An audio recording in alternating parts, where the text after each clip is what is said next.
ಇದೇ best sir. ಅಲ್ಲ ಇದ್ರ ಊಟಕ್ಕಿಂತ ಇದೇ best.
Can you hear me?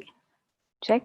I am speaking just to check that I am audible. I have logged in now through the faculty page, which went live 5 minutes ago, and I was able to log in successfully. Can someone please confirm if you can hear me?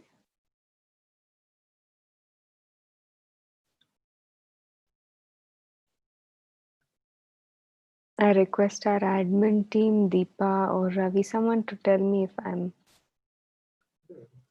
audible. Yes, all right. I got a thumbs up now. I will.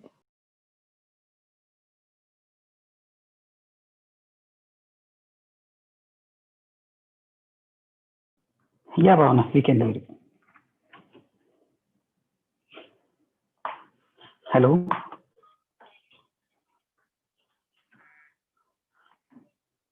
Yeah, Bhavana, we can hear you. Yes, yes.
Simi कैसी हो? मैं एकदम ठीक हूँ। तू बता तेरा क्या हाल है? मैं भी ठीक हूँ।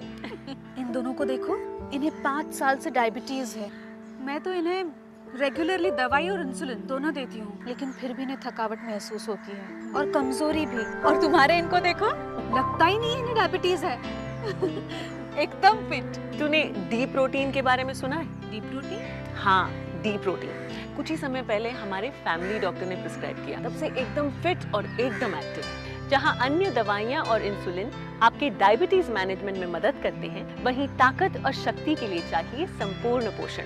डी प्रोटीन आपके दैनिक पोषण की आवश्यकता को पूरा करता है, यूरिन या ब्लड शुगर बढ़ाए बिना। अगर आपको डायबिटीज है तो आज ही अपने डॉक्टर को संपर्क करें और ब्रिटिश बायोलॉजिकल्स के डी प्रोटीन का प्रिस्क्रिप्शन लें।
Just go into the faculty login, you will go in directly. Deepa?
Good afternoon, sir.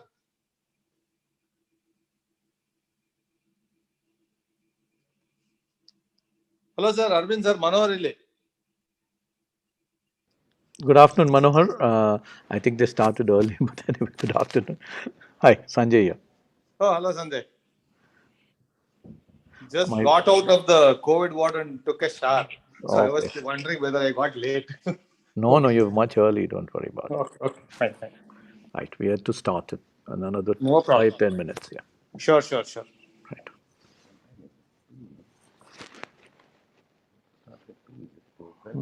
Two.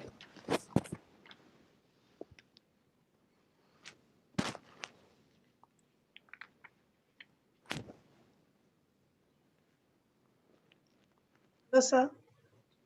Hi, Dr. Shilpa. How are you? Hi, how are you? I'm fine, madam. How are you? There's time still, right? Yeah, there is time there. Another 5 minutes before we start off. Okay. Right. Hi, Bhavna. Hi, good afternoon. Nice to see all of you again. Yeah. After ADA primer, now we're doing ADORE again in the span of 3 months. So it's always good to start off the weekend thinking about how to be healthy and eat right. So Hi, Bhavna. Sheila here. let me How are just you? move over the Zoom panel. Yes, now I can see because it only shows me 4 faces at a time. So Hi, Shilpa. yeah, I've Hi, changed the ma'am. view How now. are you? Fine, thank you. How are you? I'm good. So thank you all for being perfectly on time. So we will be starting shortly. And we're already live on YouTube, but Oh, we'll start the program as per the schedule. okay.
Good afternoon, everyone, and welcome to ADORE 2020. We're excited to meet you all again, and we have a great program lined up today and tomorrow. We're going to start off with the nutrition symposia. We've got some technology debates and a big session on how technology is going to revolutionize healthcare, right from using cell phone microscopy to cell phone retinal imaging, mathematical modeling for breast cancer, and so on. That follows later in the day. Well, I would now like to request Dr. Sanjay Reddy from the organizing team to come on and welcome all of you. Over to you, Dr. Sanjay. Hi, good afternoon, everybody. Welcome to ADORE 2020. We all adore you very much, but we have another name for ADORE. It's called Advances in Diabetes, Obesity, Research and Endocrinology. ADORE is brought to you by Cure Trust, a unit of Daikon Hospital in association with Primer Academy of Medical Sciences and University of Medicine, Chicago, and the Kovler Diabetes Institute, Chicago. We have various partners who work along with us. So I am Dr. Sanjay Reddy, along with the chairman of the conference, Dr. S.R. Arvind, Bhavna, the scientific chair, the other chairman of Primer Academy of Medical Sciences, Dr. Prasanna Kumar, and Dr. Krishna Sheshadri. We all welcome you once again. So what we will do today is we start the meeting today with the cornerstone of diabetes management, that is nutrition. And this nutrition symposia is sponsored by an unrestricted grant from British Biologicals. I shall be moderating the session today with 4 dynamic young ladies from all across India who have taken nutritional awareness among doctors and patients and the public to a great level. Before we start the session, we would like to play a promotional video and then we would come back again after a minute.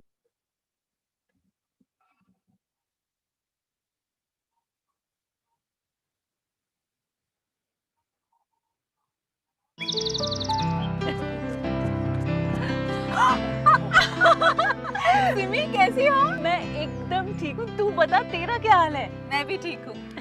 इन दोनों को देखो, इन्हें 5 साल से diabetes है।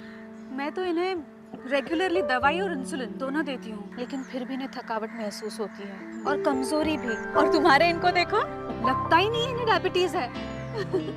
एकदम fit. तूने D protein के बारे में सुना है? D protein? हाँ, डी प्रोटीन कुछ ही समय पहले हमारे फैमिली डॉक्टर ने प्रिस्क्राइब किया। तब से एकदम फिट और एकदम एक्टिव। जहां अन्य दवाइयां और इंसुलिन आपके डायबिटीज मैनेजमेंट में मदद करते हैं, वहीं ताकत और शक्ति के लिए चाहिए संपूर्ण पोषण। डी प्रोटीन आपके दैनिक पोषण की आवश्यकता को पूरा करता है, यूरिन या ब्लड शुगर बढ़ाए बिना। अगर आपको डायबिटीज है तो आज ही अपने डॉक्टर को संपर्क करें और ब्रिटिश बायोलॉजिकल्स के डी प्रोटीन का प्रिस्क्रिप्शन लें। Thank you very much for your patient listening. And now we would move on to the nutritional symposia. We're right on time. To start off the nutritional symposia, we have 4 topics for today. One is designing a balanced meal, followed by improving protein intake in an Indian diet.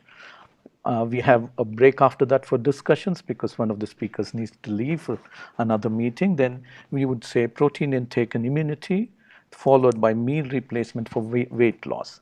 Now, to start off the first talk for today, and one of the cornerstones of eating, I would say, whether it is diabetes or not, you need to plan a balanced meal. And none other than to speak about this, we have Dr. Shilpa Joshi. She's Director, Mumbai Diet and Health Center. She's the National Vice President, Indian Dietetic Association, and also Honorary Secretary for All India Association for Advancing Research in Obesity. And over to Dr. Shilpa Joshi to give her talk. Thank you so much. Can you hear me? Yes, you're Yes. loud and clear, madam. Yeah. Thank you so much. At the outset, I would like to thank Dr. Arvind for inviting me here. And I'll just share my screen. Okay. Can you see the screen? Yes. Okay. So designing balanced meal is the topic which has been given to me. And I think that is what every dietitian does in her practice. But let me take you through various processes. But before I take you through them, let me take you through what are the recommendations and what are the realities. So these are medical nutrition therapy recommendations for management of diabetes for nutrition. And these are coming from 2019, where they have said that an individual medical nutrition therapy program is needed to achieve treatment goals. That means a diet has to be planned individually. And what is very important is a variety of eating pattern are acceptable in management of type 2 diabetes and pre-diabetes, and there is no one specified thing that is being recommended to be followed. So now what is balanced diet? Balanced diet, when you use it as a noun, is a diet consisting of variety of types of food providing adequate amount of nutrients which are necessary for good health. And what does India eat then? Do we really eat balanced diet? So this is the START study which has shown that the nutritional composition of Indian diet is about 65 to 70% of carbohydrates, about 12 to 13% of protein, and about 25 to 27% of fat in the diet. So Indian diets are not balanced. They are primarily diets which are high in carbohydrate and high in fat. Now, this is a very, very recent publication of 2020 by Sharma et al., which has shown that with as compared with Eat Lancet reference diet, which is a balanced diet consisting of 55% carbohydrates, 20% proteins, and 30% fats, where are Indians standing? So the average daily calorie consumption in India is below recommended across all age groups except for 25% of richest population in India. Calorie share of whole grain is significantly higher than what is Eat Lancet recommendation, while those of fruits, vegetables, legumes, meat, fish, and eggs is significantly lower. The share of calories from protein is only 6 to 8% in India as compared to 29%, which is compared to the reference diet. Imbalance is highest for household for the lowest decile consumption expenditure, but even the richest household in India do not consume adequate amount of fruits, vegetables, and non-cereal proteins in the diet. An average Indian household consumes more calories from processed foods than from fruits.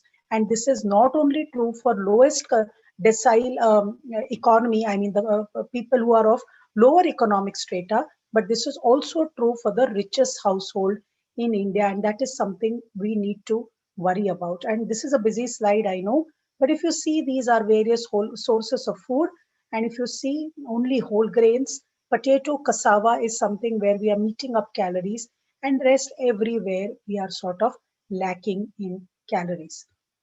Now, this is a very, very interesting slide where essential components of balanced diet, where India stands as compared to standard. And darker the color, more is the gap. Now, look at vegetable consumption. For so-called vegetarian nation, we are primarily a country who eats vegetarian food. Even non-vegetarians are vegetarian on most of the days of week. Look at the areas which have a deficit in vegetable consumption, almost whole country. In fruit consumption, almost whole country. In legume consumption, almost whole country. And even in animal source protein consumption, look at the northern part of the country is very, very deficient. So remember, as protective food or foods which are rich and dense in nutrients, we are lacking in most of the nutrients that comprise of a standard balanced diet.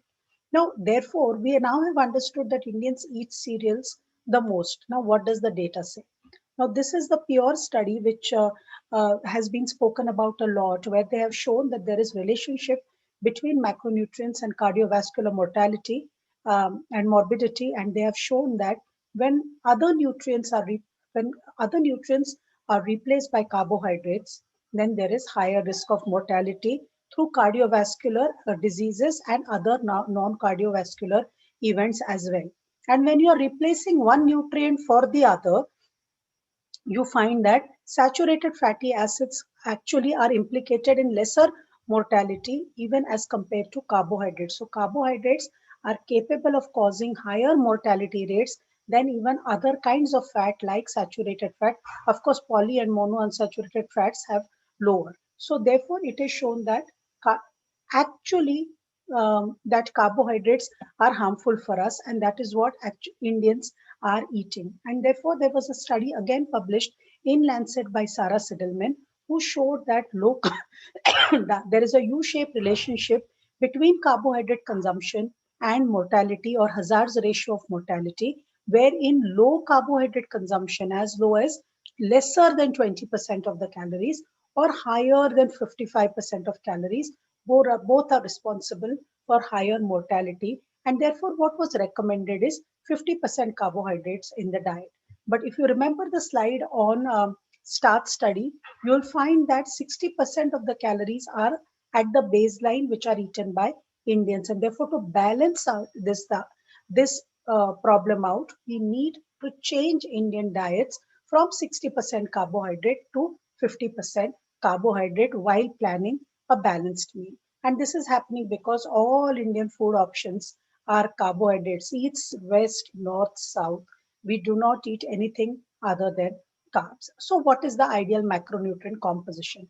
Now, if you actually look at standards of care, and these are from 2019, you will see that there is no ideal percentage of carbohydrate, protein, or fat which is recommended for people with diabetes. What is recommended is individualization, keeping up with the tradition, culture, religious beliefs, healthy health beliefs, goals, and economics while planning the diet, while emphasis should be placed on eating healthful eating patterns containing nutrient dense food with less focus on just one specific nutrient.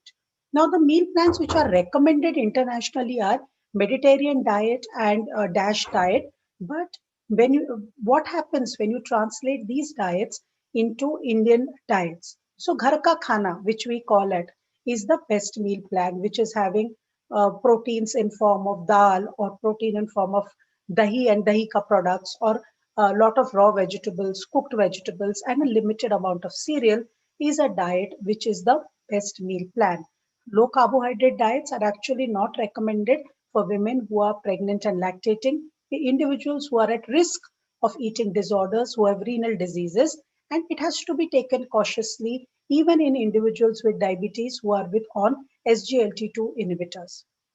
So carbohydrate recommendations, though we are recommending only 50% of carbohydrate, again, whether they should be recommended from low glycemic sources is there is very little data to prove that only diets with low glycemic sources, individuals who are on diet with low glycemic sources do better than individuals otherwise. So therefore, general carbohydrate guideline would be to encourage carbohydrate intake from whole grains and pulses, vegetable, fruit, and dairy rather than from refined sources of refined cereals and others.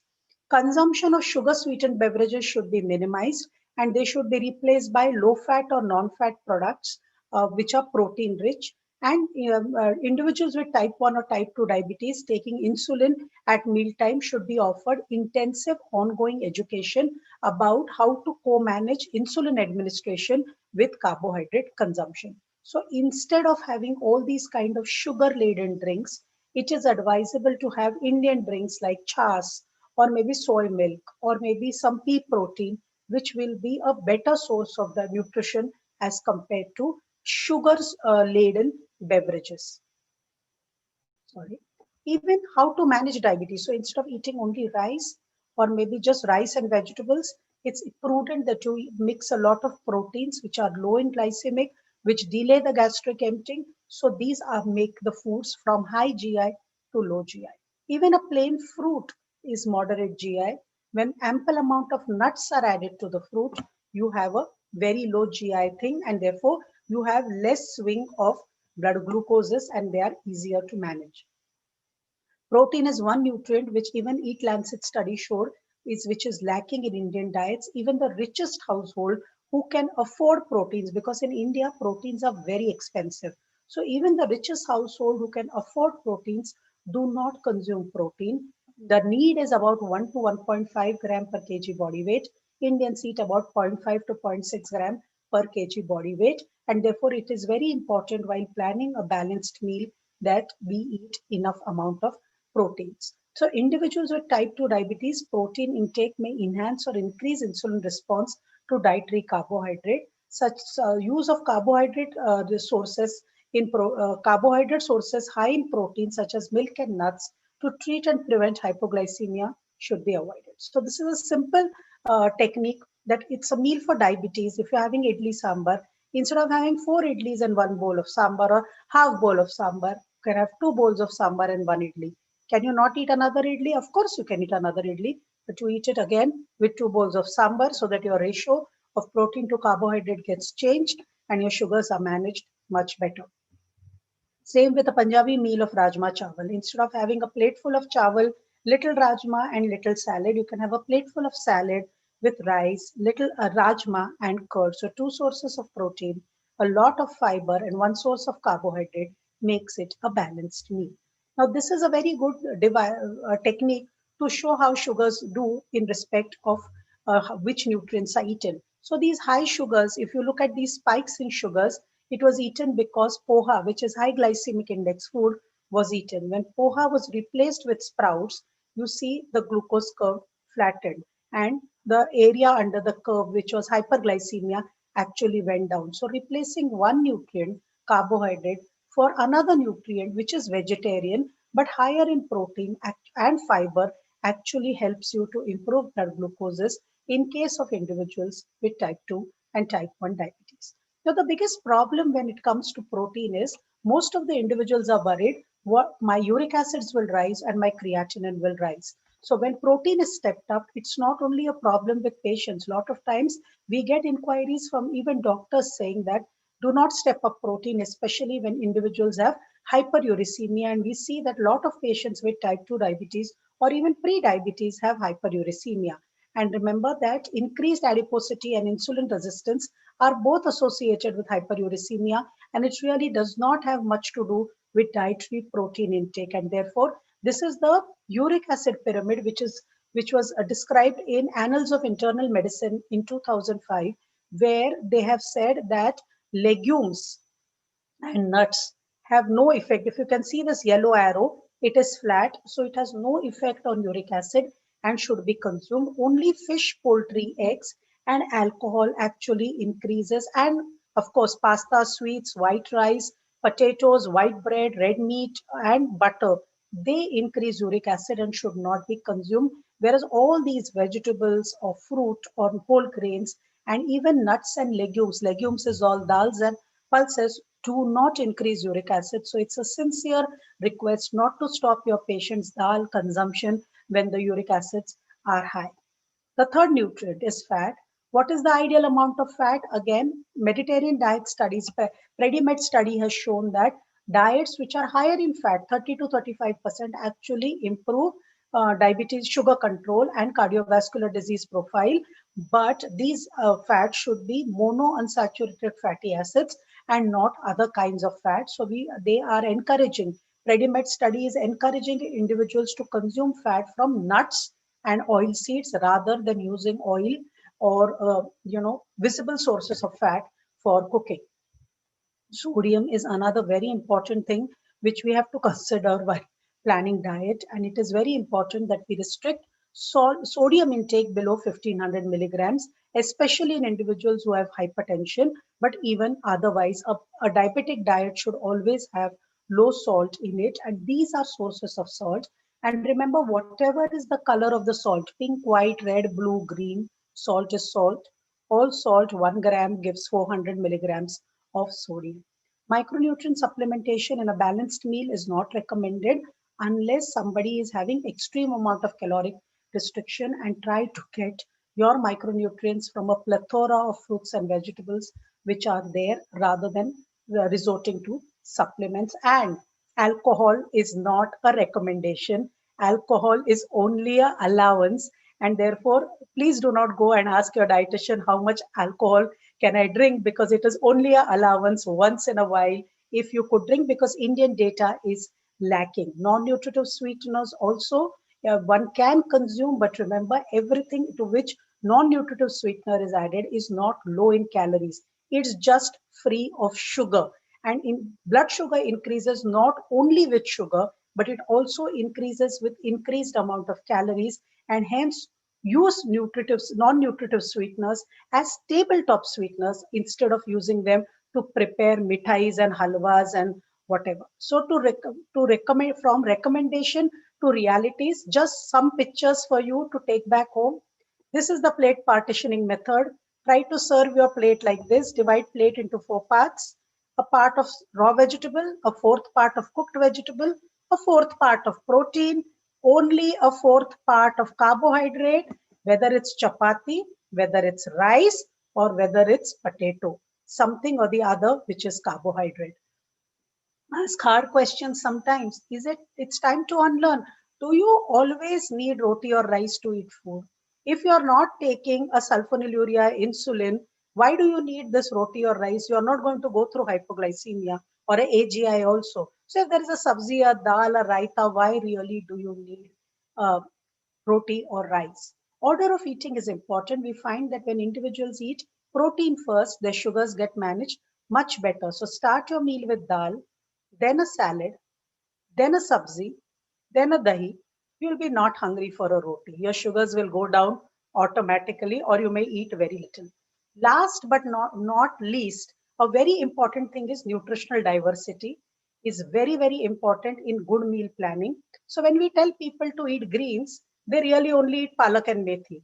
Whereas these are the greens which are available in the market, which are sources of various micronutrients, and they have very, very low, they have very high micronutrient content, and these are not chosen. Apple a day keeps doctor away, but what about other fruits? They don't keep doctor away. They do keep doctor away. So rather than choosing apple, choose guava, bor, jamun, karvanda, imli. These are the foods which have high amount of micronutrient as compared to foreign bought fruits and vegetables. Try to consume them in your diet and change your attitude. People eat sweet as prasad because they want to eat a sweet every day. Change the attitude and try prasad as a fruit, and that will help you to balance out your diet. So simple messages like this go a long way. So one dosa chutney, not a good choice. Two bowls of sambar, one dosa and chutney, very good choice. So therefore, this small change will make great improvement. So to promote the healthy diets, promoting healthy diets, just last slide, requires major policy reset in India. It is not just that we speak in a meeting. I think this meeting is full of very famous doctors, and I think these are policy decisions which should be passed on to government. India's food policy and budget allocation are focused only on wheat and rice, and therefore farmers only grow them and people only eat them. They do not eat foods other than wheat and rice. So trade policies also ensure lower prices for sugar and palm oil. Since policy incentives farmers to grow more rice, wheat, sugarcane, then they will not grow pulses, fruits, vegetables, etc. So food policies need to have a readjustment to ensure availability so that people in this nation can eat healthier at affordable prices. Thank you so much for a very patient hearing and a kind invitation. Thank you so much. Thank you, Dr. Shilpa Joshi. It was really a wonderful talk. I like the policy change, and I think we should be working towards it. Now, we will take the session, question and answers after the next session. That is the next talk. Now, may I invite the next speaker?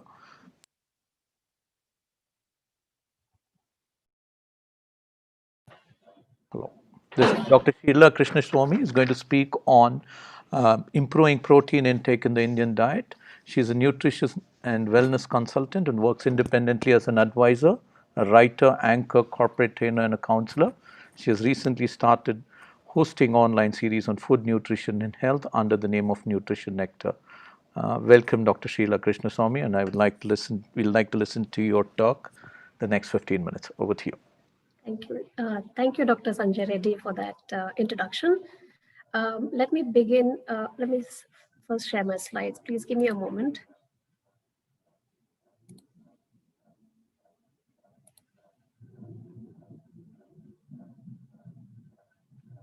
Are you able to see the slide? Yes. Thank you. I'm just trying to make it a slideshow. Yeah. Let me begin by thanking Dr. S.R. Arvind and his team at ADORE-2020 for giving me this opportunity to speak to you on improving protein intake in an Indian diet. I think Shilpa has very beautifully, put across the science about why protein intake is important and how much of protein to eat. So I'm going to bring in more information about what foods can actually give adequate amount of protein in an Indian meal. So just some quick facts about protein to begin with. As you all know, it's a building block and a nutrient. It's needed for growth, maintenance, repair, enzymes, hormones, transport, and so on. And deficiency, of course, causes weight loss, muscle loss, slow wound healing, water retention, weak immune system, excess hair fall, brittle nails, and so much more. So we all know that protein is very important, but are we getting enough protein? So according to the National Nutrition Monitoring Bureau report of 2017, the protein consumption in India stands at about 90% of the RDA, that's the recommended dietary allowance. So it's a constant deficiency in protein can lead to a cumulative effect of health issues. So we need to definitely improve our protein intake. Minocha et al. In 2017 said more or less the same thing. They said the study said the percentage of the population at risk of quality protein deficiency was found to vary between 4% and 26%, which is very high. So mitigating these risks requires a greater intake of high quality proteins such as pulses and milk, and that food subsidy policies move beyond cereals and they have to become more quality conscious. And Shilpa also mentioned about the policy changes that needs to be done in our country, which is very important. More recently, in the month of June 2020, International Food Policy Research Institute and CGIAR Research Program on Agriculture for Nutrition and Health published a study which said that our diets, Indian diets, are unhealthy because we eat mostly cereals and we do not consume adequate amount of proteins, fruits, and vegetables. And these findings broadly applied across all states and income levels, underlining the challenges many Indians face in obtaining healthy diets. So what do? We need to improve the quality of protein. So how much protein do we need? Recently, I think in the month of September or October, ICMR-NIN came out with the recommendations, revised recommendations for Indians. And in that publication, they said the EAR, that is the estimated average requirement for an adult man, is 42.9 grams of protein. And for an adult woman, it is 36.3 grams of protein. Now, if you're wondering if this is enough for all healthy adults or even diabetics for that matter, no. This EAR tells us the recommendation for about half of the healthy adult population in our country. But at the individual level, whether it's a diabetic or not, the amount will definitely vary because it depends on physiological status, stress, disease status, illness status, etc. And all these factors determine the quantity of protein that is required. Further, they went on to mention the RDA, that's the recommended dietary allowance, which all of us are aware of already. And for the adult man, they have said that it's 54 grams. And for an adult woman, it is 45.7 grams per day.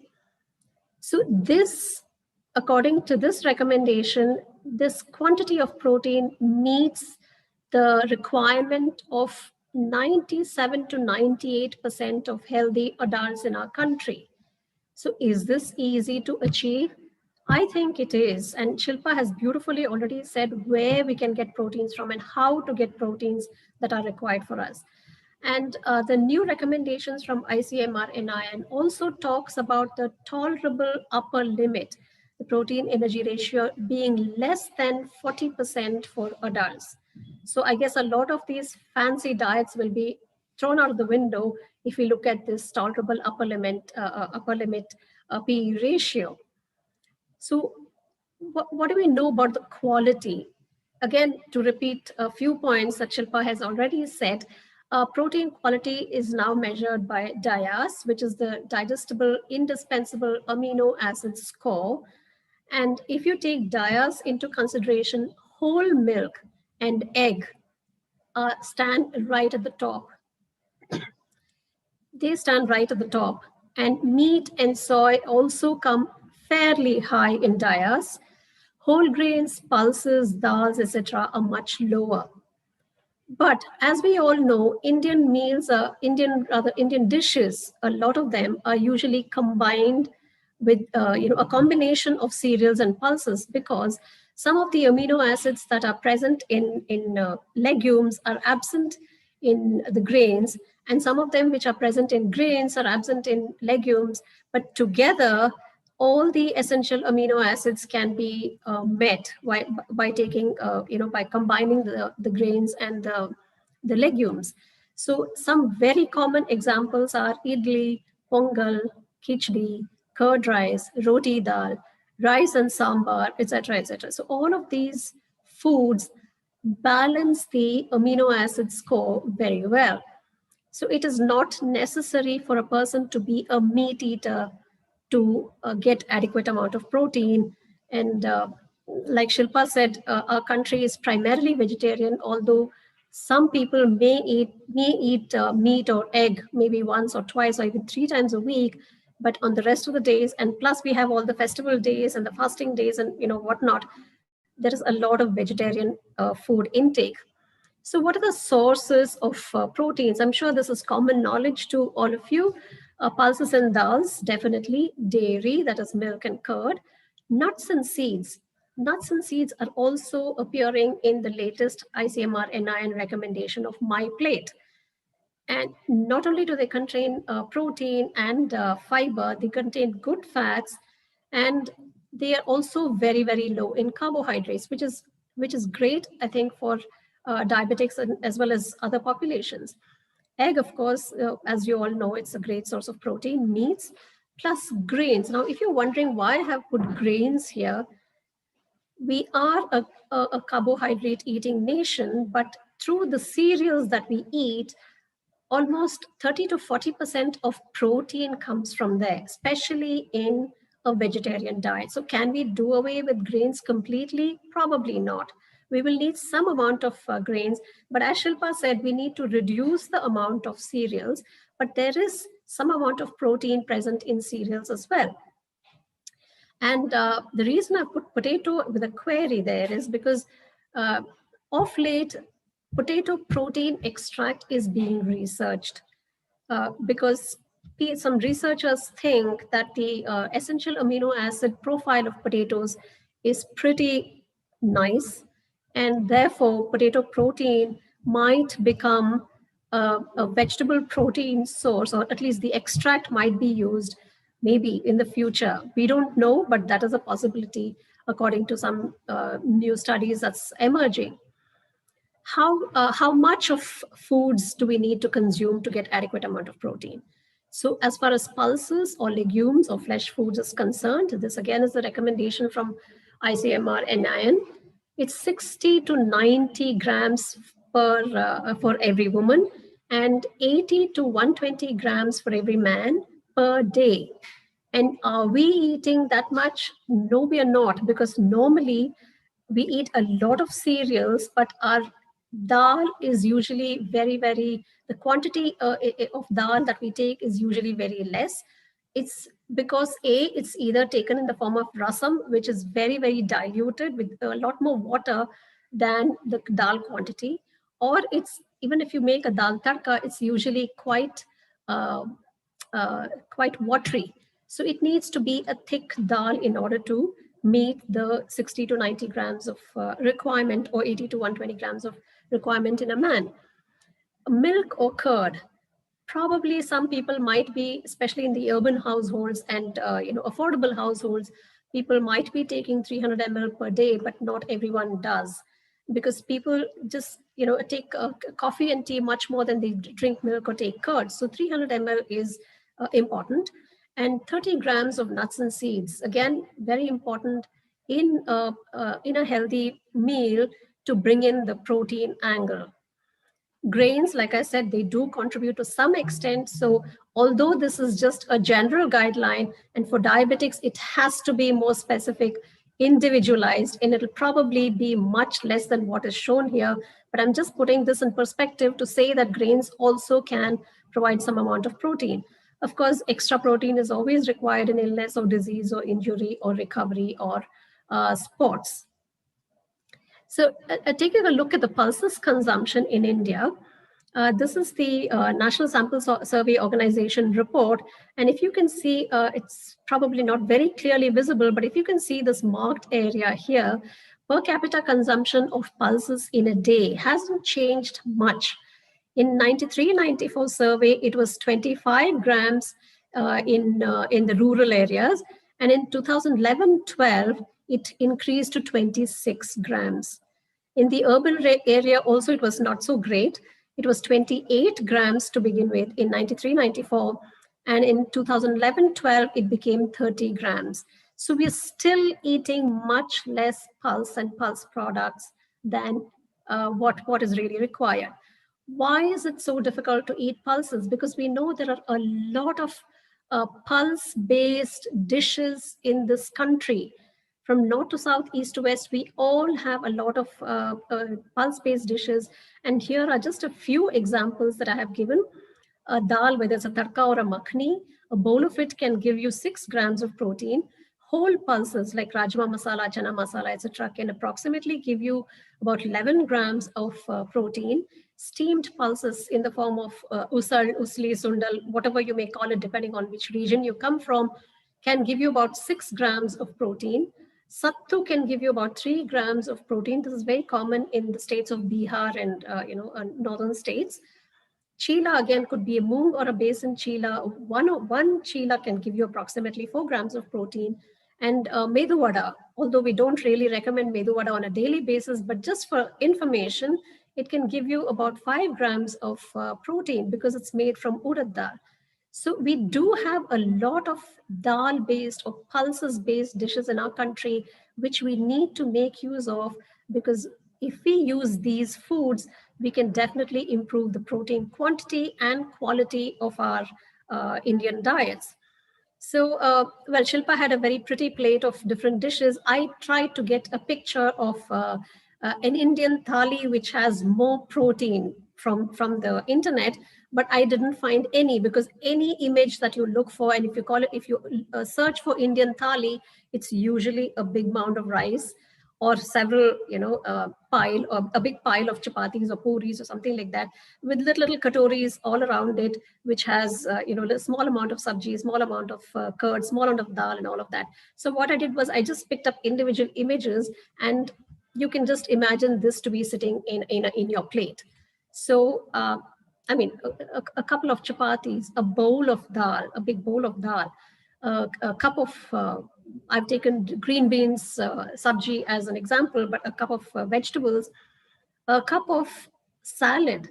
So this is moong dal and cucumber salad. In Karnataka, in Kannada, we call it kosambri. And so I'm sure a lot of other homes make it too. So this is something that can be used as a protein source as well, because there's moong dal in it. And of course, it has cucumber. It can be made with carrot and all of that. So it becomes a nice crunchy salad as well as a protein-rich source. And we cannot do without the curd or buttermilk in our meals. So this makes a balanced meal, like what was just presented earlier, but it also gives approximately 18 grams of protein. So a meal can give 18 to 20 grams of protein in a day. And that's how in 3 meals you can go reach up to, and maybe a snack in the evening with some nuts or seeds or something like that. It can go up to the required amount of 60 or 70 grams of protein. We can build it up if we eat right and balance our meals well. So before I end, just a few protein myths which are commonly heard of. Proteins are only for bodybuilders. No, proteins are for everybody. Every single person needs protein, but definitely not in the form of supplements. An hour of walking calls for extra protein intake, not necessarily, because an hour of walking is what is normal, supposed to be normal physical activity for all of us. And that definitely will not require, extra protein intake. Vegetarian, vegan diets are inadequate in protein. No, we just saw that a vegetarian diet can be very well balanced. there's nothing wrong in taking excess protein. For example, ketogenic diet. I think Shilpa Joshi and Dr. Mohan have written a beautiful article on this. I think I would recommend that you read about ketogenic diets. They published a very nice paper on that. Vegetables and fruits have plenty of protein. Not really. We do need to get our protein from other sources. Protein requirement for the elderly is much less compared to adults. Not really. Even the elderly need protein just like the adults do. And reducing protein intake is a good way to lose weight? Definitely not. In fact, it's the other way around. If you have a good amount of protein, it increases the satiety value, and you can actually, reduce weight. So with this, I will end. Thank you very much for the opportunity once again. And it was really nice to be here with you on this platform. Thank you, Dr. Sheila Krishnaswamy, and I would invite Dr. Shilpa Joshi also onto the dais because we have some questions and I can read one of them. The first question is to Dr. Shilpa. Are ready-to-eat breakfast items okay to consume? In how much quantity? This is for me. Yes. Ready-to-eat breakfast items, as in one which you get in packets. Packets, the ones which are So cereals. they are not a great choice because typically whatever is packaged tends to be high in salt and preservatives and other things. But if the problem is a lot of people can't cook and therefore they resort to these things. So ideal would be to find something fresh and eat. But if not, then small quantities once in a while doesn't hurt, but definitely not every day. And they have high glycemic index if you look back they're at processed. Yeah. Yes. The second question is, this is about oils. Your portions look very frightening. That's what was the statement from the pictures you showed. Is groundnut oil better than palm oil or sunflower oil? Which is the best to take? Groundnut oil is better as compared to palm oil or sunflower oil. For the simple reason is groundnut oil has more monounsaturated fat as compared to both of them, and monounsaturated fat is very neutral in terms of LDL rise and other things. So any fat which is high in monounsaturated fat, like groundnut oil, rice bran oil, olive oil, mustard oil, canola oil, all oils are good. Okay. Okay. The other question, the second last one of the questions was to Dr. Sheila Krishnaswamy. How many calories does a medu vada contain? Though it says menu vada, I thought it's medu vada. So anyway, I have a couple of questions later for both of you. Yeah. Okay. Well, it's actually a little difficult to say that because I think medu vadas come in different sizes. Yes. So while I think the picture that I showed had fairly small sized medu vadas, but we have seen in Bangalore we see medu vadas of that size. So it's a little difficult to mention the exact calorie value, but I would think around 100 calories, perhaps plus or minus. Would be the calorie value of a medu vada. Does Shilpa think differently? Maybe your calorie I think value more, is different. ma'am, because they're deep fried, so their oil absorption will be much higher. So I think about 150, give or take. 150. Okay. Yeah, okay. So probably she's referring to a bigger one, and I'm referering to a smaller one. But then yes, it's approximately. So I am referring to what is available in Shiv Sagar in Bombay. Yeah. Okay. Now, one of the most common questions which comes from patients across, especially from the south, can a diabetic eat rice? So if and there's a misconception eating rice versus, and they would switch to another cereal or a millet, and the quantity of that is very huge. The most important thing is the carbohydrate load. I think both of you can comment on this. Can we eat rice is one question, and what type of rice? The second question is, if they switch to a millet or other thing, it's the quantity. The emphasis is not laid on the quantity, it is only on the quality of the cereal. So both the comments from both the speakers, please, on these two. Sheila ma'am, you can go ahead. Okay. So what I would say is, yes, it's very difficult to give up rice in the South.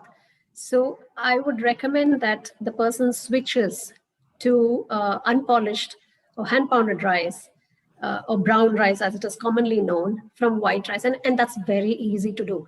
In fact, the hand-pounded rice actually tastes much better than the pure white rice. So that is one way of, if one wants to stick to rice, yes, definitely, and quantity should be controlled. quantity has to be well within the limit, and it shouldn't be like a mound of rice with everything else in small quantities. It should be the other way around, with less of rice. But yes, one can continue to eat rice. Shilpa. Yes, I completely agree. One can eat rice every day. In fact, what I have seen of South Indian patients in Mumbai is they switch from rice to say wheat, and the sugars are still high because they eat a lot more to feel satisfied, to feel full, because there's no rice, so there is no happiness. Yeah. Rather than that, eat little rice, be happy, because then your cortisol secretions are also lower and your sugar is also lower with all that. So I think eating little is very important. And like ma'am said, you can have hand pounded rice. And even if you're replacing it with another millet, isocaloric replacement is important. You cannot replace it in any quantity. So 30-gram rice can be replaced by 30-gram ragi or 30-gram jawar or 30-gram bajra, not unlimited. That is something which has to be understood. I think with this, I don't. There's another question which come in. Last one, is muesli a good choice as breakfast? You said egg not recommended for uric acid. Please clarify, madam. I didn't say that. I said, Yeah, please yeah. don't stop protein You if didn't there hear is. well. Yeah. So, yes, so if you look at the pyramid, it's slightly on top as compared to legume, because any animal protein will have a lot more purines as compared to vegetarian protein. But give protein even if uric acids are high is my request to all doctors, because our patients tell us that doctor ne bola hai, don't eat protein because uric acids are high. Hence, I make it a point to say it in every meeting that please tell them to eat protein. Okay. Thank you very much. We're right on time, Dr. Sheila Krishnaswamy and Dr. Shilpa Joshi, and Thank for you. answering all these questions. It was wonderful listening to both of you. Thank you very much. We move on to Thank the you so next much. session. Thank We, you. we have another two talks before on the nutrition symposium. The next one is protein intake and immunity, giving your body the strength to fight.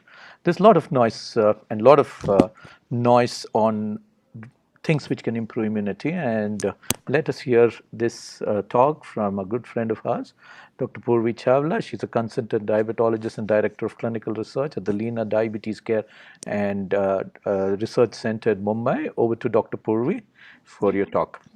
Good afternoon, everyone. Thank you so much, Dr. Sanjay, for that kind, warm welcome. And thank you to the entire ADORE team, Dr. S.R. Arvind, Dr. Prasanna Kumar, Dr. Seshadri, Dr. Sosalif, all of you, thank you so much for this kind of invitation. I'm facing some technical issues, so at some point my camera will go off, which should be okay.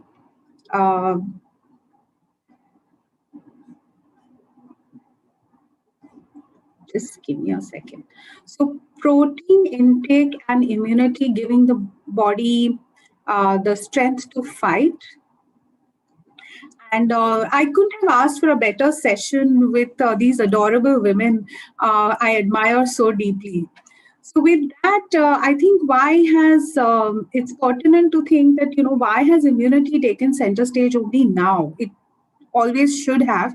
But with the outbreak of the novel coronavirus infection, which has engulfed the entire world, despite dramatic measures and nothing that can contain it, I think obviously emphasis on good health, immunity, and control of comorbid conditions has taken center stage, and rightfully so. The correlation between nutritional status and morbidity, mortality are largely due to infections has also been proven in the past. And because newspapers were such a good medium of communication throughout the last few months, I think New York Times covered this topic so many times in the year just to emphasize how important it was to get the right nutritional balance for good immunity with specific focus on proteins, and so did our local newspapers as well. Many researchers have published, or have reviewed dietary interventions and immune function, but I found this particularly interesting because it describes the immune response so beautifully. So, largely the innate immune response the immune system responds immediately by way of this innate immune response, which is non-specific and generally short-lasting. And then you have a more paramount response by the adaptive immune system, which consists of the lymphocytic cell lines and the entire T cells and the B cells through different mediators like the cytokines, antibodies, as well as the immunoglobulins and many other mediators of mounting this immune response. So getting this innate and adaptive responses when attacked by a pathogen is very important, and that depends on many other factors as well.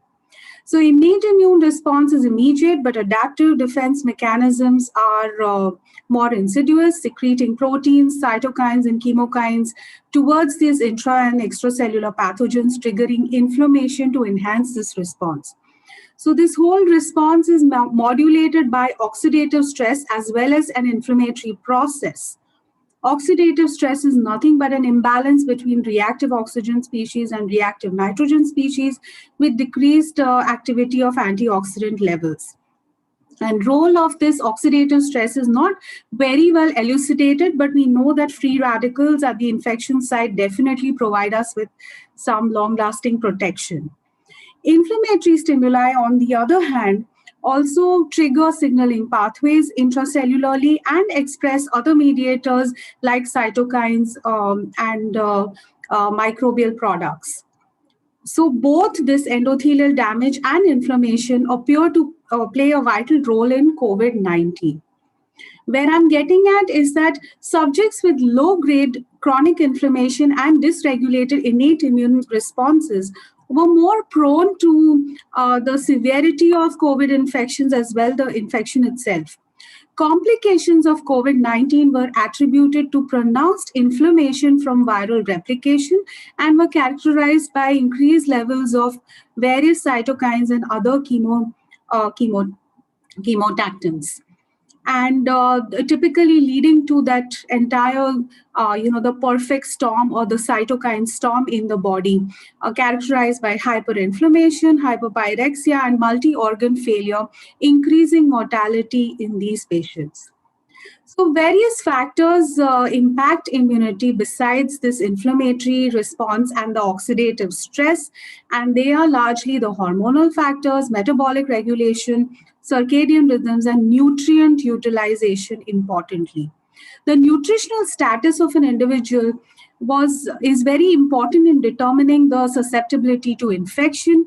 In fact, malnutrition causes immunologic crippling by altering cell regeneration and function, rendering these individuals more prone to infection.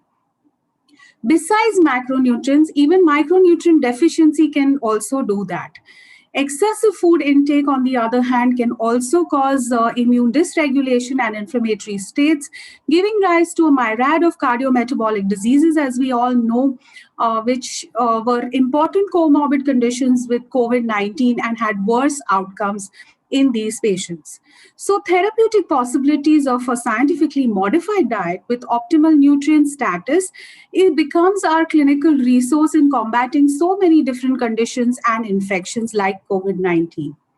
So protein status and immunity, many immune mechanisms rely on active protein production and or cell replication, and a low protein status, that is an intake of less than 0.8 grams per kg per day, can also increase the risk of infection due to low antibody production. So this low pool of proteins also results in decreased functional immunoglobulins and gut-associated lymphoid tissue, which also forms a gut defense barrier for us. In several studies, preclinically as well as in clinical experiences, very low protein diets have been detrimental to fight off infection. And it has been shown time and again that whether it's tuberculosis, viral infections, or even influenza, they are more susceptible to them. In humans, protein energy malnutrition and increased susceptibility to Zika and influenza viruses have been well studied. And this is related to cell-mediated immunity and decreased bactericidal function of neutrophils, complement system, and the IgA, as well as the antibody response. Low protein status characterized by low albumin, and also low iron and vitamin E status correlates well with lower responses to even vaccination in the elderly. So this again, so protein status is equally important even in getting that immunity. So amongst all other reviews, I think this one describes it perfectly, that protein malnutrition reduces concentrations of amino acids in plasma, and the role of amino acids in mounting this immune responses is by activating T lymphocytes, B lymphocytes, natural killer cells, or macrophages. Also, cellular redox state, gene expression, and lymphocyte proliferation is influenced by the protein concentrations, and the production of antibodies, cytokines, and other cytotoxic substances as well. So increasingly, it's been shown that supplementing specific amino acids, for example, arginine, glutamine, and cysteine, is the best possible way to enhance this immune status. So what are proteins? We come down to the basics. They are nothing but compounds containing nitrogen, carbon, hydrogen, and oxygen. And I'm humbled with this august audience to actually describe them. And they contain amino acids, which are the building blocks of proteins in cells and tissues, and and quite abundantly present in each and every cell for survival, maintenance, and proliferation. Dietary proteins are essential for all stages of the life cycle in humans, as they're responsible for structural and biochemical functions, and amongst other things, they boost the immune function. So consumption of dietary protein, as has been studied, has gradually increased in developing countries as well as developed countries due to the easy availability now, and of course affordability as well. So because Zika virus and influenza virus and protein energy malnutrition has been studied well, and these are fairly recent pandemics, I think we should learn the lessons. And Zika virus pandemic was a recent one where it swept across Asia and Africa, particularly continents that are prevalent with protein energy malnutrition and micronutrient deficiency. So the lessons we learned from there was that protein energy malnutrition does not only render you hypothermic and hypoglycemic, but also compromises the complement action in the body, which is the first level of defense. Malnourishment also increases our risk of infection, has been seen, and this is akin to nutritional immunodeficiency state. We also learned that protein energy malnutrition early on in life leaves you with atrophic primary lymphoid organs like bone marrow and the thymus. And protein energy malnutrition is also associated with reduced leptin levels and increase in stress hormones like glucocorticoids and impaired macrophage functioning, leading us more susceptible to further infections. In fact, many studies have been conducted retrospectively, because this is not something that you can study prospectively. But in one such example, in a human study, 23 elderly patients were seen, those who suffered from influenza, and their protein status was determined using a questionnaire, and they found that they were severely deficient in protein, in the protein intake. Similarly, this was also shown earlier on in preclinical studies as well as in clinical studies, the impact of restricting protein in the food, where the animals lost weight here, and then the subsequent increase in the weight as well as the restoration of the immunocompetency in these mice. Similarly, there was the percent change in T lymphocyte activation was also restored within a few days of increasing the protein intake in humans. So there's adequate evidence to tell us that protein intake is extremely important. So even if protein energy malnutrition is uncommon in many countries, protein sources are equally important to consider. And processed meats and cheese will also give us simultaneous high calories and saturated fats, aggravating certain other conditions. So, protein intake of high biological value is important, essentially from all the sources that was just described by the previous speaker. And they have a positive impact not only on the glycemic control, the immune function, but also on satiety. With that, a little bit of focus on arginine, which is an amino acid procured from all these sources and is a building block of protein. It improves blood flow and boosts immunity. And that has been also seen in the form of the response of T lymphocytes and T helper cell numbers, and the restoration of normal T cell function after completion of a defense process. And this has been again proven in many settings, especially with anti-cancer immunotherapy as well, to support the body undergoing stress at that time. Similarly, glutamine is another very, very important and abundant free amino acid, a very versatile one, and is commonly called the fuel of the immune system. Because instead of glucose, the cells like lymphocytes, macrophages, and neutrophils are able to utilize glutamine as a substrate for energy. So during infection or high catabolism in the body, the rate of glutamine consumption by all these cells is similar to that or greater than that of glucose. And this increased demand has to be supplied by means of dietary methods. So glutamine has a lot of central functions, but importantly, it regulates gene expression related to cell defense and repair, acts as a central metabolism regulator, and also participates in signal transduction and activates a whole lot of signaling pathways associated with pathogen recognition, proliferation, and tissue repair process.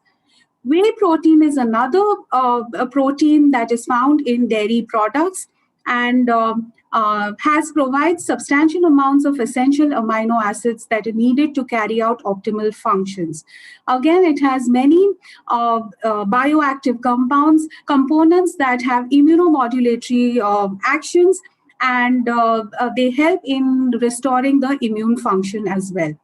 The Chinese CDC expert nutritional guidance, interestingly, has said that protein supply should be adjusted to as much as 1.5 to 2 grams per kg per day, and to supply the same, a standard protein preparation was recommended. Again, these are examples of the dietary sources of proteins which have been discussed earlier, so I will not belabor on that. And moving on, WHO also came up with their own nutritional advice for adults during the COVID-19 outbreak, and they emphasized on getting the right amount of protein. With that, several publications were given, and this one was interesting because that focused on the fact that protein foods like milk and milk products are main sources of sleep-inducing amino acid tryptophan, which also regulates satiety and caloric intake via serotonin and inhibits the neuropeptide Y, thus limiting carbohydrate and fat intake, which had become the mainstay world over in people who were confined to their homes due to the lockdown and the pandemic stress. So with that, I come to our very own balanced nutrition needed in times of COVID-19 epidemic in India. Joint collaboration by NDOC, Diabetes India, and Nutrition Expert Group of India. And I was part of that. So very humbled with that. And here they have specific recommendations for different category of patients. Individuals not inflicted with COVID-19, but or have mild infection.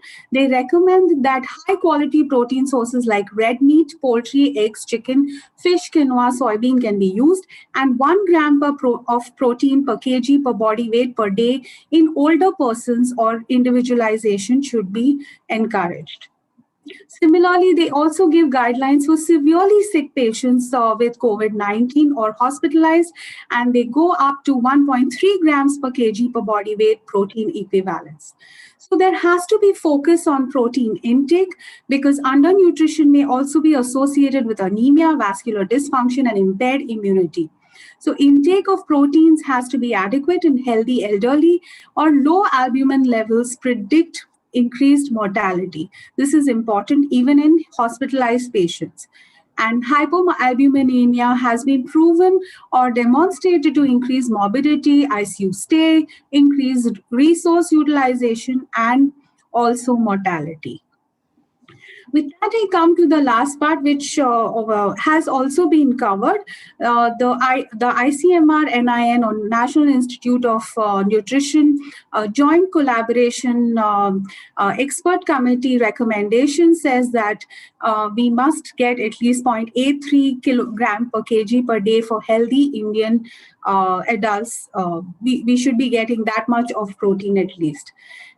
And are we getting that much? Well, in this survey, the NNMB survey from 16 states across regions of India, called the Urban Survey, and then across rural India as well. And they found that this is the intake of protein in the urban and rural population, and the peach shaded area represents the requirement of protein, and then the blue and the green shaded areas represent the urban as well as the rural intake respectively, and you can see that we're not even halfway there. So definitely protein intake is something that is highly ignored, as all speakers in this session will agree, and we must focus on that. So this entire protein and immune system and the viral infection, this has been beautifully described here in this diagram, but I'm not going to go into details, except that protein definitely impacts the immune system by way of immunoglobulins and cytokine responses that are required to mount a proper immune response. And with that, I want to say that diet that positively impacts immune function contains adequate protein, particularly glutamine, arginine, and branch chain amino acids, high omega-3 versus lower saturated trans fat and omega-6 fatty acids, low refined sugars, high fiber content, or micronutrients, including D, C, E, and B vitamins, zinc, selenium, and iron, as well as all the phytochemicals. So that's too much to take, but that a balanced plate can definitely give you all of them in the required amount. So due to this potential limited window of some of the dietary constituents, we must obtain the beneficial nutritional as well as dietary constituents through the promotion of healthy dietary eating habits.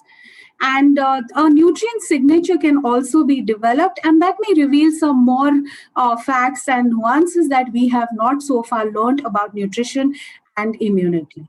So with that, I thank you very much for a patient listening. And this is the same plate that Shilpa talked about in her first talk, beautifully explained by her.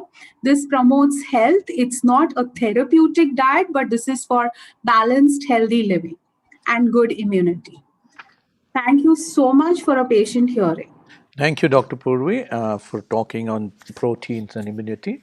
We request you to stay back. We have move on to the next topic, that is meal replacements for weight loss. And to speak about it is Dr. Neeta Deshpande. Dr. Neeta Deshpande is Professor of Medicine, Endocrinology and Diabetes, practices at Belgaum, and she's a bariatric physician who runs a bariatric clinic. Over to Dr. Neeta for meal replacements for weight loss.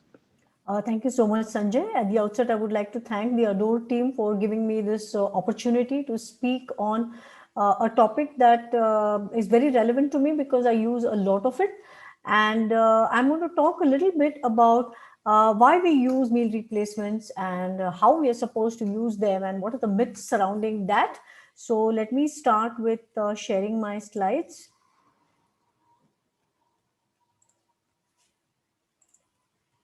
Yes. Is it visible? Yes, it is visible. Neeta, you're visible. Yes.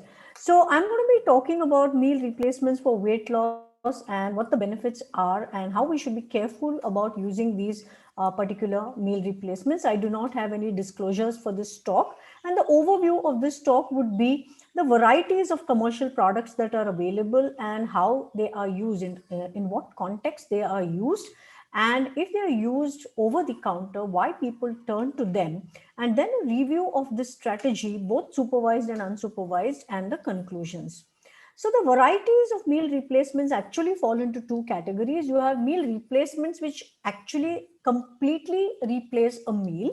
That is the actual definition of a meal replacement. But we also use interchangeably the word for meal supplements as well. But actually speaking, meal supplements do not replace a complete meal. They may replace a snack, or they may be an add-on to a meal. But I'm going to deal with both of these today, both meal replacements and supplements. And the first context is if meal replacements or supplements are used under supervision, meaning a physician or a doctor trained in pediatric medicine or doing obesity practice decides to use one of these products as one of the strategies for weight loss. So commercial products used as aids by the treating physician, fully aware of the contents and ingredients, that would actually define use of meal replacements under supervision. So these are commercial products, no doubt. They could be present even over the counter. You could just go buy them. But if they're used by a physician, then they actually become under supervision. And as I said, they may be used as either partial or full meal replacements for variable periods of time. Meaning to say here, I would like to add that you could actually use them on a very long-term basis in a smaller way, or you could use them in a larger way for a short term. So this has been really brought into the forefront, and it has now been in focus because of Roy Taylor's direct study. Everybody knows that complete liquid meal replacements were used 3 times daily in this study, and all of us know the results of the direct trial. And that is how it has come into focus. But they have been used before that, they continue to be used, but they've been brought into focus because of that study, and which was immensely successful, as we all know. So in case it is used by an obesity physician or a doctor, any other doctor or any other physician, it is usually part of an ongoing structured weight loss program, sometimes just to kickstart the process, because you want to discipline your patient. You want him to feel that he's getting some kind of a different diet because he's motivated. And oftentimes we use it even as a behavioral tool for behavior modification, for a person to understand that this is the quantity. So it kind of trains them on the quantity of food, on the satiety with a smaller meal. So in that sense, it kind of trains one's body. So it's great to kickstart the process. So even for that, it has been used. The other way it is used, and which should not actually be used, but people are doing it all the time. Nevertheless, we should know what people are doing, and that is self-medication, where patients go out and buy it on their own. And usually it is some anecdotal reference, some neighbor, some friend, some relative, or the manufacturers themselves advertising it everywhere. You have social media now, and then patients decide to go in for that. And the usual source, as I said, is the ads, the internet, and the media. And why do people turn to these OTC products? Well, they have unrealistic goals. And these goals, they are fed by the ads, which are unrealistic ads, which are really not genuine, where they promise you something like weight loss of 50% or the quest for miracle solutions. And for all this, cosmetic reasons dominate. It is not for health reasons that people turn to such OTC products. If it is for health reasons, they would always go to a doctor, but usually it is for cosmetic reasons, and hence they do it on their own. And they have had failed attempts because of their initial methods, which were probably wrong. For example, this is the commonest thing that I hear. I ask a patient, you need to lose weight. The first thing that he says is, I haven't walked for 1 month, not realizing that exercise is not a great tool for weight loss on its own. It's a good supplement. It has other very, very beneficial effects. But if you are relying on exercise only for weight loss, then your hopes are going to be dashed. And that's not the right thing to expect. And that's what most people do. And then they turn to these kind of OTC products, and then they have weight regain because they've never been told that your diet is lifelong. They revert back to their old ways, and they regain their weight, get frustrated, and then turn to these products. Or another important, I'm going to show you a study also, casual advice by a physician without giving them the tools. A physician just telling a patient, you need to lose weight, and then the patient goes out and tries things on his own because he doesn't get a direction in a scientific manner and he's left to his own devices. Then fear of metabolic diseases instilled into patients, so they try to get some quick fix solution. So there could be n number of reasons why patients turn to OTC products and then end up in a very bad way because they don't know how to use it and they don't use it judiciously. So this is the study I was talking about. What do physicians recommend to their overweight and obese patients? Say a patient just walks into a physician's office and the physician looks at his body mass index and says, you need to lose weight. So what do they tell them? So the results of this survey reveal that most physicians recommended the usual things: don't eat fast foods, reduce your sodas, control your portion sizes. So that is fine. But they were less likely to recommend regular self-weighing, food journals, reduction in screen time. And we know today that all these tools are very, very good adjuncts and it's very valuable advice for weight loss. Meal replacements and weight loss medications were rarely advised. In fact, weight loss medications, whatever is available, are the most underutilized drugs ever, and they need to be utilized more and more because weight is such a huge problem. They base their advice more on clinical experience than on medical literature.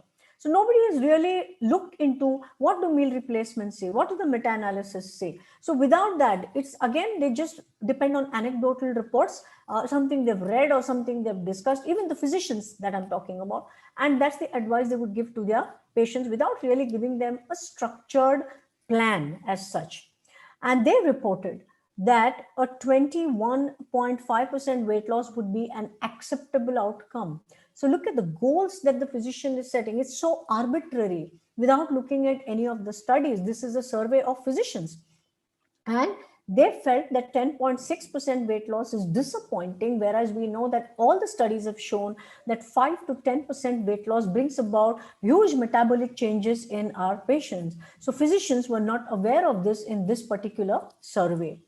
So this is a small short snapshot review of medically unsupervised strategies that use meal replacements. So this is one famous diet called the Jenny Craig, founded 15 years ago, where frozen pre-packaged meals, these are meal replacements, are used, and some counseling is given with 3 meals and 3 snacks per day with carbs of 60%, 20% of proteins and fats each, fruits, vegetables, etc. And the review is that it is actually well balanced, though a little high in carbs, and it led to a loss of 1 to 2 pounds per week. These are studied diets, but the counselors are not dietitians. They rely completely on the pre-packaged meal replacements. Slim Fast is another program. Now, these are diets that are available in the metros, they are available abroad, and I'm just giving you this snapshot to make you understand that these are done outside of a doctor's office. And this Slim Fast is actually available in supermarkets, grocery stores, and what you get are milkshakes or bars. And there is online support with dietitians where 2 meal replacements per day. The third meal is supposed to be a sensible meal with just fruits and vegetables. The review is that it is simple and it is convenient. So these are not studied in randomized controlled trials or anything like that. Then there are popular diets, and a scientific review was done a few years ago about this particular, about these different kinds of diets. It reviewed nutritional adequacy and efficacy with respect to the macronutrient composition, and caloric balance is the major the view was that the caloric balance is the major determinant of weight loss. Diets that reduce caloric intake, they result in weight loss, and this is intuitive, we all know that. So free living overweight individuals who select high fat, low carb diets consume fewer calories and lose weight. I won't go into this details. Let's go to the nutritional adequacy of these particular diets. The moderate fat balanced nutrient reduction diet is optimal for ensuring adequate nutritional intake, and high fat, low carb diets are nutritionally inadequate. We know that, and hence supplementations of various types need to be given. Today, if you and I were to use these meal replacements, we can use them, but we have to make sure that nutritional supplementation has to be given additionally. Very low fat diets are low in some vitamins, and then they have to be also supplemented. Now comes our part where we are supervising the diet, we are using the meal replacements. What does the review say? Well, the review says that basically these were meal replacements that were foods consumed during the meal moments. That means during breakfast, lunch, dinner, or a snack time, you just replace it with one meal replacement or a meal supplement with the intended liquid formula or whatever it is that you want to give the formulation. And it's supposed to be a balanced, healthy mix of nutrients, of all the macronutrients and micronutrients as well. And this is usually for weight management. The energy content is targeted to be low, because not only do you want the proper mix of the macronutrients, you also want the caloric content to be low, because as I showed you a little earlier, ultimately the caloric balance has to be low. The calories have to be low for any weight loss to occur. So weight management also indirectly supports disease management. This is what physicians like us believe, and that is how we supervise the diets. So as I said earlier, VLCDs have been in use for more than 20 years now. You can see this is a 2001, but you have the direct trial which was done so very recently, and they also used a VLCD. Basically, it is calorie controlled, fortified with nutrients, and it is medically supervised, and it provides less than 800 calories a day, at least just 800, but not more than 800. And it is for the morbidly obese or rapid weight loss is required, is what was thought then. But today we know that it is not just for the morbidly obese. You use it even for reversal of diabetes, even if they are just moderately obese, and these diets do work. And if used as recommended under supervision with proper supplementation, these can be very, very safe, as has been done in so many studies in the past. And even at our center, we have been using meal replacements as VLCDs as a weight loss strategy for a very long time now, but with proper judicious scrutiny and proper follow-up, and in that sense it is quite safe. So the results have been there for all to see. This is one study with a very low energy diet for type 2 diabetes, and the conclusion was, this was done way back 6-7 years back, and this they showed that an intensive outpatient behavioral weight management program significantly reduced or improved the A1C in patients over 12 weeks. The use of such programs should be encouraged among obese patients with type 2 diabetes was the recommendation of this particular study, and we know now that it is true. So low calorie diets as against VLCDs, which are less than 800, these are more than 800, usually 1200 to 1600 per day. It's a traditionally reduced calorie diet, and there is pre-packaged food. So meal replacements need not always be just liquid formulas. You can also get freeze-dried foods which just need to be reconstituted with hot water. Even those are meal replacements because they are also fortified. So you have snacks and you have foods, and they are pre-packaged in the form of different kinds of foods. And so meal replacements need not only be milkshakes for that, or liquids for that matter. So they can also work as partial meal replacement along with reduced calorie meals and snacks. So these pre-packaged meal replacement plans are, as I said, medically supervised. They utilize all these products and behavior change counseling to help patients reach their goal. And some of the commercially already famous available ones are OptiFast in the US, and you also get it in India. Then there's MediFast, and then there are many of them, and there are complete meal process amongst them, meal programs by themselves. This is one example of a meal replacement where you have carbohydrates sometimes of 50%, sometimes even lower, with a higher protein 45% and fat which is very low. This is just one example, but you can get different compositions, and depending upon your beliefs, depending upon evidence, you can choose the different meal replacements with the different macronutrient composition. There are different studies which tell you that. So this was a weight management using a meal replacement strategy, and this is a pooled analysis.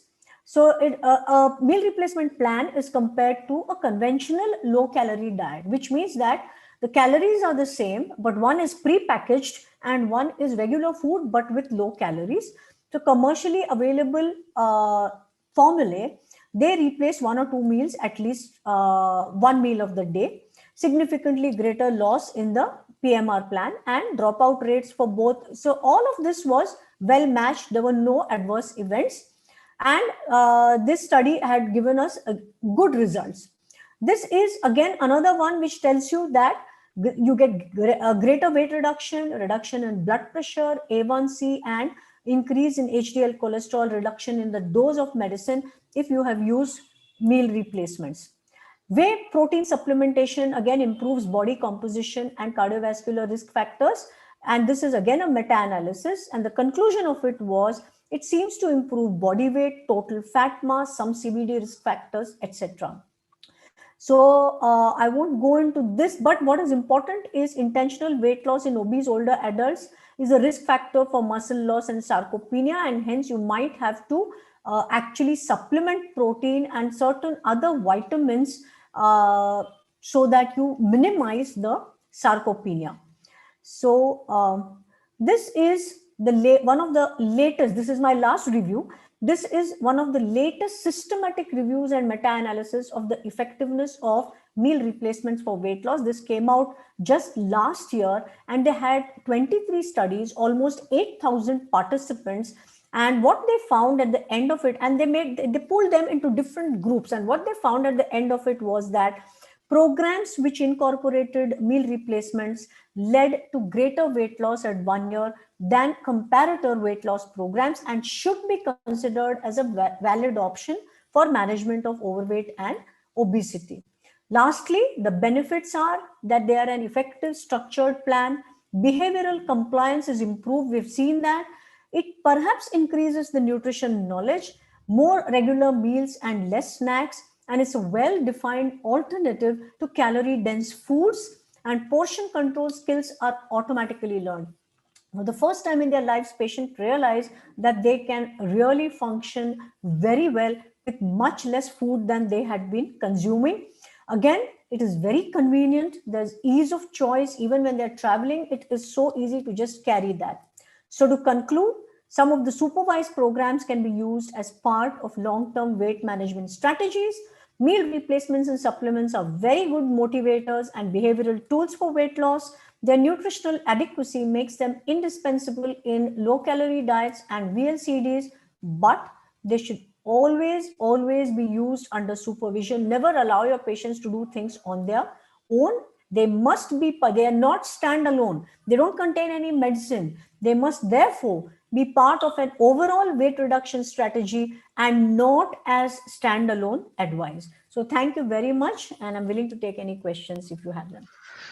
Thank you, Dr. Neeta. That was wonderful, and you pointed out the fact rightly that they are underutilized. So definitely, but none of the questions were related to that. We have a couple of questions. I thought I'll shoot one of that to you. And protein powder suitable for diabetics contains sugar, increased calorie. Which is the best protein powder suitable for diabetes? So I think I'll go ahead, right? Yeah, you can. Okay, so protein powders for diabetes, obviously, we don't want for our patients of diabetes, we do not want protein powders with sugar. But sugar substitutes are commonly added, and I think that's a great supplement for our patients with diabetes. In fact, they can even act as meal replacers. So a lot of time patients will have these protein powders plus have the snack and plus have the meal, the major meal as well. So we need to just actually point out to them that forget about the calories and the sugar content, because most of them just have sugar substitute, and we specify those powders when we prescribe to them. But they need to actually replace that entire meal or snack with the powder or the shake itself. Okay. Thank you, Purvi. That was nice. And Dr. Neeta, I have a question which is very practical. Most of the people are buying over-the-counter drugs or meal replacements, and they are not cheap. and some people, we have a lot of agents selling them. And would you recommend, what is the cost of one replacement over a month, say, on an average for a See, if person? you were to replace all the 3 meals in a day, a 1 month therapy would cost you something like around 7 to 8,000 rupees. Okay, thank you very much. There Yes, will that lot is, of yeah. So if there you're are lot, replacing all the 3 meals, yeah, 3 meals. But yeah, yeah, patients come to me and say, Doc, I spend 20,000 per month per meal plan. I said, is it meal yeah, replacement or is this something else? There are a lot of these people marketing things which are yeah, yeah. minimum 16,000 to 20,000 a month.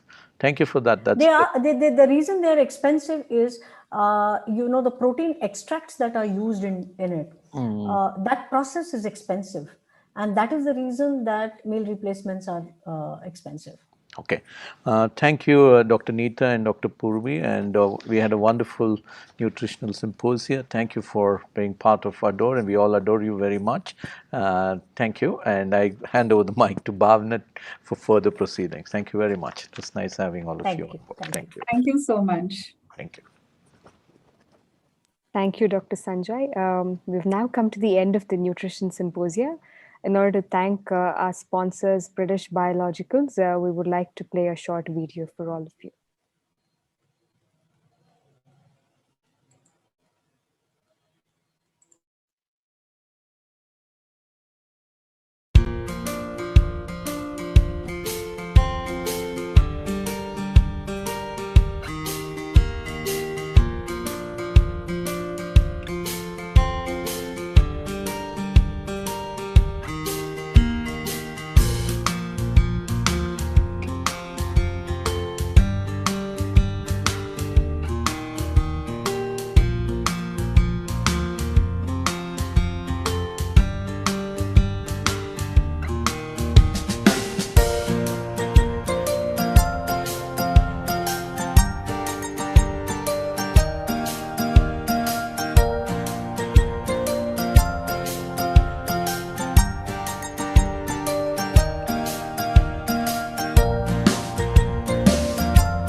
So we thank you all for joining us for ADORE, and we would love to meet you all soon for a conference in person perhaps, but since we're unable to meet you all in person, we're doing this conference virtually this year.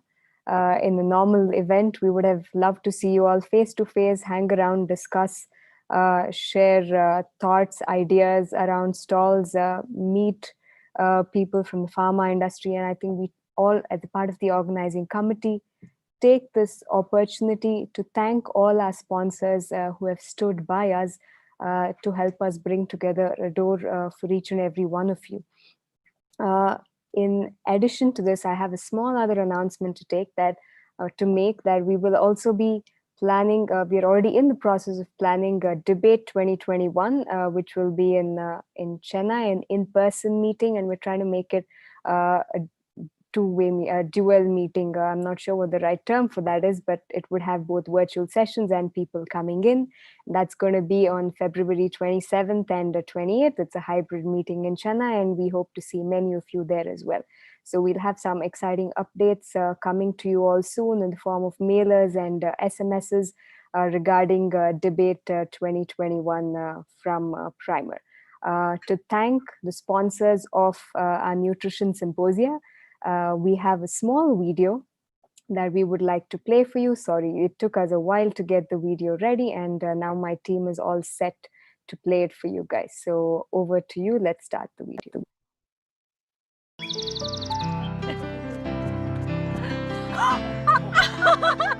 Simi कैसी हो? मैं एकदम ठीक हूँ। तू बता तेरा क्या हाल है? मैं भी ठीक हूँ। इन दोनों को देखो, इन्हें 5 साल से डायबिटीज है। मैं तो इन्हें रेगुलरली दवाई और इंसुलिन दोनों देती हूँ, लेकिन फिर भी इन्हें थकावट महसूस होती है और कमजोरी भी। और तुम्हारे इनको देखो, लगता ही नहीं इन्हें डायबिटीज है। एकदम फिट। तूने डी प्रोटीन के बारे में सुना है? D protein? हाँ, डी प्रोटीन कुछ ही समय पहले हमारे फैमिली डॉक्टर ने प्रिस्क्राइब किया। तब से एकदम फिट और एकदम एक्टिव। जहां अन्य दवाइयां और इंसुलिन आपके डायबिटीज मैनेजमेंट में मदद करते हैं, वहीं ताकत और शक्ति के लिए चाहिए संपूर्ण पोषण। डी प्रोटीन आपके दैनिक पोषण की आवश्यकता को पूरा करता है, यूरिन या ब्लड शुगर बढ़ाए बिना। अगर आपको डायबिटीज है तो आज ही अपने डॉक्टर को संपर्क करें और ब्रिटिश बायोलॉजिकल्स के डी प्रोटीन का प्रिस्क्रिप्शन लें।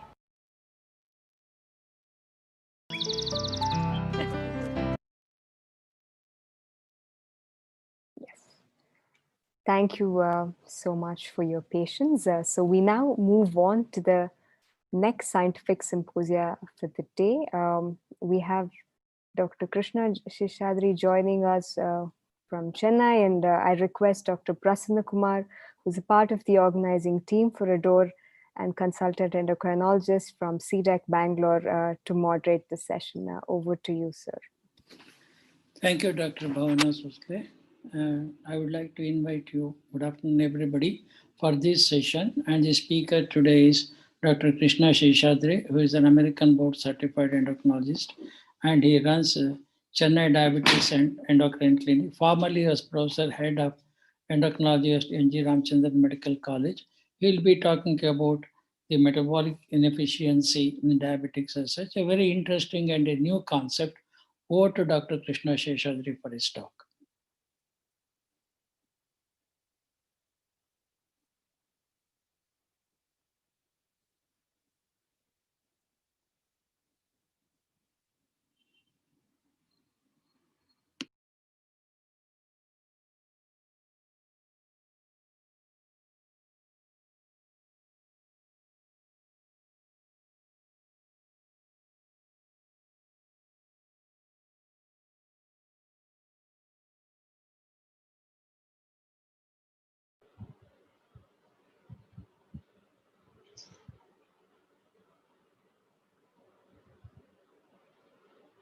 Good evening, everyone. Thank you, Prasanna, for chairing the session. And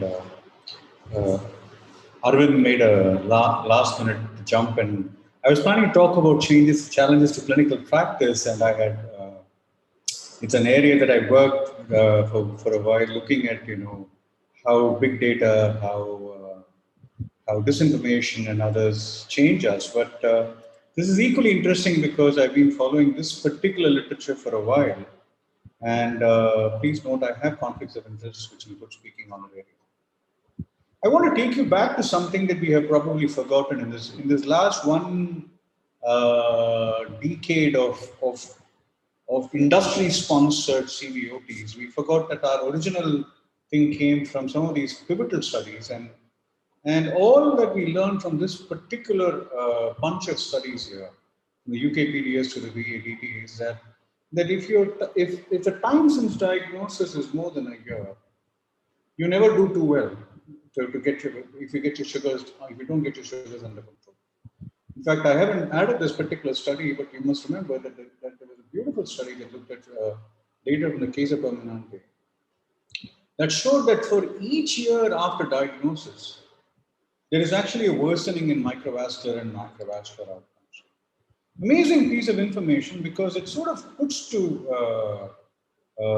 test our hypothesis that that the earlier the treatment, the better. This is one, but also it sort of tells you that the point of no return is not a single line, but it's a moving continuum.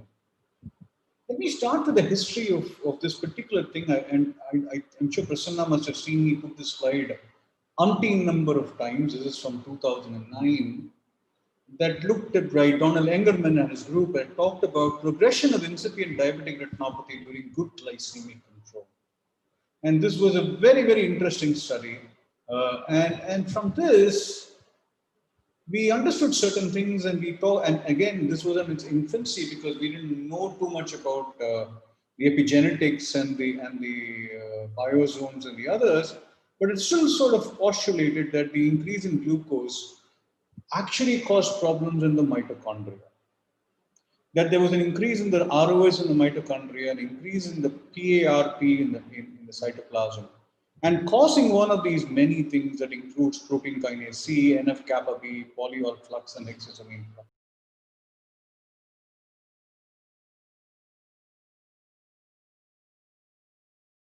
Sorry. At this point of time, they postulated this particular vicious circle of metabolic memory, where they said that an increase in glucose, age formation, rage formation, but importantly, that there is an increase in the respiratory chain activity. That increase in respiratory chain activity increases the ROS, which is the reactive products, and oxidative stress, and therefore triggering an increase in respiratory chain protein, alteration of the respiratory chain, and a deleterious cycle leading to the metabolic memory. They also postulated that this caused epigenetic changes, vascular stress signaling, and endothelial dysfunction, which led to diabetic complications that include cardiovascular disorders, retinopathy, nephropathy, and of course, loss of nerve. Interestingly, at that point of time, they said that it is not just controlling the glucose. Remember, this is an in vitro study, and they use some antioxidants, and in fact, in this one, they use vitamin C, where they showed that at least, and they used some of these endpoints, importantly nitrotyrosine, and showing that there was accelerated recovery when antioxidants were used in addition to insulin. Nothing came much of it, but over a period of time, we've understood the concept where there is a dysglycemia-driven chronic disease. That there are mechanistic drivers. Glucose is probably a signal that there is insulin resistance, pre-diabetes, type 2 diabetes, and of course, there is a complication. And there seems to be an interaction between the genome, the epigenome, and the environment that drives these complications, and therefore it is not just the glucose. And we know that now because of the various cluster studies, and we'll talk about it in a moment. The CardioWise study took subjects between the age of 25 to 64, and they had 4 categories in this that included vascular complications with type 2 diabetes, and they looked at these percentages, and what they showed was in the first 3 stages, one of the key drivers was actually overweight and obesity, and this was an important factor besides just having diabetes or insulin resistance that drove the odds ratio to. Similarly, we know that the inspired study that was done by the INDIAB, ICMR group, and what they showed, and Mohan and Anjana et al. Showed that there were clusters. And in the insulin resistance group and the CIRDD group, they correlated well with the Scandinavian clusters, but also that the IROD group had greater difficulty in reaching A1C targets, and they also had a greater development of CKD. This is the cluster, and again, the one thing that was standing out in this group was, of course, the BMI, and remember, and the base circumference in this group, right? But what is the root cause? Is metabolic inflexibility the root cause? What is interesting to note is, as we talked about, this is the mitochondria, and this is the glucose pathway, and this is the fatty acid pathway. Ultimately, they need to get oxidated. And what is the beauty about the body is that it can switch between fuels. That while glucose is a preferred fuel in many places, including in the pancreas, but the ability to switch fuels to achieve the respiratory chain action is a key feature of a non-diseased cell. So here is a carbohydrate thing, and can you see during the meal, carbohydrate is utilized more by the mitochondria, and this shows a mitochondrial fuel selection. On the other hand, in a fasting state, you will notice that the lipids are used much more. So the mitochondrial capacity to switch freely between oxidative fuels, depending on the nutrition context, is lost over a period of time. It's possible that insulin resistance and dysglycemia itself is a cause of this, as we talked about, and that may be one of the reasons why there is a driving of complications in metabolic memory. This mitochondrial respiratory complexes have, what happens is there is substrate utilization, the electron transfer across the chain, and what it does is it goes from complex 1 to complex 5, right? When there's extra substrate availability, there is something called electron leak and proton leak. And when that happens, there is a release of superoxide and ROS generation. When this happens and this bioenergy is not very smooth, it's not efficient, there is lack of substrate, then there are problems. But it also tells you that there is a target. So this self-perpetuating cycle due to mitochondrial dysfunction is one of the things that is causing problems with us. For example, if there's a mitochondrial overload or what is called a gridlock because of excess amount of fuels, that leads to decreased mitochondrial pyruvate uptake, which is lipid oxidation. That leads to a decreased substrate for ATP generation. And therefore, because there is inefficient lipid utilization, there is increased storage in the tissue, there is ROS generation, increase in microvascular complications. Then there is because of that, there is also increase in insulin signaling, impact in increased signaling. And as I've talked about in many places, there is activation of the MAP. When insulin doesn't act and the IRS complex doesn't get activated, the signal gets diverted to the MAP kinase pathway. And in the MAP kinase pathway, there is inflammation, there is cell proliferation and atherosclerosis. So what is happening in this big cartoon is something very interesting. There's mitochondrial dysfunction interferes with the oxidation of fatty acyl-CoA, and therefore there's an accumulation of intercellular lipid, diacylglycerol, and reactive oxidative substances. And when this happens, there's a reactivation of serine kinases.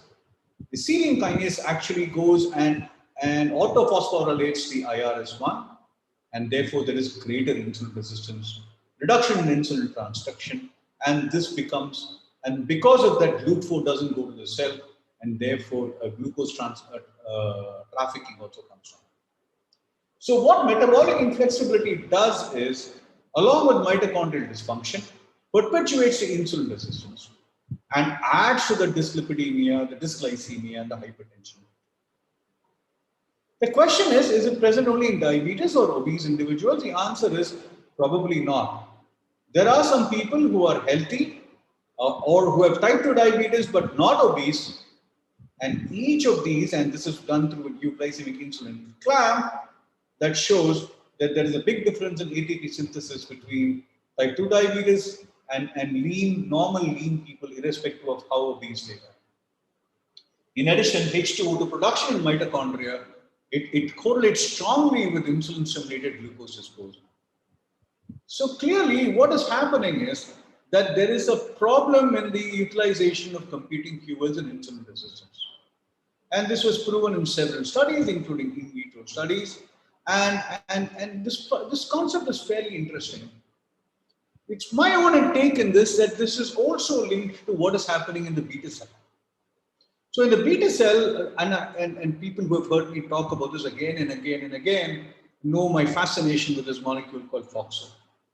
So FOXO is a beacon that is found in the cytoplasm, and it tells you that things are going on well. When there's oxidative stress, FOXO gets combined with the CBP P300 and moves off to the nucleus. And when ER stress is taking place, again, FOXO is phosphorylated. Now, the purpose of FOXO in the nucleus is actually to do exactly what we were talking about. FOXO is one of those molecules that provides metabolic flexibility, meaning it likes to have glucose down, but when it is not present, it allows through, and many of you may notice these proteins, these are the Modi proteins, to use lipids and others.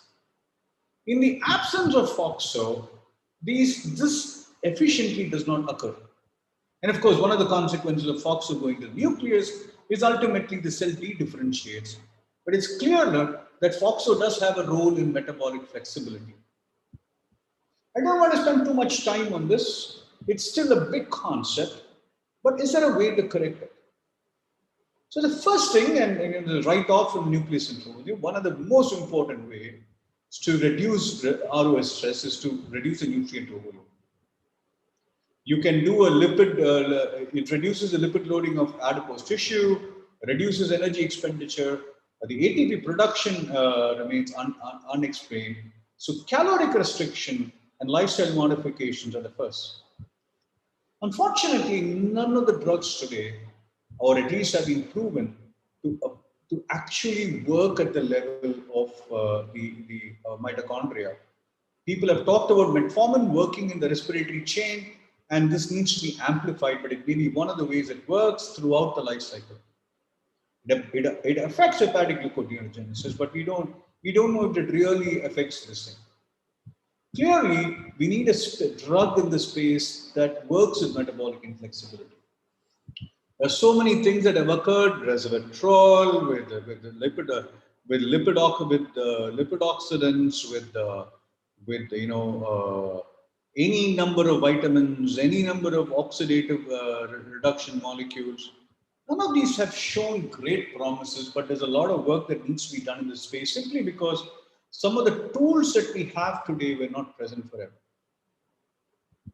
So none of these drugs maintain metabolic flexibility, and we know that if at all there's only one thing that works is, of course, the TZDs. They actually prevent lipotoxicity into the pancreas.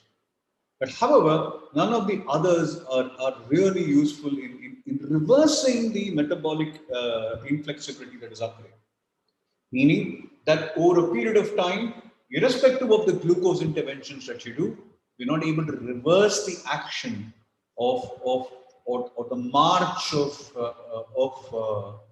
rage-induced mitochondrial dysfunction leading to cardiovascular outcomes. True, the SGLT2 inhibitors and the GLP-1/4s through off-target mechanisms work, but none of them seem to address the primary pathology, which seems to be mitochondrial distress that has occurred because of dysglycemia in the beginning of somebody's lifetime. So this is where we are, and it's a very, very interesting area that is evolving. The tools to do this are coming in. It's quite possible sometime we may have a disease, we may have a cure.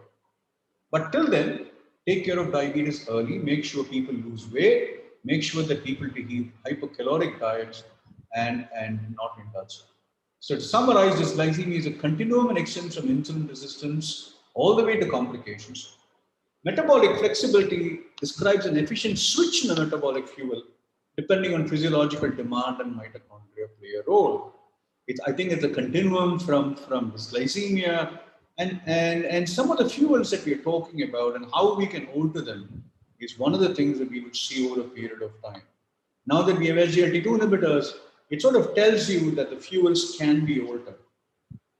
Mitochondria play a crucial role in determining metabolic flexibility. Disrupted metabolic flexibility or metabolic inflexibility is associated with every step of the dysglycemia chronic disease continuum.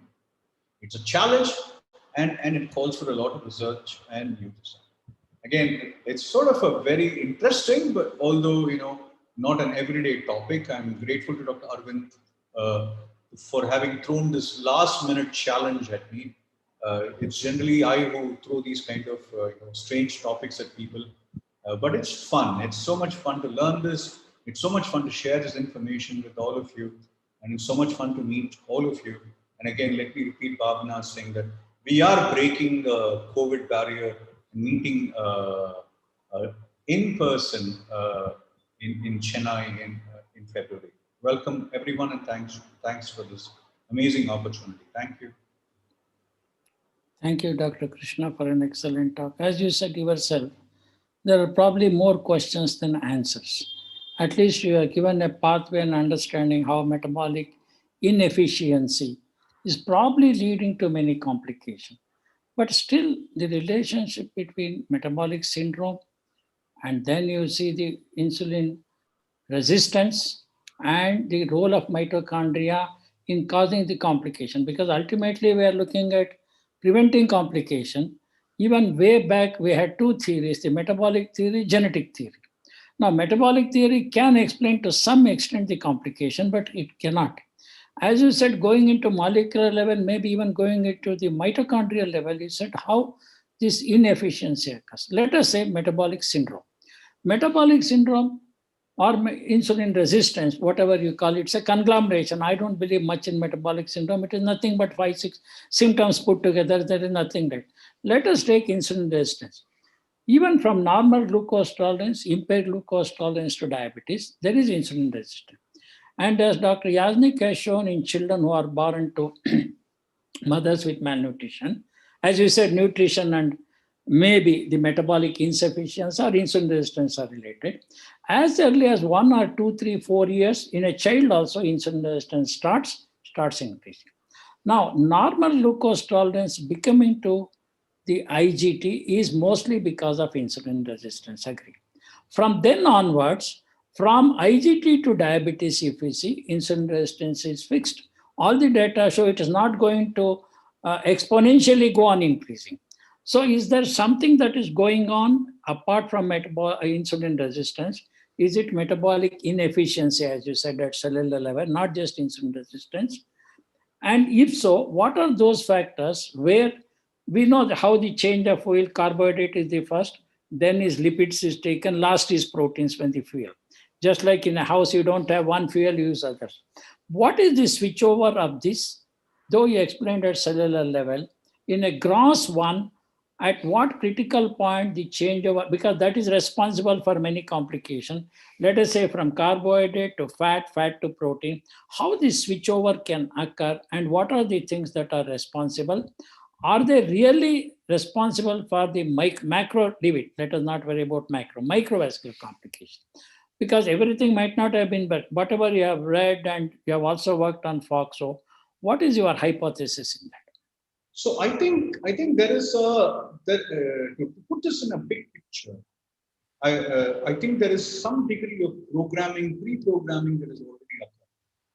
And I sort of those of you who listened to me last week talking about why is it that Asians progress this fast. This particular work that Venkat Narayan also did, comparing the Pima Indians versus Asian Indians.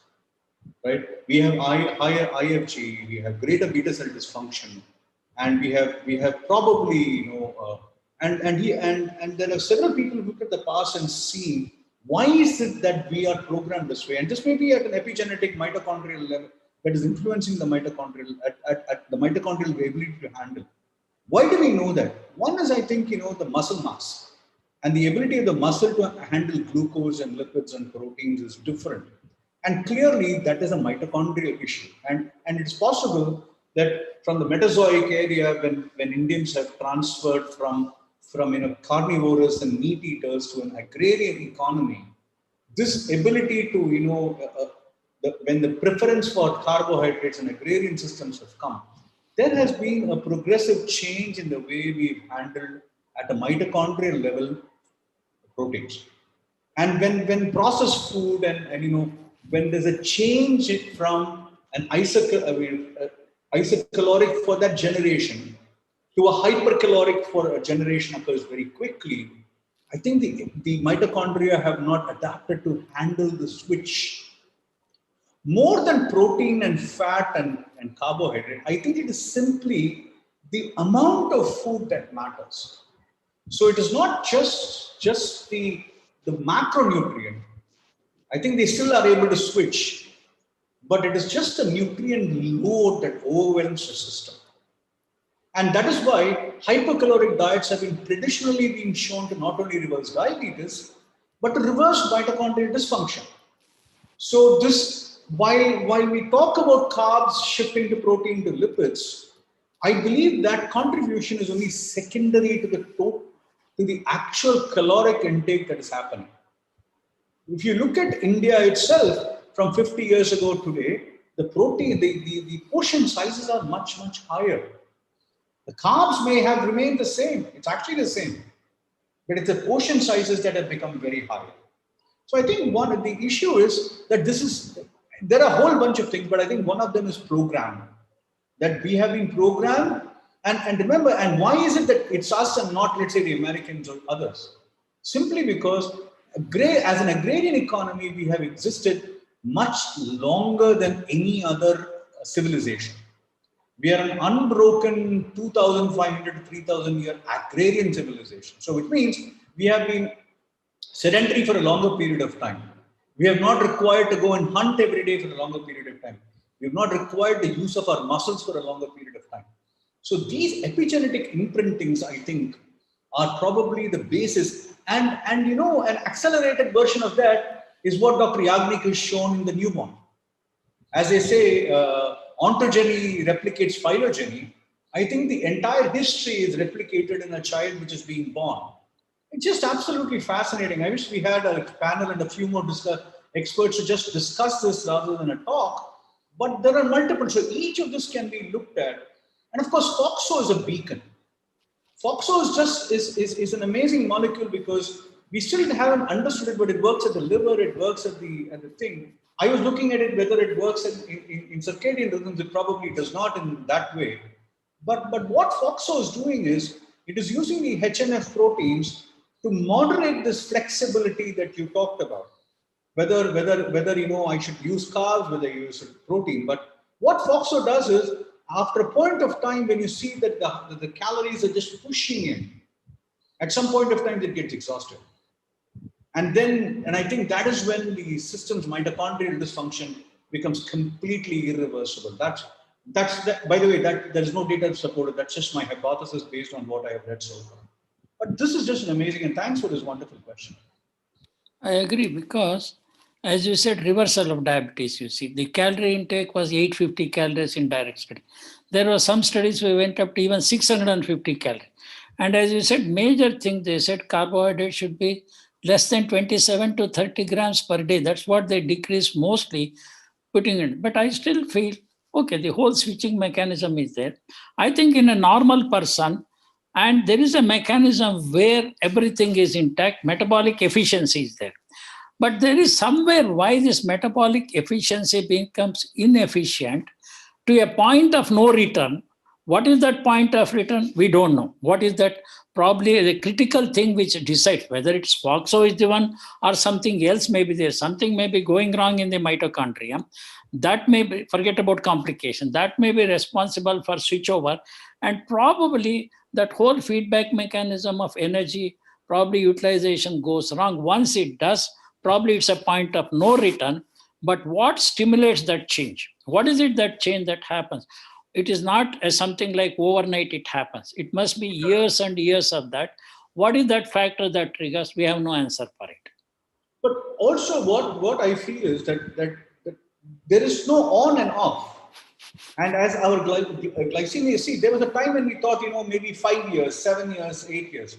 But what we know is that if you we don't control in the first year, your outcome is not as good as the second year. It's not as good as the third year. So clearly, this is a continuum and not an all or none phenomenon. However, if you address it early, I guess there is a way to reverse it or prevent its progression, as some of the studies have shown.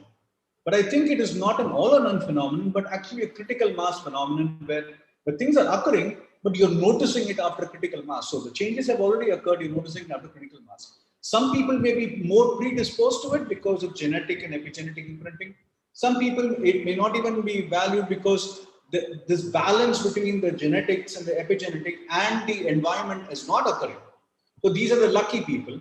But people like us who are both the genetic problems as well as a bad environment, I think this precipitates much faster. That's why both the direct study, the intense lifestyle modification, even bariatric surgery. So many changes occurs. It's not weight loss, it is not just calorie intake. All these changes occurs 5 to 6 years. Beyond 6 years, all these studies have done, it's a point of no return. Maybe that once this metabolic inefficiency progresses to some extent 5-6 years, it's a point of no return whether you do bariatric surgery, intense lifestyle modification. That's why probably, as you said, there is that critical period where you have a chance from the time of diagnosis. Beyond that, whatever you do, probably it's not going to help, or it may be partial. For the practitioner, I think the way to think about this is think as an assembly line. The body is able to package these proteins and materials and everything efficiently, as long as you're not flooded the assembly line with input.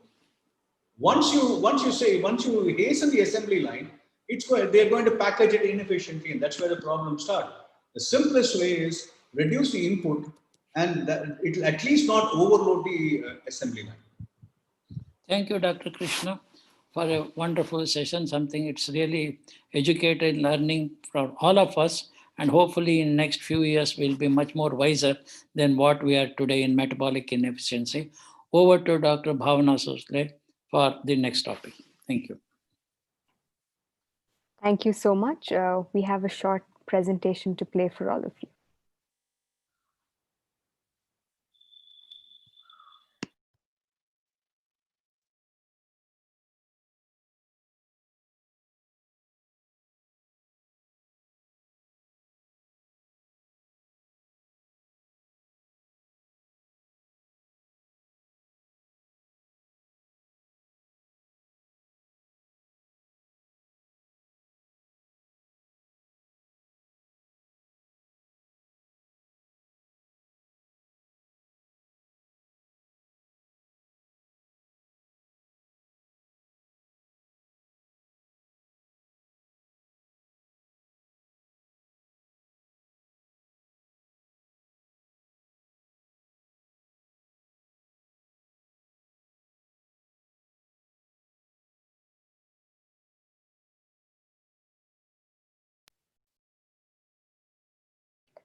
We thank our sponsors once again for their continuous support. So this is on behalf of the organizing team of ADORE.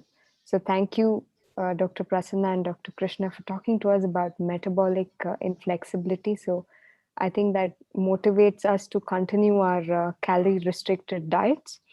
We now move on to the next agenda, and we're going to be looking at technology and insulin therapy.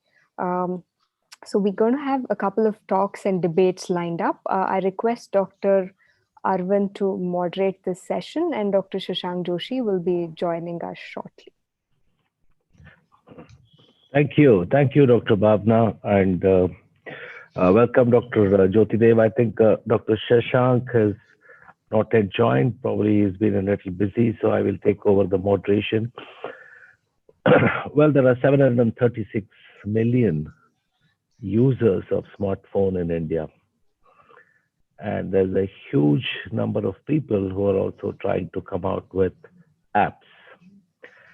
And Jyotidev is called the technology doctor in India. And then people who know him well know him as a person who adopts the technology extremely fast.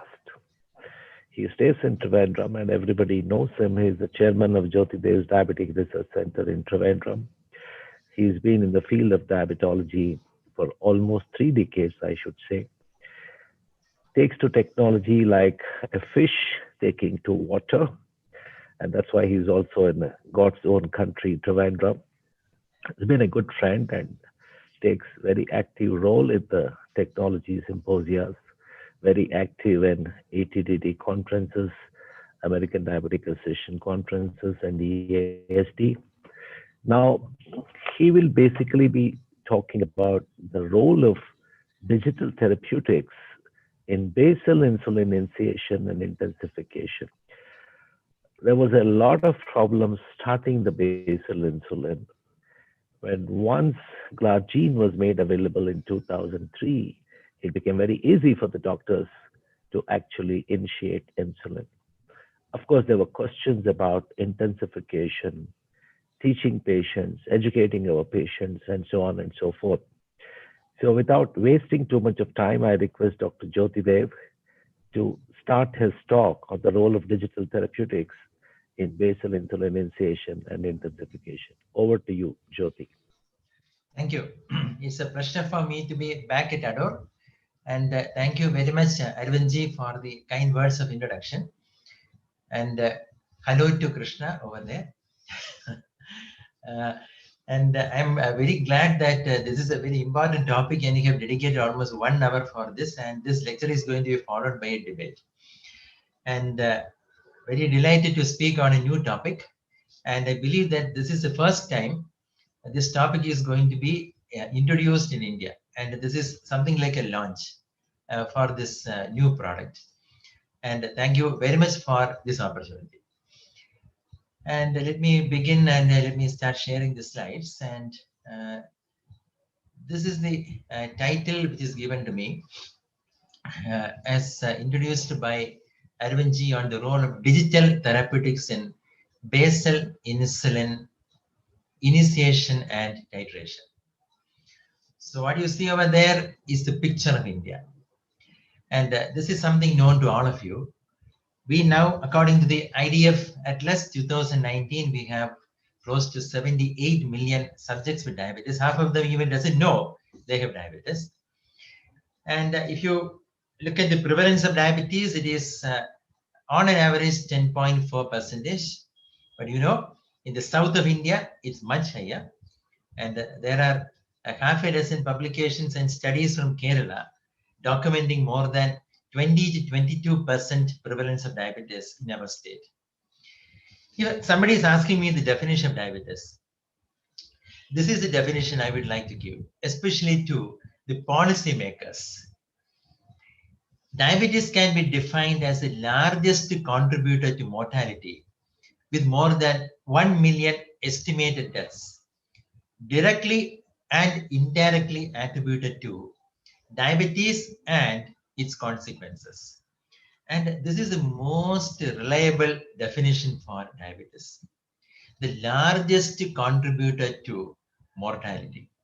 It is largely contributing to the mortality in cardiovascular diseases, in chronic kidney disease, and currently during this COVID pandemic, diabetes as an underlying disease or hyperglycemia is contributing majorly to the severity and to the mortality due to COVID. So that clearly explains the significance of treating diabetes. But despite all these technologies, I mean the prevailing therapies and technologies, this is the status with not much of a difference, especially in the developing world, with a hemoglobin A1C of 9.3 or even above. And despite all our efforts, of course, there are many efforts going on to reduce the A1C by at least 1% in the country.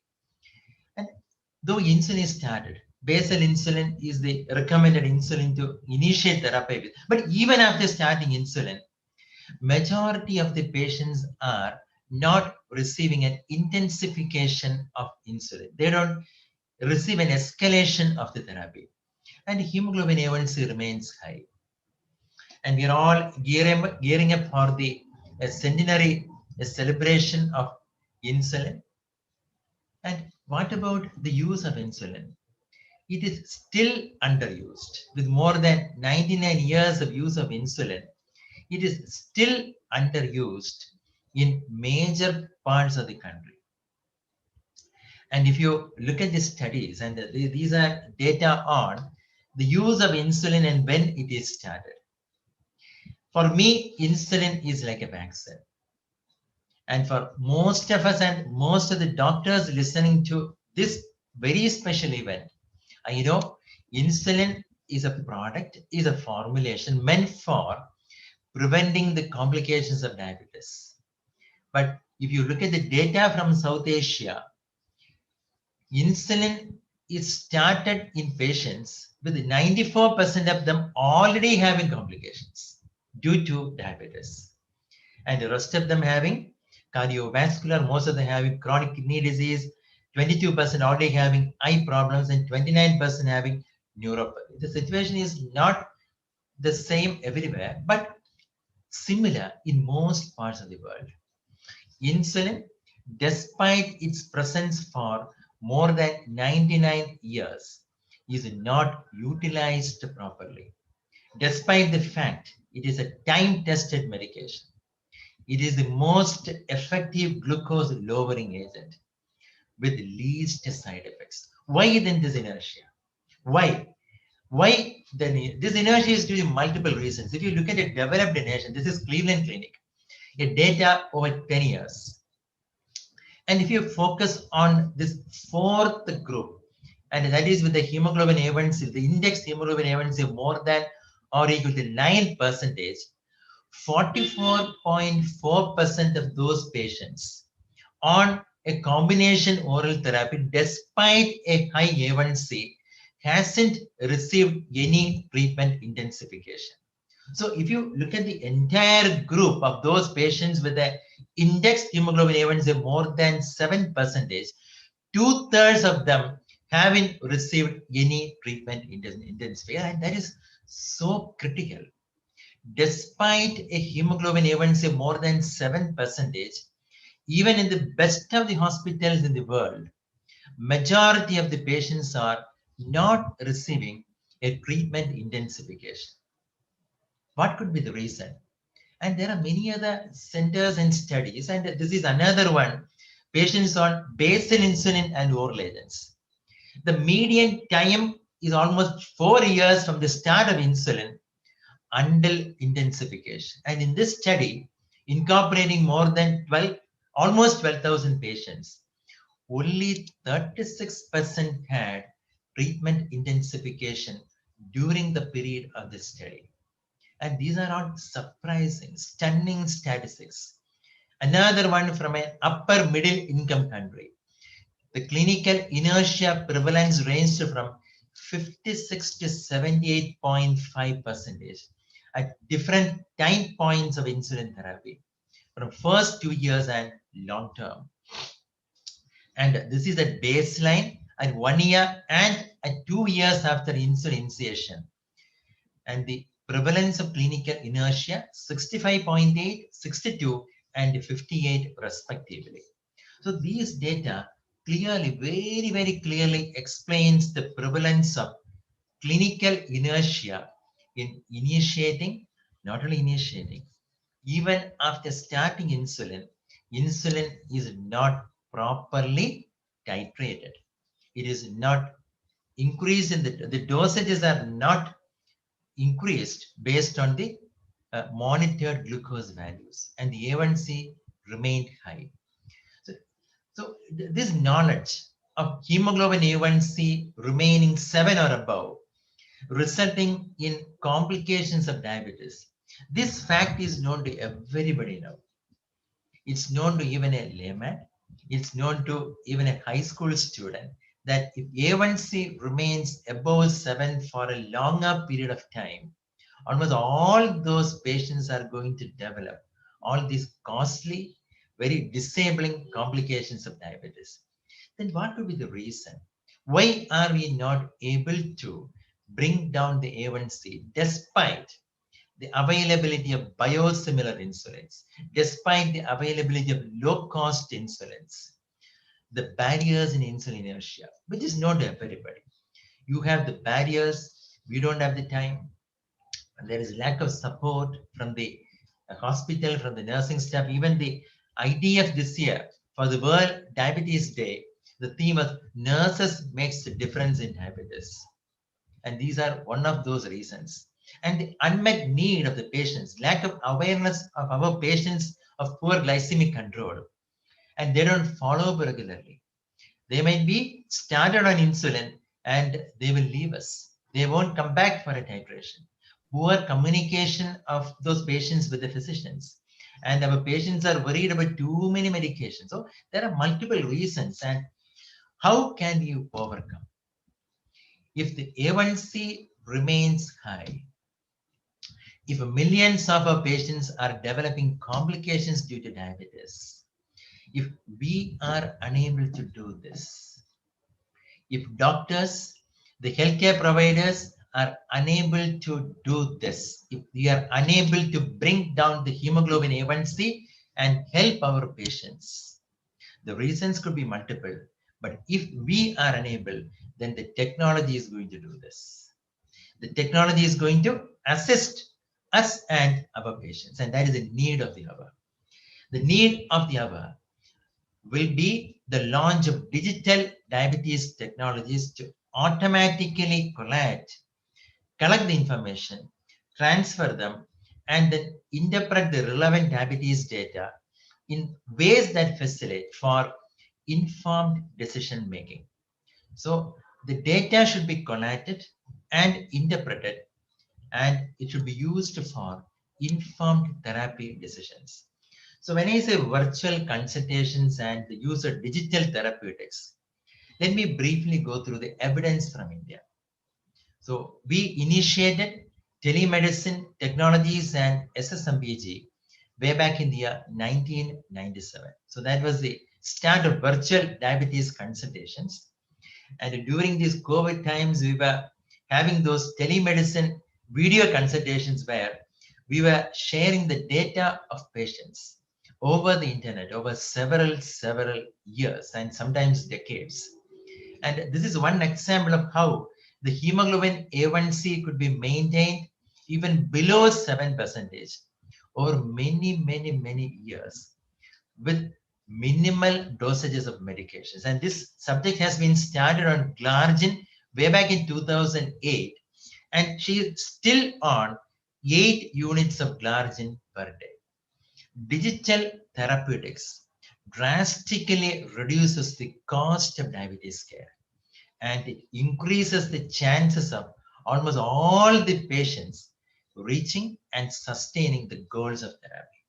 We do have several publications to document the use of digital therapeutics, and compared to a conventional diabetes care clinic, the digital diabetes clinic can result in robust, clinically highly significant reductions in not only hemoglobin A1C but also cardiovascular risk parameters. So let me now move on to a recent recommendation. This is diabetes care in 2020. So this is reinventing the technologies in telemedicine, the use of digital diabetes app technologies, and the consensus from EASD and ADA. So when I compare digital therapeutics with digital health and digital medicine, I will admit that these are different. Digital therapeutics is more similar to a new medication, a pharmaceutical agent. These are products to deliver evidence-based interventions. And you require not only clinical evidence, but also real-world outcomes. DTX products must be reviewed, so they require review. It's not like an ordinary mobile phone app for the treatment of diabetes. Digital therapeutics are quite different. They need to be cleared and certified by regulatory bodies. And this is ultimately to transform the lives and the healthcare in the country. So how can we overcome the insulin inertia? With the help of digital therapeutics. For doctors like you and me, it's very simple. It requires only one-time onboarding of patients into the platform. It drastically reduces the time for we doctors and for our supporting staff so that we can shift our attention to other patients. And for the patients, it is easy titration and they need to understand the process. They can titrate the insulin much easier, and they trust not only the DTX, but also the doctors. Because this is an ongoing process where our duty, our responsibility will be not only with the DTS, but with the patient. And it is not the auto titration. We as physicians will be deciding everything the DTS need to be delivering.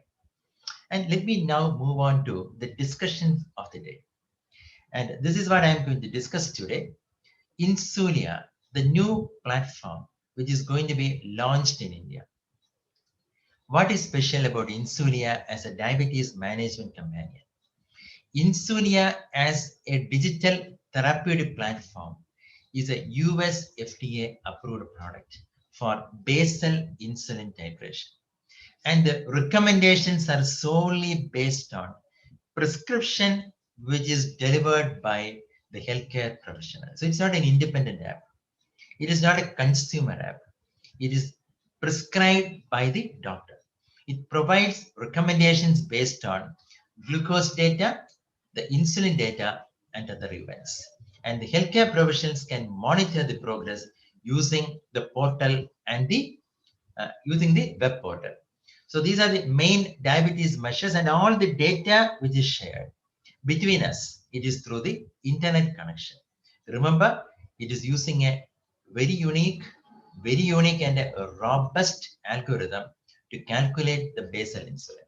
So initially, if you have decided that the patients need to be registered, the patients will receive an email and they have to agree to the terms and conditions, and they will then receive a text message for onboarding, and they can use the Insulia on their phone or on a mobile device, or they can use the Insulia web portal. And this is how it can help both the doctor, the nursing staff, and the patients.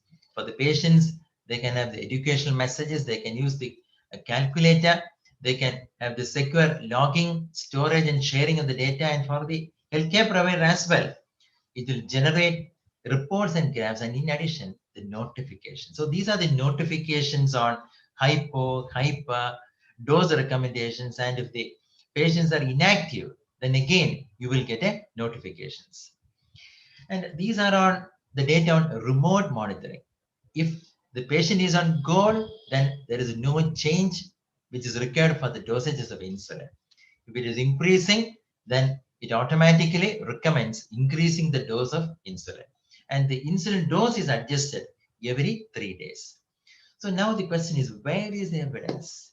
Because you need evidence, because this is a portal, this is a program, this is an application, this is digital therapeutics, which requires a regulatory approval. And these are all published in top in-text journals such as Diabetes Care. And this is on TeleDiab2 study, the efficacy of 2 tele-monitoring systems. So I have group 1 over there, and this is the control group. Group 2 and group 3 are the intervention groups. And these are patients already on basal insulin. And this is month 1, and M stands for month up to M13. So group 1, it is just the control arm.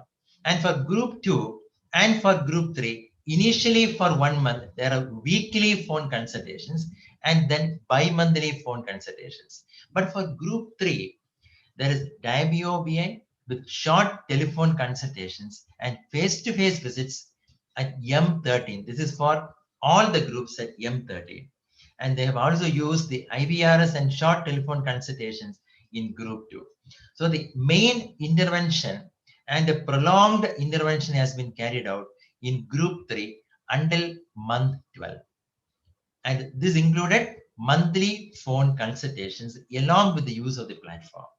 So if you look at the hemoglobin A1C reduction during the direct visits, it is statistically highly significant reduction in the intervention groups compared to the control group. And when you continue the intervention through 12 months, if you look at the group 3, the percentages of those patients reaching an A1C target below 7 is statistically highly significant. It is almost twice compared to the other 2 groups in group 3.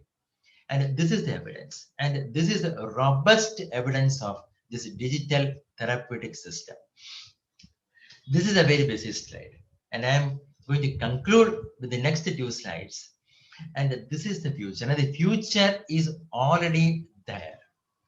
And this is a very recent publication in Diabetes Technology and Therapeutics.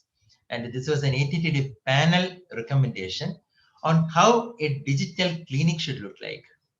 You can have either 2 or 3 of these components, or it can be unlimited possibilities, connecting to the wearable biosensors, the connected glucose meters, the connected insulin pens, and you have the remote glucose monitoring technologies in real time, the standardized AGP report, coaching, support, education, and so on, with unlimited possibilities. And please understand, this is the future, which is already there thanks to COVID. COVID has a lot of setbacks, but it is reinvented. It is rediscovered, and there is a rebirth for telemedicine all over the world, especially in chronic care. So my question is, why do you require an advanced digital therapeutics for basal insulin titration? The simplified answer will be, for us, the doctors, to save the lives of millions of patients with diabetes. And that is possible with the new platform. So thank you very much, Adore, for this opportunity, and thank you very much for your patient hearing. Thank you, Dr. Jyotidev. That was a wonderful talk on the new apps that are going to come in for use for physicians and patients.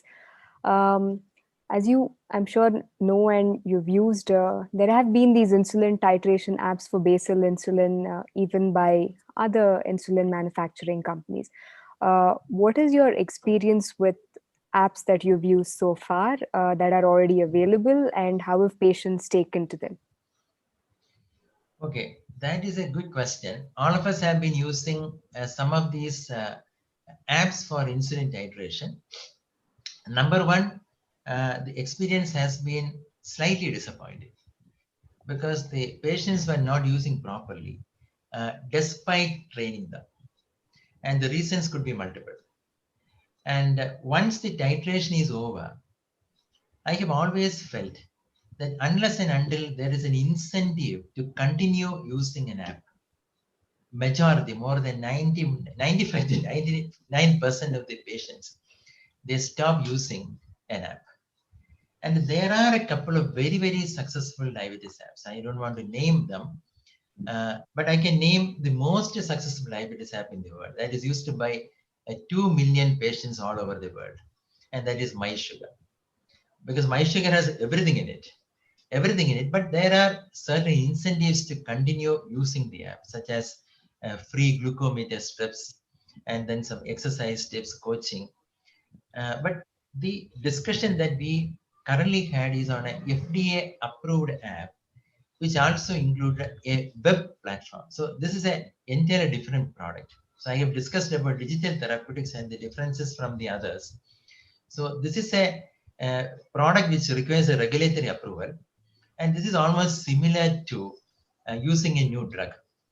And here, everything is decided by the doctor, because you can, with your web portal at your hospital, you can change your algorithm. You can change the unit per kilogram dose of the insulin from your hospital itself. With other apps that we have been using, this was not possible. So here a two-way communication is also possible. So I believe that a similar app was not in existence in India earlier. And this is going to be a new experience. And I believe that this is going to be a successful experience for us as well as for our patients. Thank you, Dr. Jyotidev. I think you've given a lot of good points for both the debaters to highlight, because the debate is going to come up next. So they're going to take away all the pros and cons from you. But I think the biggest thing you hit on right there is that patients need an incentive to continue their SMBG on. And whether they use an app or not, or whether they need to use an app or not, if they can pick it up on their own is an entirely different question. But following up with SNBG and sustaining that behavior change is what really keeps them at target. So I think that is something we should all remember and continue to motivate our patients. So thank you very much once again. Thank you. Shashanti has come. I think he has been busy.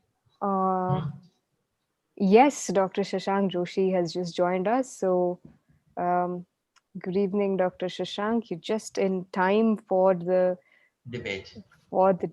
So I now would like to request Dr. Krishna Sheshadri and Dr. Arvind to turn on their videos and gear up, because we're going to have a heated debate on mobile apps and where the patient support systems for basal and insulin intensification? Do we really need it? I request Dr. Shashank to moderate this debate and to also give the balanced view right at the end. So over to you, Dr. Shashank. So anyway, we are looking forward to a very heated debate from two of the best people who make ADORE possible. Professor Arvind versus Professor. And we are all looking forward to it. So let's start with the debate.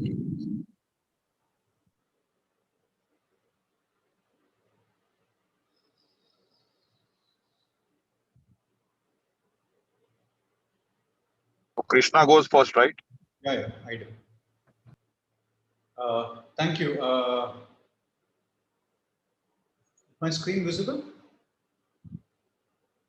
Bhavna?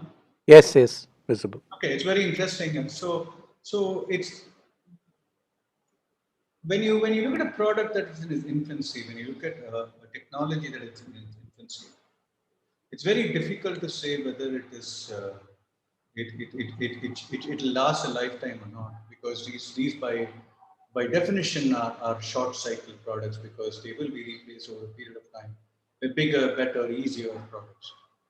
But I think the concept as a whole is something that is very unique, and the concept as a whole needs to be preserved, and I think that's the only thing that can be debated, because it's very easy to nitpick into small things into these kind of things. I just wanted to show you something very interesting from my own database today, and you will notice that these are the, please don't look at the names, but these are the instructions that are gone underneath the things to our people to help. One is, and if you notice, within a span of 4 patients, I have 3 in whom I have asked the sugars to be either entered in the app or use an AGP. It's very interesting that, and I was reviewing this just before. So with that, let me start my presentation. And again, I don't know if there's going to be a big debate, but let me talk about this from the way I see it. I have speaking on an area which is a conflict of interest. Why are we doing this? Insulin itself is a very frustrating thing. And the fact that you are working with patients and then who come in between visits, and then when they come in, their sugars have not moved, their doses have not moved, is one of the most frustrating things for both the patient and physician. And importantly, that doesn't work in chronic care, because you want motivated patients, you want to make them engage themselves, you want them to be managing themselves, and that's really all that you want to do. And you want to give them active control over their disease and their life. At the same time, you want it to be safe, you want it to be effective, and you want to have some semblance of where it goes. And this is very difficult to achieve simply because the nature of the illness, the education of patients, our time constraints, even your educators don't have the time enough to do this. So at some point of time, you really want self-management to take place, and we need tools that bring in self-management. This is the thing about basal insulin titration. It's interesting that the total dose of basal insulin remains about 18 units in practice in Asian countries. 80 to 85% of patients using insulin are not at target. And it's one of the most important reasons for poor glycemic control. So there is titration inertia simply because we don't work with patients on day to day. I tell people who I work with in team something is that work happens between meetings. On the other hand, in a doctor-patient relationship, especially with insulin, the only work that occurs is other than talking about diet, which nobody advises as well and nobody follows as well. Basically, the patient puts a show when they come to you, and you play with that show, you write a dose, and then they come back the next time. So clearly, that there needs to be some degree of control handed over. And of course, the reason we are afraid of it is hypoglycemia, a whole bunch of other things we won't talk about.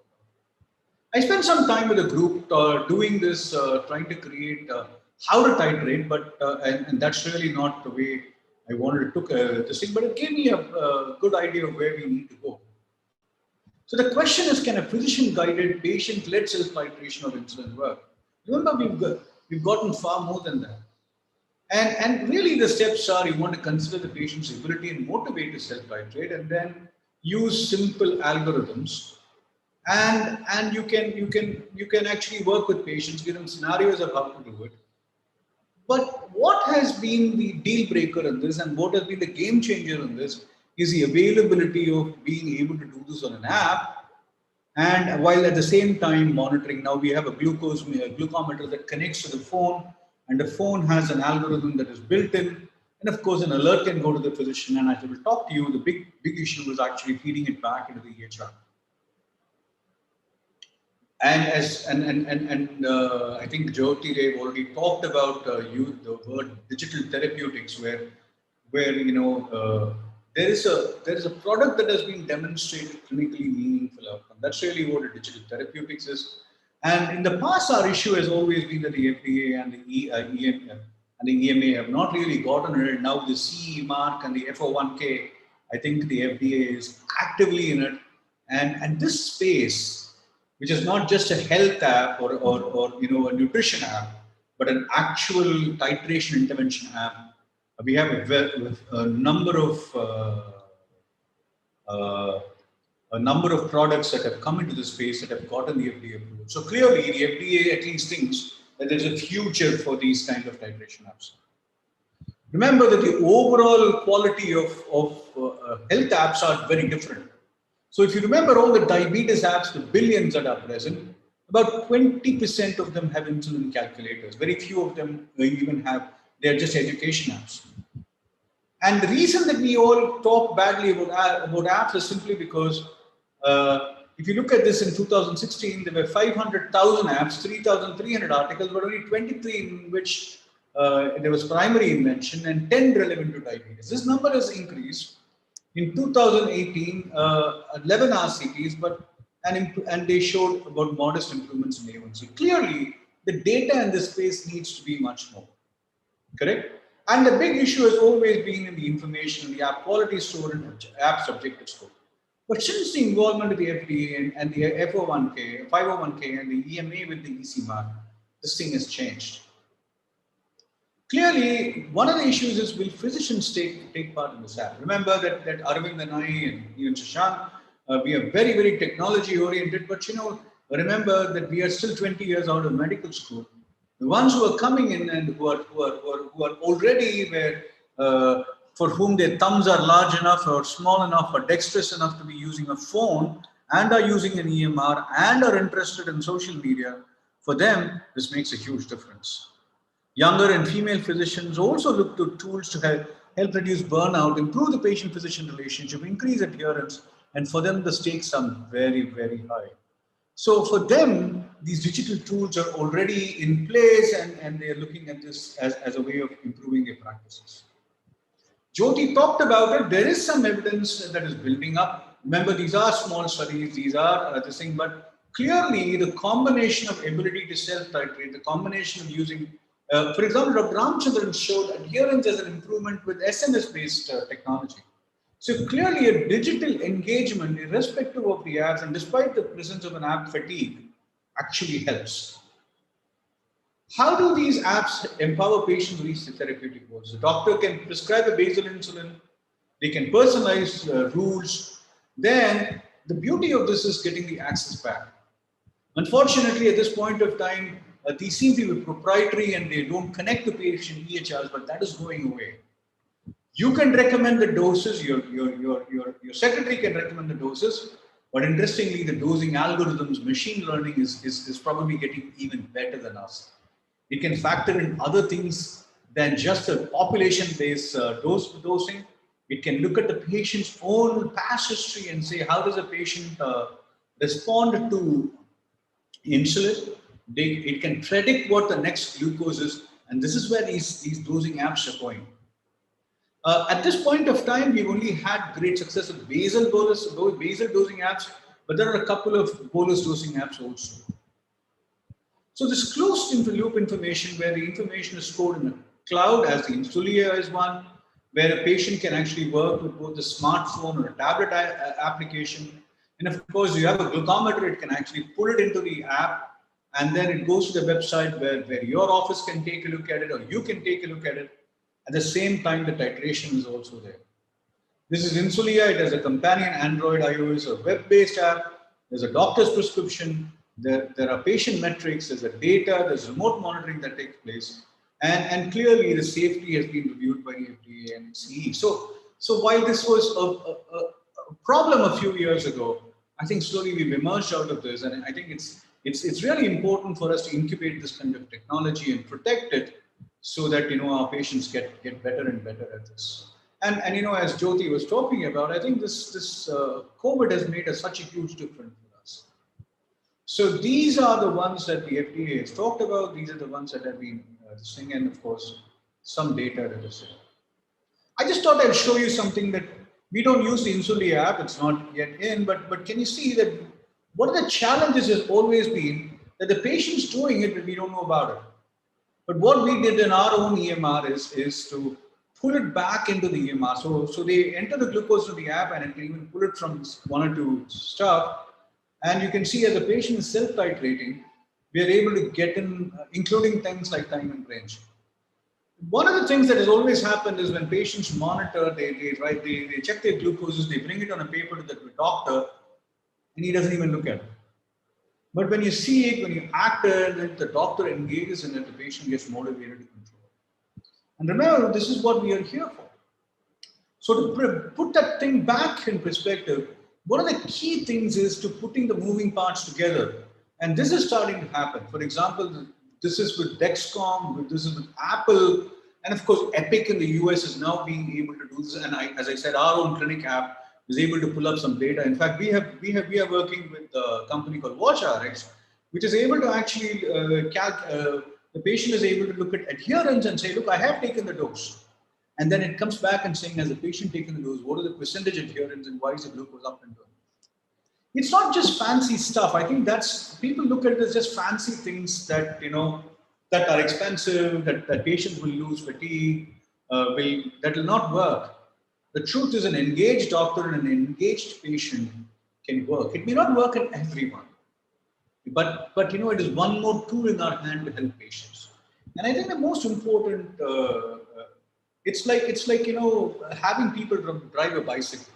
When a patient is starting to take insulin, your basal insulin is like trainer wheels. You're holding them only as long as they're able to take care of themselves. And this is another tool. It's like putting training wheels on a bicycle.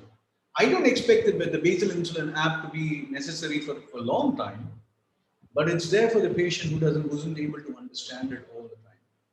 And I think that's where apps like these come back. But the key is to feed it back. The key is to get involved. The key is to actually, the physician to review the data and say, you know what, I saw this. I saw what you've done. I like it. You know what, you've not really taken the same doses, haven't you? That's what it's recommended. Why didn't she do that? That kind of engagement, that kind of talking, that kind of activating is what is important. I want to stop with two things that summarize what I believe. And this is from Satya Nadella. He said, a lot of times we think that, a machine is going to replace us.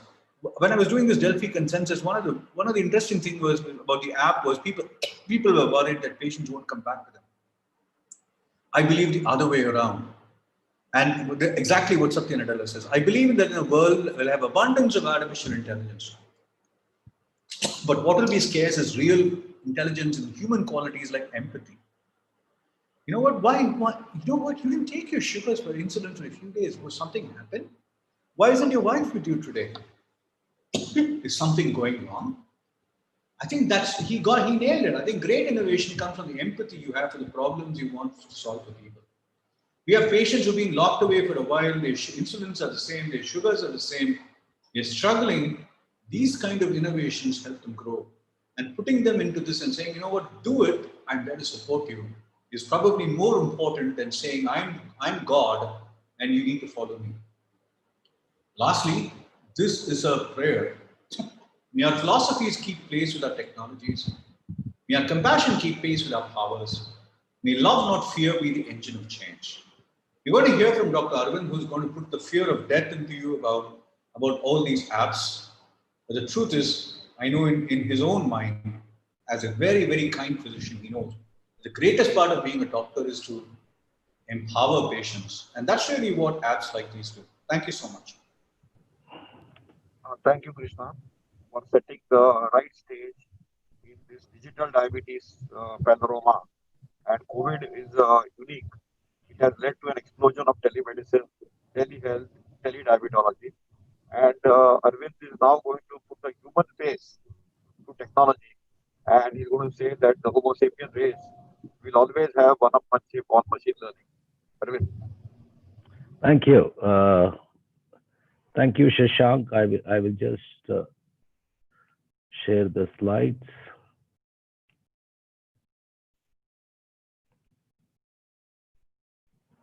I hope my slide is visible. Great, Krishna. You spoke of everything except what you were supposed to speak. I mean, the debate, the title is very clearly written here. Mobile app-based patient support system for basal insulin intensification. Is it the need of the hour? I mean, that was the title. I mean, except answering the question whether it is necessary or not, very philosophically you ended with slides, okay? And my job is to say that you don't need an app for basal insulin intensification. And Krishna, you also started talking about EMR and telemedicine and digital health platforms, etc. I mean, that's your way of confusing people and then trying to take them away from the realities. Well, Jyotidev has already mentioned this. This is about the clinical inertia. So we kind of knew that there are patient-related barriers to take insulin itself, also the basal insulin, and there are also physician barriers. So I will not go into the details of these barriers. Again, I have summarized the barriers to insulin therapy, but again, we will skip this. But the only fantastic thing that happened was actually the birth of glargine. And even the ADA, and if you look at all other big groups, they very clearly said that, okay, it's very easy to break the inertia because it's easy to start the basal insulin. It can be given at bedtime or post-breakfast. And time of dosing was very convenient. And we know how basal insulin works. And we were also told it's so easy, you just have to ask your patient to test his fasting blood glucose maybe once, twice, or 3 times in a week. And then you give him a value, you give him a target that he is going to titrate his insulin. So the birth of the glargine in India, and of course the other basal insulin, made things very easy for the doctors to actually start insulin. So even the doctors who had the inertia, because other regimes were very, very complex. So it made insulin initiation easy for most doctors, and once daily, less hypo, and dosing flexibility was what we liked with the basal glargine. And of course, we also got Digludac, which made its debut a little later. So it was not difficult to start insulin at all. And most importantly, titration is so easy, it's a child's play. You don't need an app for a child's play. And I'll just prove my point that you don't need it. Anybody can teach the dosage adjustment if it's a basal insulin. At least we do it in our hospital. I'm sure across the world is being done. A doctor can teach, a nurse can teach, a lab staff, educators, dietitians, paramedical staff, pharmacists, even the people working in the reception know how to actually teach a patient to titrate the dose. I'll come to the point. And it's a very simple instruction that we give it to our patients. You set the fasting blood sugar target based on the patient profile. You can give a fasting of 110 or 120, or in elderly patients, you can set it to 140 or even 150. And the titration is very simply taught with the tables below. Start with 10 units at bedtime. If you want, you can give it at daytime. Set the target to keep fasting between 80 and 120. Test fasting once in 2-3 days. You have to do your SMBG. And if the fasting is more than 120, increase 2 or 3 units. And teach your patient that in case you have hypo, at any time of the day, reduce 2 to 3 units from the dose taken the night before. And if the fasting is between 80 and 120, maintain the same dose taken the night before. This can be written or printed on the prescription of all your patients. And this is absolutely very, very easy. And this is not rocket science. And that's Prasanna Kumar's favorite word. It's not rocket science. And when it is rocket science, it's not difficult at all. Adding or subtracting 2 is not rocket science. This is exactly what I want to tell the people who try to bring in an app. It's like you have a girl, you haven't found the boy, she has to get married, and you are just trying to hurry up the thing. Please don't do that. Adding or subtracting 2 is not rocket science. We don't need an app to do this. It's like 2 plus 2, you don't need a calculator to add that. Definitely, you don't need an app to do this basal insulin. And importantly, mobile apps are not anything new. It's been there for ages. In fact, Dr. Jyotidev himself said this. Market is flooded with health-related mobile apps. And we also have ads for little children to start learning how to do the coding. So when once you have an app, somebody has made it, and they had all the time, the technology people, they have made the app. Now it's on the head of the marketing team to actually market it. And when that falls on the head of the marketing team, whether it is useful or not, they try to convince the doctors that, well, you need an app for the sake of your patients. No, we don't need it. We have seen this by-dose coach. In fact, Sanofi released it 3 years back. And over a period of 3 years, all of us have learned that it's very, very time consuming and patients are not going to use it. But I do believe in the fact that 760 million Indians have smartphones. Important thing to remember is just 1/3 of them actually use the internet. And most of these mobile apps need internet. And the moment you say internet, it costs money. Now look at this data. Around 54% of Indian internet user base is between 20 and 39. And our patients are likely to be over the age of 40. And people over the age of 40 form the lowest share of people using internet. And youngsters in the age group of 12 to 15 have 14% share of total internet usage base. Well, these are the numbers for Krishna. And for the people who are trying to sell the app, internet is expensive. Remember, Mera Bharat Mahan is what all of us say. It's a very, very diversified country. Geographically, racially, climate-wise, social, language, religion, caste, gender, you take it. It is very diversified. Language and education levels across India has always been a major barrier, and mobile-based health apps have issues because language is a problem. You can't give your app in all the languages. And finally, what Krishna loves the most, evidence-based medicine. Is there any evidence to say that the mobile-based basal insulin app actually improve the patient care? Let's look at what is available on the net. I will just show you this. There were 2 groups, intervention group and another group taught by the nurses how to actually titrate the insulin. HbA1c reduction was the same. End of the trial, the insulin dose was 33 units in the intervention versus 28 in the nurses taught group. That means those who use the apps had to use higher amount of insulin. Not only that, intervention group had a higher proportion of patients who experienced confirmed hypoglycemia event than the control group. Doesn't just end there. The intervention group also gained more weight than the nurse taught group. So you have everything going against an app.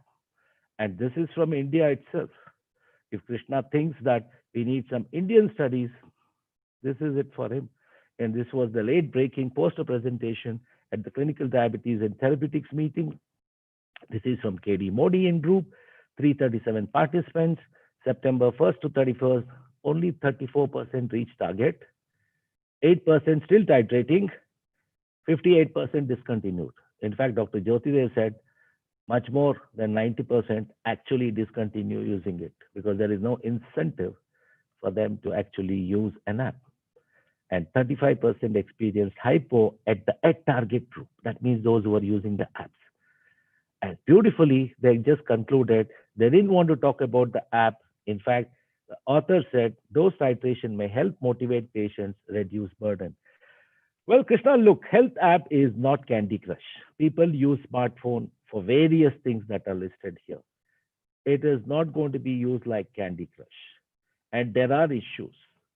Smartphones needed in most cases, not many use beyond YouTube, WhatsApp, Facebook. Internet connections are still an issue, cost money, targets are individualized. One must be very careful.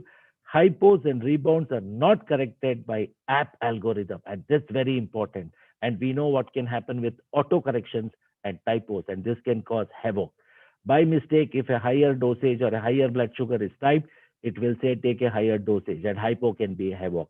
It's time consuming to teach and understand. Doctors have no time. This app is not going to help a doctor. It is going to take away more of his time. And most importantly, SMBG is still needed to know the blood sugar value. So when SMBG has to be done, a simple written instruction is all that is necessary. So the basal insulin titration is not rocket science. Why use a calculator to add or subtract to? When life became easy, we insist on making it complicated. It's hard to simplify things, but it's easy to complicate things. Don't overcomplicate simple things. Mobile app-based patient support system for basal insulin intensification is not necessary. My answer is a clear no. This does not work. So please stop it and don't talk about apps any longer. And this is interesting for our moderator who is going to give a balanced view. He loves this. Nature is changing, not the soul of the man. I am existence, knowledge, and bliss absolute. All beings are in search of one thing or the other. There is no respite in this regard. From birth to death, ceaselessly this search is going on. In his ignorance, humans search for them in external world. I would like to remind my friend, this quote was sent to me on December 16 by none other than Dr. Shashank Joshi, who is now going to take over and give his balanced view. Thank you so very much. So thank you, Baba Arvind. I think I have to give the title of Swamiji. And Swami Baba Arvind ji has given a very nice, passionate view of the challenges apps have, while the Lord Krishna has given a very evidence-based approach. But I do admit two things. The first thing which I want to admit is that both of you all made some very valid and compelling points.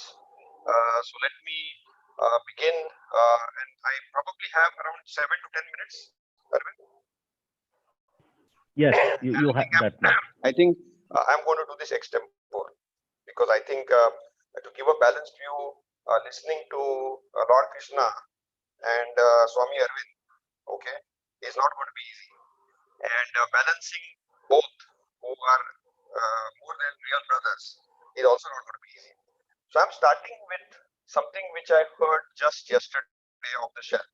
As we talk today with ADORE, we are having the Telemedicine Society of India having their annual meeting called Telecon, and I think Jyotidev spoke there, I spoke there, Dr. Mohan spoke there, and the chief guest was our member of NITI Aayog, Professor Vinod Paul, and he announced that we have a national digital health mission in India now, and we all are aware of the National Digital Health Mission became, there is a telehealth explosion because of fundamentally COVID. So the primary purpose of the National Digital Health Mission is to have a registration of faculty, registration of patients, and then develop a ERR or a health ID.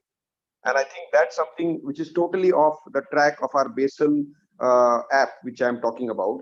But that's going to be a way of life.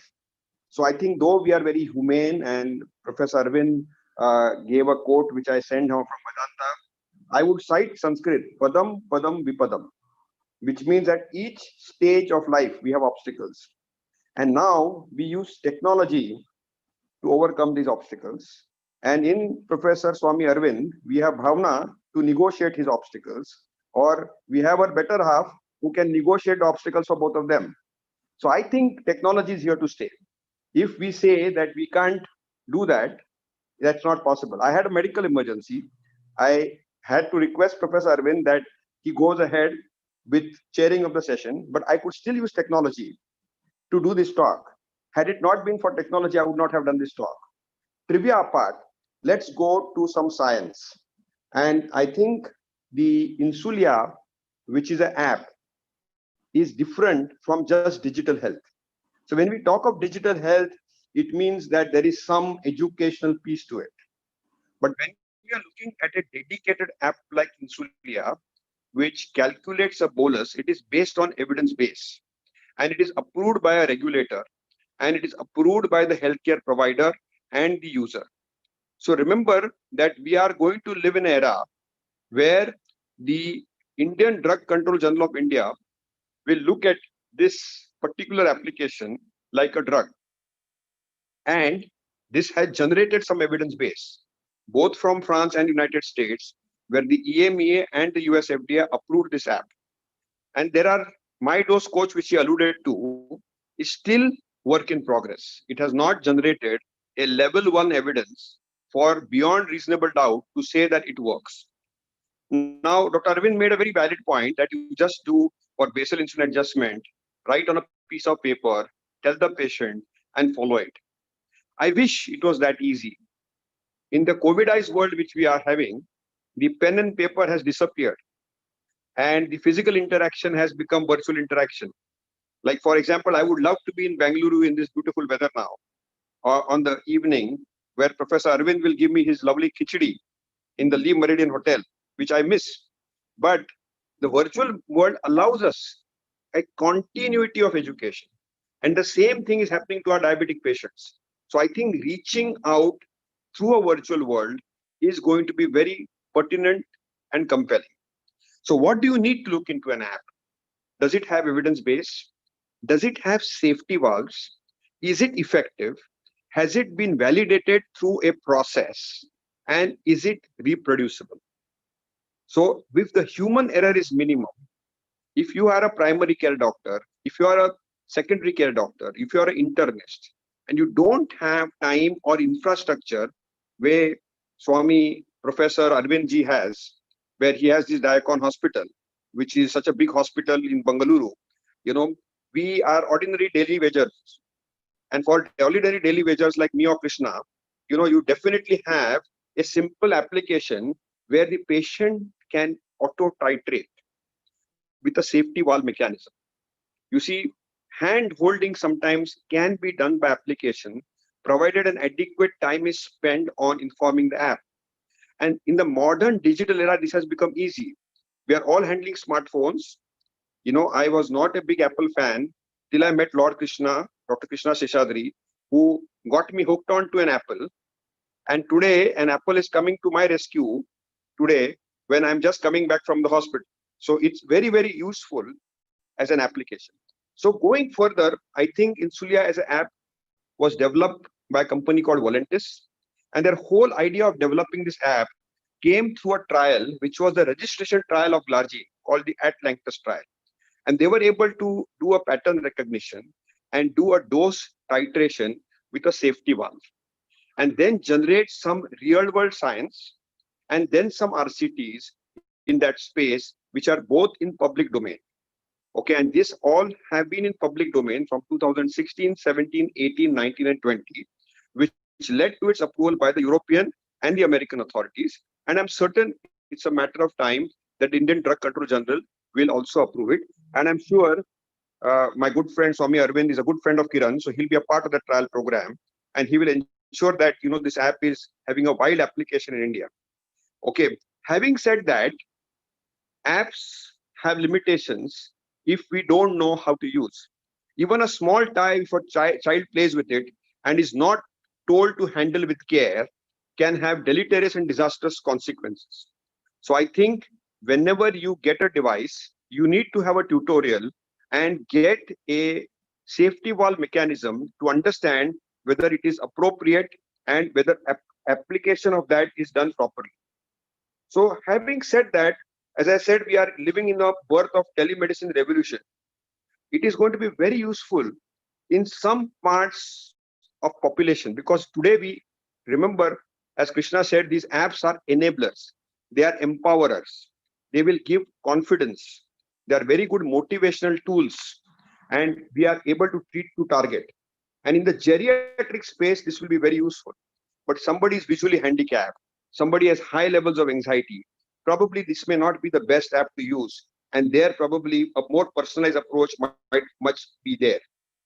The other challenge is that we are not just looking at urban health, we are looking at remote health, we are looking at rural health, we are looking at outreach places where it is impossible to get, doctors like the Sosale team or the Sheshadri team.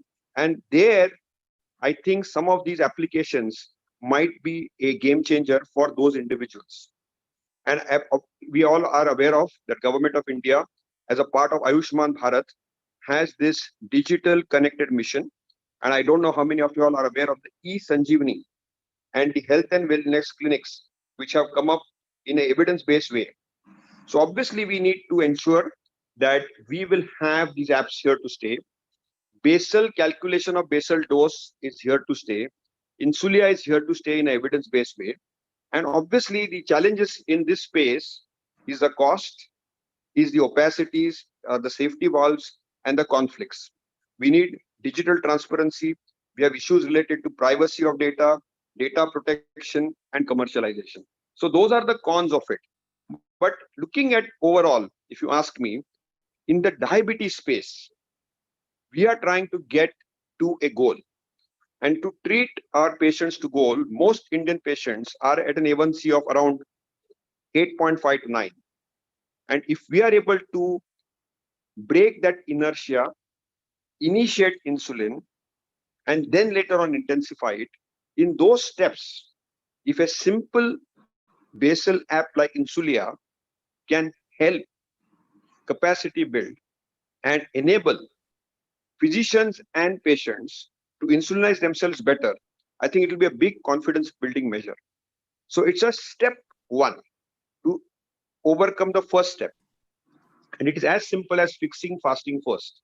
So I think, remember one thing, as far as this particular app is concerned, it's a simple app which has a simple algorithm to fix the fasting of an overnight fasting by giving a basal insulin at night. And I agree with Dr. Arvind that you can have the time to teach, but if there is a automated, autopiloted smartphone, okay, where people don't have time to spend with patients, it could definitely be a big enabler. So I think there is a value to it, but I'm completely mindful of the fact that this can't be done for everyone, but for a group of people, this can definitely be a game changer. We are going to stay in a telemedicine revolution. You know that Dr. Jyoti Dev lives through the computer 24/7. He consults with people all over the world. COVID allowed me to consult people across the world. And now I routinely consult patients from United States, from United Kingdom, who don't have insurance, even from Australia, who don't have insurance. And many of them have many of these apps. But remember, somebody said that a life of an app is, very small. Rarely an app goes beyond 3 months. So an app has to be validated in an evidence-based way. And I think insulin dosing apps like Insulinia are validated in an evidence-based way. I'm sure MyDose Coach also is doing that research piece as well. And as I said, these are very good empowerment and educational tools in times to come. And I'm very certain that once you have evidence base, once we have safety valves in place, we are all committed for a single goal. And that single goal is that we want to improve the quality of lives of people living with diabetes. And one of the biggest enablers in that is insulin and getting them to target. Because if we get our diabetic patients to goal, I'm certain that we can walk the journey with them as their partners in shared decision making. So I think many of the technological revolution which we are seeing, including applications, are nothing but enablers, are connectors in a connected world. And we are all connected. I'm happy that we could connect. I'm very thankful to ADORE and its team, led by Dr. Arvind, Dr. Krishna, Dr. Prasanna Kumar, for this wonderful piece being inserted here, because we have to live in a digital world. And my apologies that I couldn't join a little earlier, and I miss Professor Jyoti Dev's talk because of a medical emergency. But having said that, I think we will be more than happy to have a dialogue or a discussion on this issue. But I loved both the nice talks. I don't think we can have a voting on this. My vote would go for both. But having said that, if somebody has to take a call on this, the lady will have the last word, which is Bhavna. So I am going to give the decision of the vote between Krishna and Arvind, Swami Arvind and Lord Krishna, to Bhavna the Great. And she is going to give the verdict of who is the better in the debate piece. But now debate has become adore, and therefore she is adorable. So I think now what Bhavna you have to do is give your last word, and then many of us will be happy to answer a lot of questions. I learned a lot yesterday in the telemedicine conference, and I think Swami Arvind also needs to catch up with Krishna, Lord Krishna, in the digital health space. Otherwise, we'll be left behind. Thank you, Thank you. Dr. Shashank. And I think that was a great debate, and we had a lot of takeaways from that.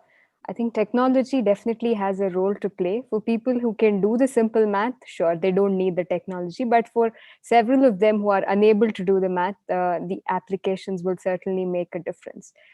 So with that, I would now like to end this session and to thank the sponsors of ADORE 2020. We would like to play you a small presentation. Here we go.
Okay, so We're back now to the scientific symposia, and I see Dr. Suman is all geared up, and Dr. Arvind Ajay is here with us as well. So I request Dr. Suman and Dr. Arvind Ajay, both from Bangalore, very good friends of ours. Dr. Suman is the director of Madhumeha Diabetes and Treatment Center, and Dr. Arvind Ajay has his own Arvinda's Diabetes Center. So I request you both to take over the next session, which looks at OADs during COVID times. So over to you. Thank you, Dr. Bhavna. It was really nice. Thanks for inviting us to this session. Well, we have very interesting talk actually. During the COVID times, we have three eminent speakers with us. We have Dr. Balaji Jagmohan, we have Dr. Vagesh Iyer, and we have Dr. Surya Narayan sir. Very interesting talk by Dr. Balaji. Balaji is supposed to be an all-rounder by profession. In fact, he's a very good badminton player too. I just wanted to bring it to the notice of others. And I would just like to introduce Dr. Balaji. Balaji is a consultant physician and a diabetologist at Apollo Sugar Clinics in Bangalore. He's going to take us through the repurposing metformin for COVID times. Over to you, Dr. Balaji. Thank you, Dr. Suman. Thank you for the humble introduction. At the outset, I'd like to thank Dr. S.R. Arvind sir, Dr. Krishna sir, Bhavna, Sanjay Reddy, and all the organizing as well as scientific committee members for inviting me to deliver this lecture. So I've been asked to actually talk about how we can repurpose metformin for the treatment of diabetes in COVID-19. So I'll just share my slides.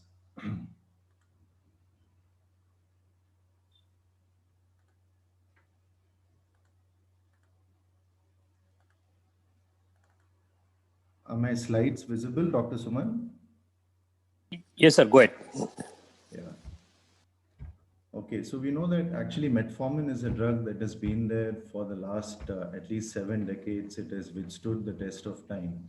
And most international as well as national guidelines recommend the use of metformin as the first line agent after lifestyle modification for the management of type 2 diabetes. So here in my presentation, I'm going to talk about how it is useful even in a diabetic patient who has developed a COVID-19 infection or is probably susceptible to a COVID-19 infection. So this actually is the outline of my presentation. So first I'll talk a little bit about these parallel pandemics and then a little bit on the attributes of metformin. And then I'll talk about the extra glycemic effects of metformin beyond glucose lowering. And that is where I'll talk about the role of metformin on the COVID-19 virus. And then lastly, I'll take you through some of the trials, some published real world as well as observational data on the use of metformin in type 2 diabetic patients who have been hospitalized for a COVID-19 infection, more specifically on the Coronado trial. And there's something called the Med-COVID trial, which is still it's still taken up for publication. It's an ongoing trial. So a little bit about what is the methodology. So already we know that type 2 diabetes has been a pandemic. It's been there for several years. And now both these pandemics have collided at the same time. That is COVID-19 and type 2 diabetes. We already know from published literature that most diabetic individuals, whether type 2, type 1, GDM, most of them are susceptible to either a severe or fatal COVID-19 subject to their underlying blood sugar control. So there are patients who have good glycemic control who might not even develop a COVID-19 infection. And we also know that hyperglycemia during this period of a COVID-19 infection not only increases the risk of an ICU admission, but it will also predispose that individual to probably a respiratory failure, septic complications. It can worsen the prognosis for a hospitalized patient, and it increases the fatality as well as the mortality risk. Why hyperglycemia is a threat in COVID-19? So the underlying phenomena or the pathophysiology is actually related to the cytokine storm, which is detrimental and could be lethal for a type 2 diabetic patient who has developed a COVID-19 infection. And what is also known from published literature is that hyperglycemia can lead to glycosylation of the ACE2 receptors. Now we understand that the ACE2 receptors, which are present on the surface of the alveolar cells, are the initial entry point for the SARS-CoV SARS-CoV-2 virus. So if there is more glycosylation, that favors a better entry for the virus. Also, it is seen that this glycosylation can not only increase the propensity, the likelihood of that person contracting an infection, but the disease severity and the fatality can also be higher with this glycosylation. Now, this is a vicious cycle that these three conditions are interlinked. We know that diabetes is an inflammatory metabolic disease. So there are underlying adipocytokines, cytokines like interleukins, the tumor necrosis factors, which eventually can lead to a cytokine storm, or there is a underlying cytokine pathophysiology in diabetes. Now, if you develop a COVID-19 and you're already a diabetic, then that increases the likelihood for these inflammatory mediators to get overstimulated and eventually contribute to the cytokine storm. Now, troops in the front line, we know that the war against our enemies, we have our soldiers who are actively guarding the borders day or night. In the war against COVID-19, we have the healthcare workers, doctors, the paramedical staff, and all the frontline warriors who have helped us thus far. And in the war against hyperglycemia in COVID-19, we have metformin, which should be the first line.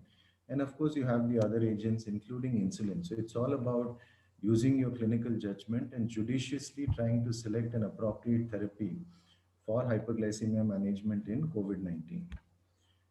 Now, let me talk a little bit about what we already know about metformin for type 2 diabetes care.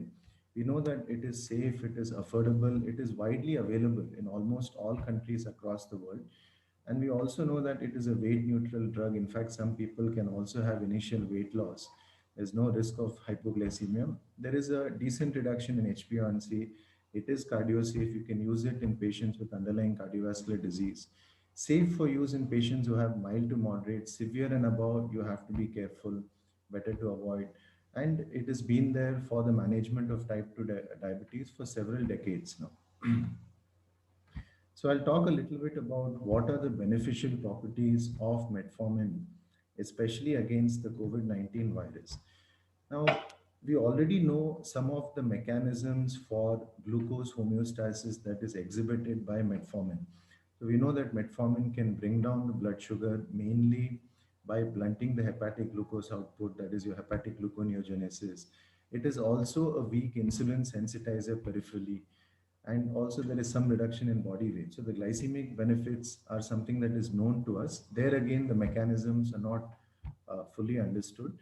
But here there are some postulated mechanisms which might help metformin in the fight against a COVID-19 virus. So what is believed is that through this AMPK pathway, which it normally uses for glycemic control, it leads to the phosphorylation of the ACE2 receptor. So that might probably inhibit the penetration of the virus, the entry of the virus. It also inhibits the mTOR pathway. mTOR is basically the mammalian target for rapamycin. And by inhibiting that, it can again inhibit the virus overactivity in the body. And also it tries to prevent the hyperactivity of the immune system, mainly the B lymphocytes producing the plasma antibodies. So that also is reduced. It is also thought to exert an action on the endosomal sodium and hydrogen exchanger. So by doing that, it tries to raise the intracellular pH, which again will interfere with the viral endocytic cycle. Some anti-inflammatory properties include reduction of neutrophils. It is postulated again to inhibit the mitochondrial complex 1 within the mitochondria, and it also has shown to reduce or suppress the reactive oxygen species signaling inhibition, and also the inhibition of the CRAC mediated interleukin 6 release. So CRAC is basically calcium release activated calcium channels. Now, there is a hypothesis that has been given by the Menendez and his group, which was published in Aging 2020. Now, what he says here is that the particulate matter from air pollution increases the likelihood for the terminal respiratory tract inflammation, and that can predispose to a prothrombotic phenomena. And once these, the airways, the terminal airways are inflamed, then that is an easy portal for the virus to enter into the respiratory tract. and it can predispose the person to a cytokine storm, eventually going into ARDS and probably even developing thrombotic events. So what he says here is that the particulate matter from air pollution, aging, as well as COVID-19 in the presence of diabetes and other chronic inflammatory lung diseases like asthma, COPD, will lead to an increased activation of reactive oxygen species, the CRAC pathway, and also the interleukin 6. So he is going on to say that if possibly we try to use a drug which has an action on this ROS, CRAC, and interleukin 6, then that probably can prevent that person from even getting a SARS-CoV-2, or probably it can prevent the cytokine or inflammatory storm that is seen in a COVID-infected individual. So what is already known is that metformin has an action on this ROS, CRAC, and interleukin 6 because of its anti-inflammatory properties. So thereby, if you have an elderly gentleman who is living in a neighborhood which has more particulate material from air pollution, he already has chronic inflammatory lung diseases, then that probably has some effect in reducing the prothrombotic as well as the thromboembolic phenomena and the progression of that person going into an ARDS. So in a nutshell, metformin has an action in trying to inhibit or reduce the cytokine storm through some of these pathways. So this I've already alluded that it tries to inhibit the complex 1 within the mitochondria. There is a reduction in inhibition of the reactive oxygen species. Activation of AMP, reduction of ATP leads to the activation of the AMPK pathway, which in turn will have an effect in reducing the nuclear factor kappa beta. It also activates the TSC2 and 1, which will inhibit the mTOR pathway, which is also implicated for the inflammatory storm, and also some action on capsase 1, which can reduce some of the cytokines like interleukin 1 beta and interleukin 10, etc. So this basically could be some of the postulated or hypothetical mechanisms that have been suggested by certain authors. We already know that metformin has been used in patients who have concomitant lung disease as well as sepsis. And the benefit has been seen in human studies. In fact, there was a meta-analysis of 5 observational studies wherein Liang et al. Had shown that those patients who were put on metformin, they had a significantly less mortality, especially during the septicemic phase, as compared to those diabetic patients who are not taking metformin. Also, the role of metformin on lung fibrosis has been seen in some studies where it is shown to modestly reverse the possibility of lung fibrosis. So they're saying it can be an effective option for treating a COVID-19 induced lung fibrosis as well. And you can use it not only in the acute phase when the patient is ill, but even in the recovery phases of COVID-19.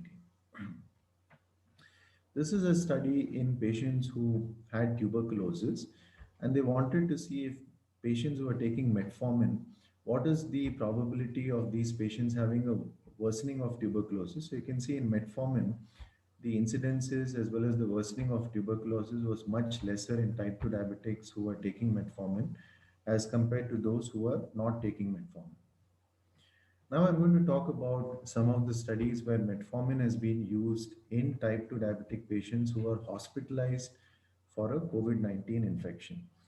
Now this is basically a summary of 4 studies. So you have the Brahmant et al. Study which was done in the US, and they wanted to compare basically metformin users versus non-metformin users in type 2 diabetic patients who are hospitalized for a COVID-19. And you can see here in the in-hospital mortality, it was significantly lower in the metformin group as compared to those patients who were taking other anti-diabetic agents other than metformin. Similarly, in the Cariou et al. Study by France, they wanted to see the death or mortality after 7 days of admission. And here again, it was seen metformin users had lesser mortality at 1 week compared to non-metformin. Then you had 2 Chinese studies, the Shen and Liu et al. Here again, the in-hospital mortality in patients who were put on metformin was significantly lower as compared to those patients who were not taking metformin in hospitalized type 2 diabetic patients with a COVID-19 infection. So if you see the odds ratio for these 4 studies, here again, it is clearly favored the use of metformin as compared to those patients who were not taking metformin. There is another study that was published in the Cell Metabolism. Here they wanted to see what are all the anti-diabetic agents and other agents that were used to treat diabetes as well as COVID-19 infection.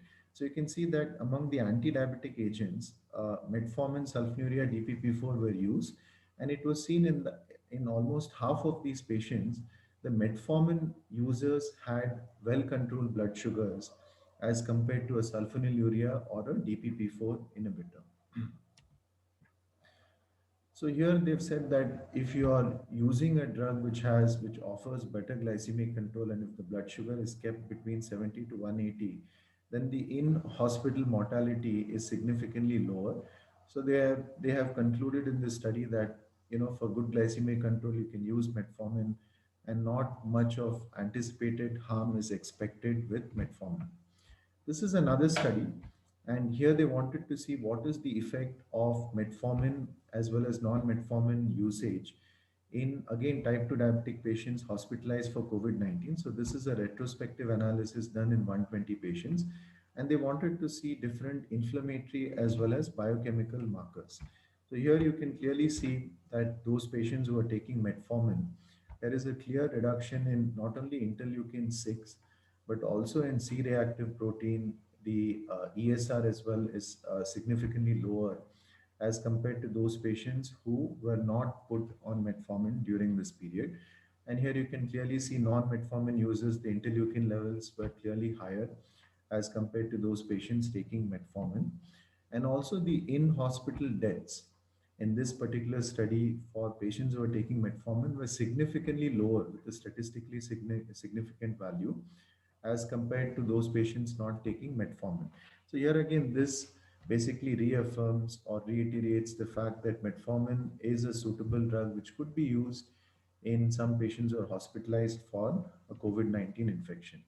This is another observational study, and they wanted to see the benefit of metformin again in obese type 2 diabetic individuals, both men and women, who are again hospitalized for COVID-19. And here it was seen that metformin had an effect to reduce the tumor necrosis factor alpha in females in a much better fashion as compared to males.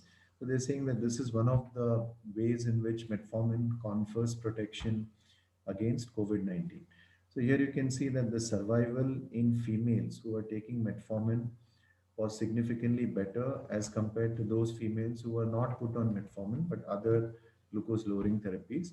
And they've looked at two models to substantiate this benefit. So you had the Cox proportional hazards model and the propensity matched model. So in both these models, it was seen that women had a better outcome in terms of hospitalization as well as mortality as compared to the men type 2 diabetics who had COVID-19. Lastly, a little bit about the Coronado study. I won't go into too much details about the study, but this is one of the largest study that has been done in type 2 diabetic patients who are hospitalized for a COVID-19 infection. And you can see the sample size is pretty large. It's almost more than 1,300 patients. And they wanted to see what is the composite endpoint for a tracheal intubation as well as death within 7 days of admission.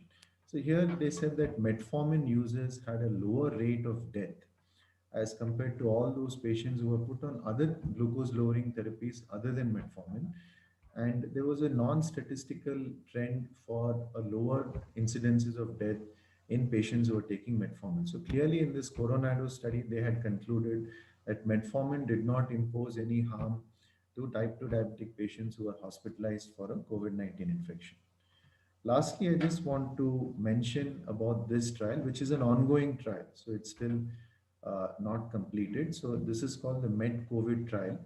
And the difference is that this has been done in OPD patients who developed a COVID-19 infection, and they wanted to see what is the role of metformin against SARS-CoV-2 on several parameters. It could be laboratory outcomes. It could be to prevent those patients from getting admitted in the emergency department, or it could be the prevention of the progression of COVID-19 from mild to moderate to severe, etc. So this study was undertaken in November 2020, and they're expecting it to get completed by September 21. So all patients in this study were put on metformin, and they're all patients who were treated at the OPD. So they have mild to moderate with very minimal symptoms without any desaturation issues. So I'd like to conclude my talk. So this is what I tried to present to you, that metformin has a complex mechanism of action, not only for glucose lowering, but actions against the COVID-19, which could be antiviral, anti-inflammatory, certain immunomodulatory, and this in fact would be beneficial in elderly patients who have other chronic inflammatory lung diseases. And as of now, there are no safety signals, no indications that metformin should not be used in COVID-19. In fact, I think it's a worthwhile option for patients who have mild to moderate infection. So with that, I'll conclude my talk. Over to you, Dr. Suman. Thank you, Dr. Balaji. It was really nicely you did it. I would say that, we'll just definitely have a lot of questions. Since we have 3 discussions, we'll have the discussion at the end of this, all 3 sessions. Now I'll just move on with the second speaker. The second speaker we have with us is Dr. Vagesh Iyer. Dr. Vagesh Iyer is the head of the department of St. John's Medical College Hospital, Bangalore. He's going to talk on relevance of low-dose sulfonylureas for COVID-19. We heard about metformin. Now we're going to hear about sulfonylureas, how effective or how exactly we can be used in COVID. Over to Dr. Vagesh Iyer, sir. Thank you, Dr. Suman. At the outset, I'd like to thank the organizers of ADORE, Dr. Arvind, Dr. Prasanna Kumar, Dr. Krishna Sheshadri, Dr. Sanjay Reddy, and Dr. Bhavana for inviting me. This is not a talk wherein sulfonylurea is used to treat a COVID. It is just an evidence from a small scale HCP study wherein they have used the sulfonylurea, that to low dose of glimepiride in a patients with the COVID or during COVID period for a glycemic control. So just it is a question I will be asking again. What about the use of a modern sulfonylurea? When I say a modern sulfonylurea, it is a glimepiride, to some extent even the glyclazide plus metformin. Has it increased to manage the type 2 diabetes during this pandemic? And what is the experience with the doctors using it? Is it increased? Has it changed, or has it reduced? Because certain of the medicines have been increased during the COVID time for the diabetic management. Some have not changed. Some have actually reduced, because many times we are worried about their glycemic control, hypoglycemia, and other things. Anybody from the, I think chairperson can only tell. He is one of the very... Yes, sir, it is really increased actually, because of late we are seeing a lot of cases. I think then I can come to conclusion only after talk. Fine, right. Yeah. So when I say a modern SU, it's mainly a glimepiride, and when I see a low dose, it's anywhere between 0.5 to 2 milligrams. Generally, it is a 0.5 or a 1 milligram. I think I'll be using more of a 0.5 and a 1 milligram to call as a low dose. And for me, 4 milligram is the highest dosage, not the 8 milligram what's been said in the literature, because 50% of the dosage gives close to 80% of the benefit with the sulfonylurea. Never go to 100% because you'll never reap the 100% benefit.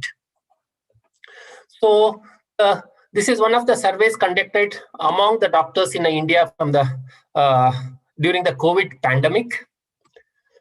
What has been outcome of this survey among the clinicians who were managing diabetes during the COVID, not the COVID patients. So during the COVID, they were managing the diabetes, is almost close to 80% of the patient try to use the glimepiride in the smaller dosage with the metformin. Then so almost 53% were using DPP-4, metformin close to 40%, insulin close to 40%, and also only sulfonylurea, not metformin or any other drug, is close to 25%. And SGLT2 inhibitors, though I think most guidelines recommend, but this use has been little down because of the COVID, because you need to intensely monitor the patient for the initial 2 to 4 weeks, has been come down less than 20%. And TZDs, yes, they are the very small number of a group, only a select group of a patient respond. That's why it remained in single digit. So what this HCP survey involving close to 150 plus HCPs done nearly 4 months back shows that modern sulfonylurea or a third generation sulfonylurea glimepiride with a fixed combination of a metformin was prolifically used. That has been even opined by our chairperson. I think he's biased, but I am very happy that he's towards me. And fine. So the question which was again asked,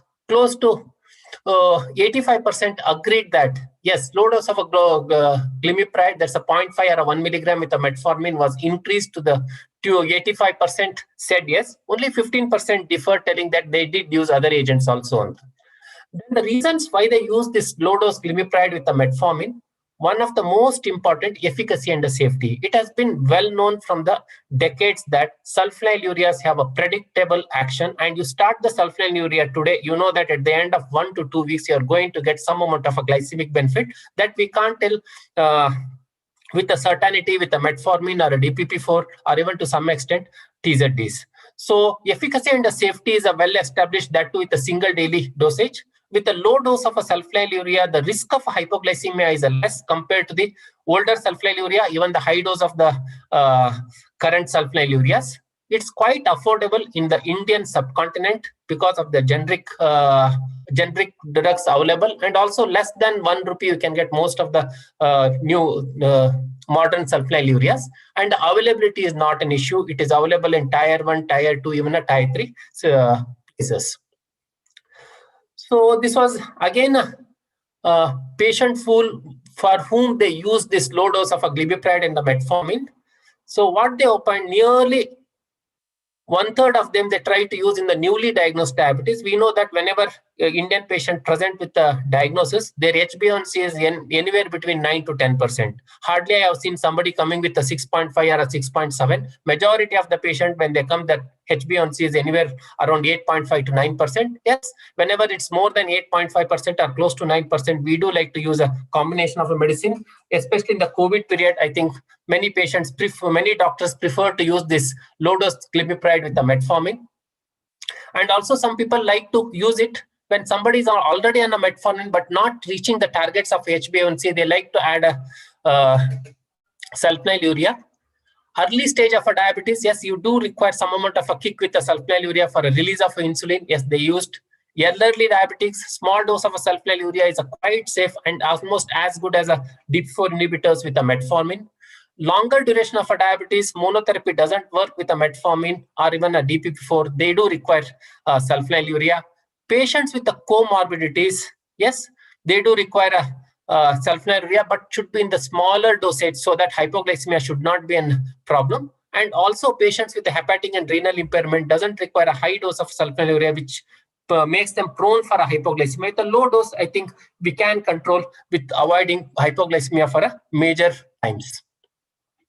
Yeah, this is one more questionnaire which was asked to the HCPs involving more than 450 doctors. Low dose glimepiride and metformin, is it similar to the gliptin?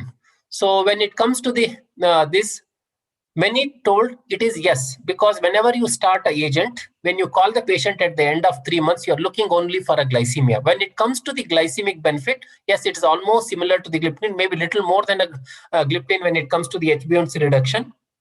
And less than 7% opined it is not similar to the gliptins. Some told probably it is similar to the gliptins.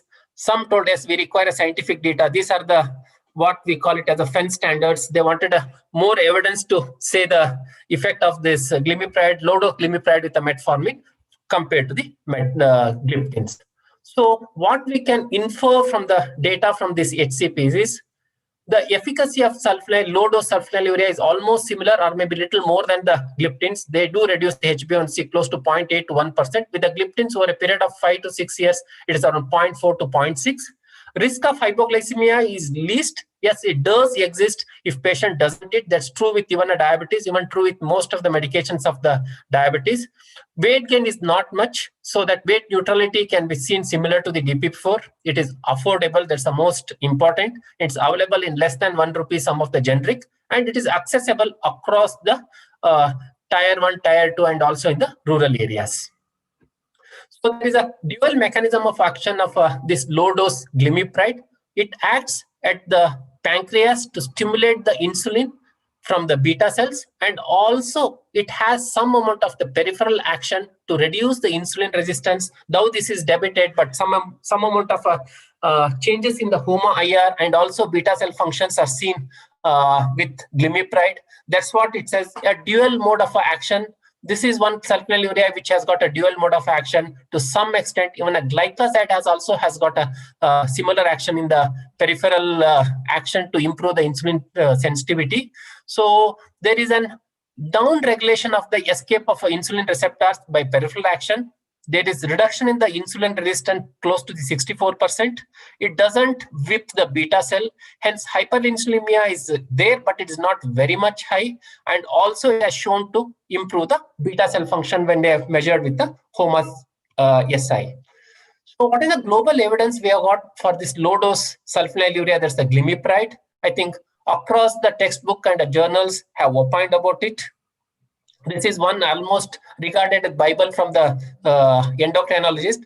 What it opines is the Williams textbook of endocrinology. Small doses of a sulfonylurea, that's a 0.5 to 1 milligram of a glimepiride or a 2.5 milligram of extended glipizide, are remarkably effective, particularly in patients receiving concomitant insulin sensitizing therapy, because metformin always stands on the top, and almost uniformly well tolerated. I think that's the most important. When tolerance comes, I think this low-dose glimepiride is much above other agents.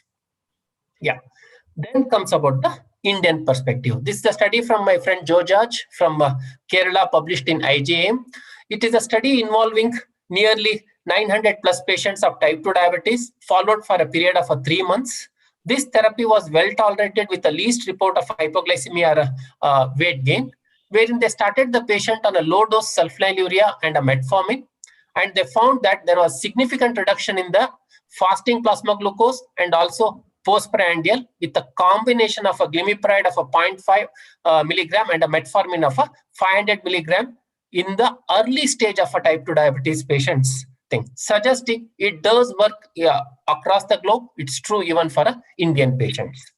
Then this is a study again from the abroad, published a decade ago. This is just to study what happens to the insulin sensitivity and resistance in patients who are on the low dose, that's a 0.5 to 1 milligram of a glimepiride. And it has been found that insulin resistant improvement seen better with a combination of a metformin and a glimepiride compared to the metformin alone.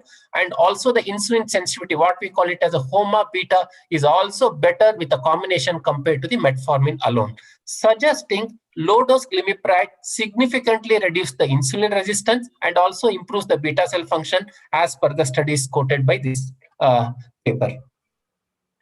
Yeah, this is one more study measuring the effectiveness of a glimepiride titration using self-monitoring blood glucose in patients with a mild type 2 diabetes. There is nothing known as a mild 2 diabetes, probably in the early stage of a type 2 diabetes requiring a less intensive therapy. And it has been found that the postprandial levels of insulin are better in the patients with the glimepiride. So also the reduction in the postprandial glucose control. And also they found that this low dose of a glimepiride may not add an extra burden on the beta cell, like similar to the older sulfonylurea, in particular glibenclamide. And also it leads to the stable glycemic control. Then question comes, what about the use of the standard? I think nowadays DP4 have standalone have a benefit because of their track record of 1.5 decade and also the safety. This is the study wherein they compared the sitagliptin and a low-dose glimepiride. Yes, you are using a sitagliptin and a low-dose glimepiride. They found that low dose of a glimepiride of a 1 milligram per day, and the DP4 they used sitagliptin in this study 50 milligram per day, improved glycemic control, no reports of the hypoglycemia, and it was like a weight neutral, similar to the sitagliptin. So suggesting using low dose of a glimepiride was almost similar to using a sitagliptin when it comes to the glycemic control, hypoglycemia, and also change in the body weight. Yeah. Then comes the durability. And durability is one of the most important component of the treatment. And what has been found is combination therapy of a sitagliptin and a glimepiride. I think earlier we have seen the combination therapy with DPP4 and metformin in a Verify study.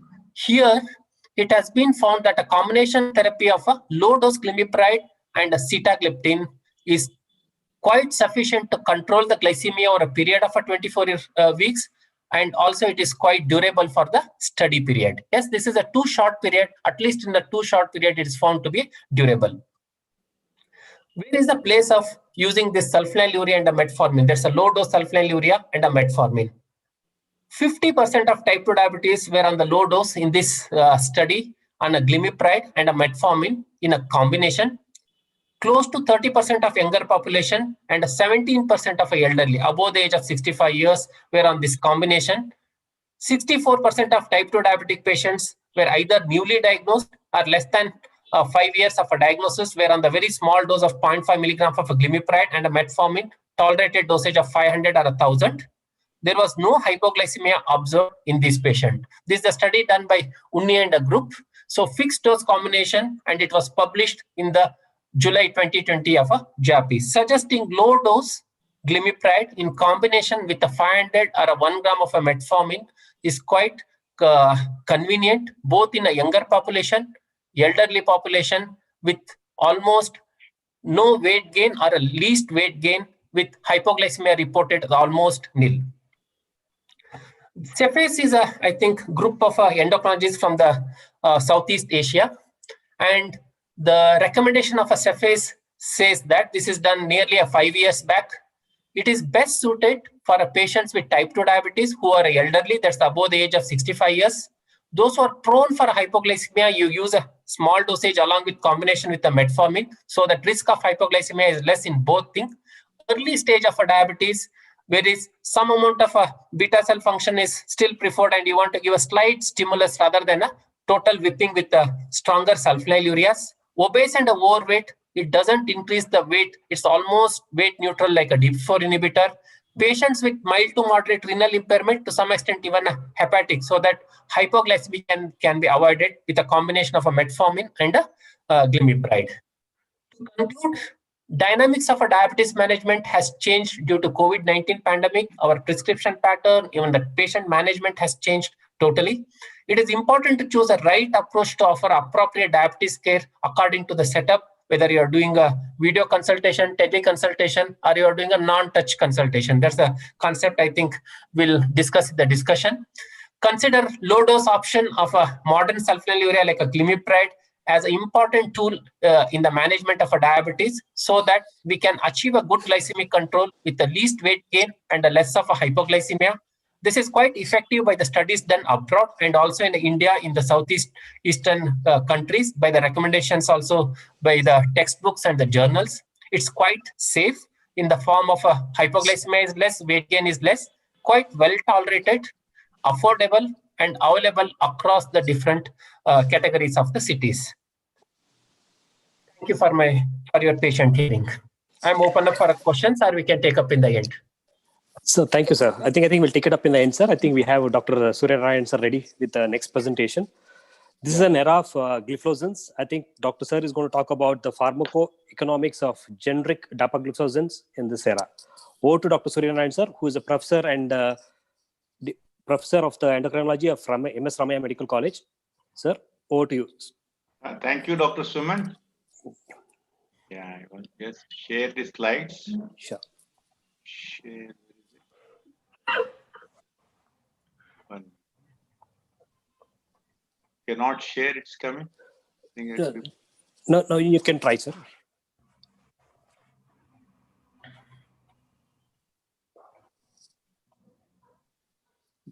Yeah. Yeah. Thank you, Dr. Suman. At the outset, I want to thank the organizers, Dr. Prasanna Kumar, Dr. Arvind, and whole team for giving me an opportunity to speak in this forum. Dr. Vagish Iyer and Dr. Balaji have very well dealt the COVID in the situation, how we can manage, what is the advantage of metformin, and Dr. Vagish very emphatically talked about the low dose sulfonylurea and metformin, which we as senior physicians, we always practice, and the younger generation are fascinated more towards gliptins and SGLT2 inhibitors, even when I see my residents. So my topic is entirely different. The cost-effective edge of dapagliflozin. Dapagliflozin now is available and so easily and affordable for many patients. Does it sir, can you put on the slide projection, sir? I think it's not there. Yeah, I'll just. Yes, it okay? Yeah, it's quite okay. Go ahead, sir. Yeah.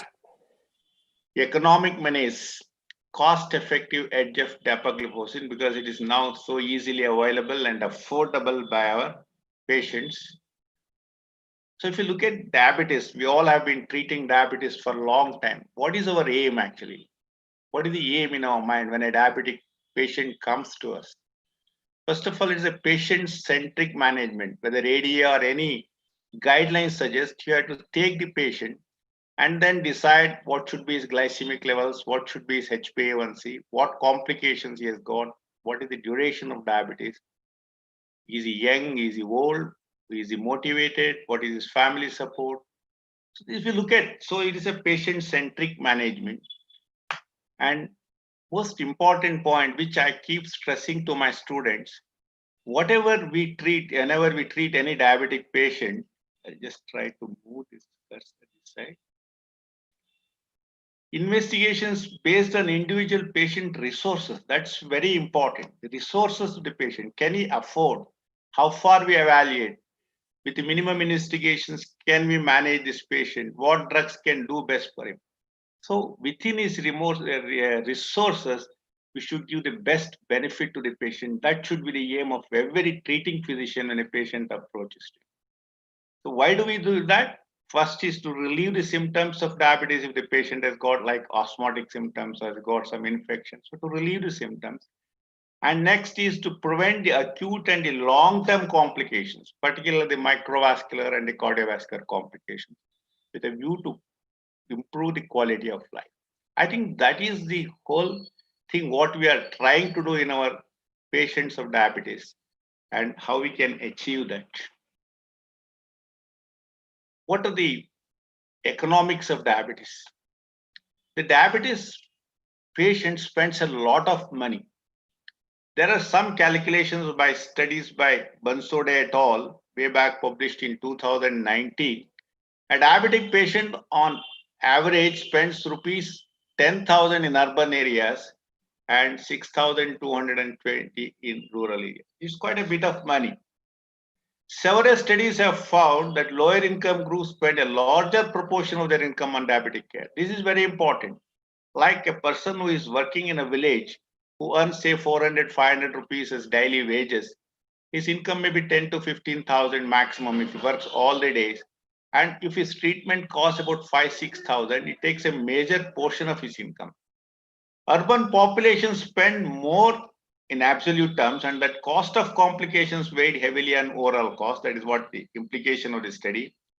89% of the patients use their household income to fund the monitoring and treatment of the diabetes. 89%.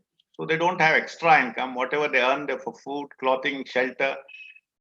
With that money, 89% of the patients use for the medical management of the diabetes. As I said, average expenditure per patient per year would be minimum rupees 4,500 if you take by this study by Jitendra Singh et al. So if you take approximately how many crores of patients we have, almost 70 million we say, or around 8 crores or 80 million. So in 1 year, one patient, if he spends, let us say 4,000 rupees, if you take that's a higher figure, it becomes 50,000. In 5 years, it like 2,50,000. In 10 years, you can imagine how much. So it may not be 4,500 in all patients.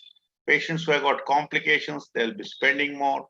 Patients who have a renal failure or a cardiovascular problem, they'll be spending more. So it depends on the duration of the diabetes, the complications, and the resources available to the patient. So what are the cost comes from? Where does this cost come from? One is for the medicines he has to pay, and next is the HbA1c and other blood tests, lipid tests, renal function. Can just wonder, many of the labs today are charging 1,000 rupees for an HbA1c test. If you do an HbA1c every visit, once in 3 months, in 1 year, he spent 4,000 rupees for HbA1c only. So the laboratory tests have become very expensive. Cost of physicians means the physician's fees, the nurse's fees. So this is on an outpatient basis. But when he develops complications, suppose he develops just say hypoglycemia by or over ZLS treatment and gets admitted to the hospital, if he is kept in ICU for even one day, the cost is quite a bit, in thousands. And if he develops long complications, whether nephropathy, neuropathy, retinopathy, cost of laser treatment, dialysis, or cardiovascular problem, angioplasty, or bypass surgery. So it adds to the cost. So complications add to the cost. And maybe some of this inpatient cost may be borne by the insurance and the government agencies, but we should all remember the outpatient treatment, what the patients get, majority of them had to pay from their pocket. This is very important. And non-medical costs like cost of transportation, he has to come from far away. I see patients coming from 200, 300 kilometers. They lose, suppose he's a daily worker, he loses his daily wages on that day. And the support giving people, they have to come accompanying. All these add to the cost. So around 40% of the cost goes in the medical cost, 50% in the complications and hospitalization, remaining in the logistic cost. So you can understand the huge burden on a patient who still cannot afford what the medicines which you prescribe all and what the tests we write. So there is another study to say that evaluation of pharmacoeconomic direct cost in diabetic patients. So you can see in this study, cost increases with comorbidities and complications. So suppose somebody has got diabetes, then diabetes, he has got hypertension, cardiovascular disease, or hypertension and a cardiac disease. So this is going up. So it is adding to the cost. So the study shows in Indian patients, the cost increases with morbidities and complications. A person who has got diabetes, he develops a diabetic foot, then he cannot work, cannot earn his livelihood. He becomes dependent on his other family members. So again, it becomes a burden. So when he cannot earn, he doesn't have money for his own. So that is how the whole vicious circle starts. Why is the cost so important for patients? So there is no insurance protection, as I said. And a lot of my patients, when they come and admit for uncontrolled blood sugar, many a time insurance people hesitate to pay because they say he's not in a dire emergency. He was not in ketosis. He didn't have an MI. He didn't have any renal problem. So if you have only uncontrolled high blood glucose with mild ketonuria and admit to give insulin, so they may not get. Rural India, you know what are the problems? Poor farming people, laborers. So the laborers, again, they are more prone for injuries. Who is a diabetic, who is not controlled, he may develop foot ulcers and other problems. High cost leads to poor medication. So what it all leads, we may prescribe very good medicines, but initially that whatever the motivation, whatever the thing he had, zeal he had, that goes away. He buys medicines for 1 month, 2 months. Later on, if you ask, he may be taking only 50% of the medicines or change the brand. All these things, the adherence or the compliance becomes poor. The cornerstone of any diabetes management is patient education and compliance and regularity in taking the medicines, as well as a frequent evaluation. So considering the high cost incurred at various steps of screening, diagnosis, monitoring, management, so it's important as physicians, all of us, how we can make it cost effective so that we can give the best treatment to the patient who comes to us. So what is pharmacoeconomics? It's an innovative method. It aims to decrease health expenditures, optimize healthcare results, covers economic cost versus benefit. So what is the benefit for that amount of cost, that amount of expenditure? And how does the quality of life improve? And how we can decide on these things? What is this? How we can measure this? How we can models to evaluate the cost versus benefit and quality of life? One is the cost minimization analysis, cost effective analysis, cost utility analysis, and cost benefit analysis. Let us just take in a short, what is cost minimization analysis? It involves measuring only cost where the outcomes are identical. Suppose we take dapagliflozin, innovator. We got initially from the multinational company, and today we have generic, so many Indian companies are making. Today the cost is 15 rupees by the Indian, but the initial drug was costing 56 rupees. The per year cost will be around 20,000, and it will be 5,400. So the compliance will be better if this generic brand also fulfills and equally good like the originator, original molecule, and that becomes, we can minimize the cost. Cost effective analysis, what does it mean? Cost of reducing similar levels of fasting blood glucose. Suppose we take dapagliflozin and rimogliflozin. If it reduces this to a similar extent, the fasting blood sugar, HbA1c, postprandial. So we calculate the cost over a period of time, say total cost for 24 weeks, and then calculate what is the cost per unit decrease in fasting. Suppose it is 61.61. We don't take it as a unit. With the dapagliflozin, it may become 114. So this is more cost effective. If they are equally effective, then dapagliflozin becomes more cost effective than rimogliflozin. Cost utility analysis, cost effectiveness and the cost on quality of life. So we have seen dapagliflozin by so many studies, cardiovascular outcome trials, empiric trial, whether it's canvas trial, all of them have shown that many benefits. One is definitely it decreases the blood glucose. In addition, it has a benefit on reducing to your weight to a certain extent and blood pressure. And the studies have shown decreased cardiovascular event and also a renal benefit. So cardiac friendly, renal benefit, reduce the cardiovascular events. So all these things can prevent or decrease the long-term complications and increase the quality of life. Cost of utility, evidence-based. Suppose just for hypothetically we compare dapagliflozin and rimogliflozin. Dapagliflozin has undergone cardiovascular outcome trial. We know all that, and it has shown that it is beneficial, particularly in reducing the hospitalization due to heart failure, and also as far as the renal benefit is concerned, in addition to glycemic control. But rimogliflozin has not undergone any dedicated cardiovascular outcome trials, and dapagliflozin has been in the market for a longer time when compared to the rimogliflozin. So as for the utility, evidence-based, so dapagliflozin fares better than rimogliflozin. So if you just say best cost of effectiveness, least cost of effectiveness, best assurance, assured utility and least assured utility, the dapagliflozin, the generic brands, they are more cost effective, they have better assured utility when compared to the other gliptins.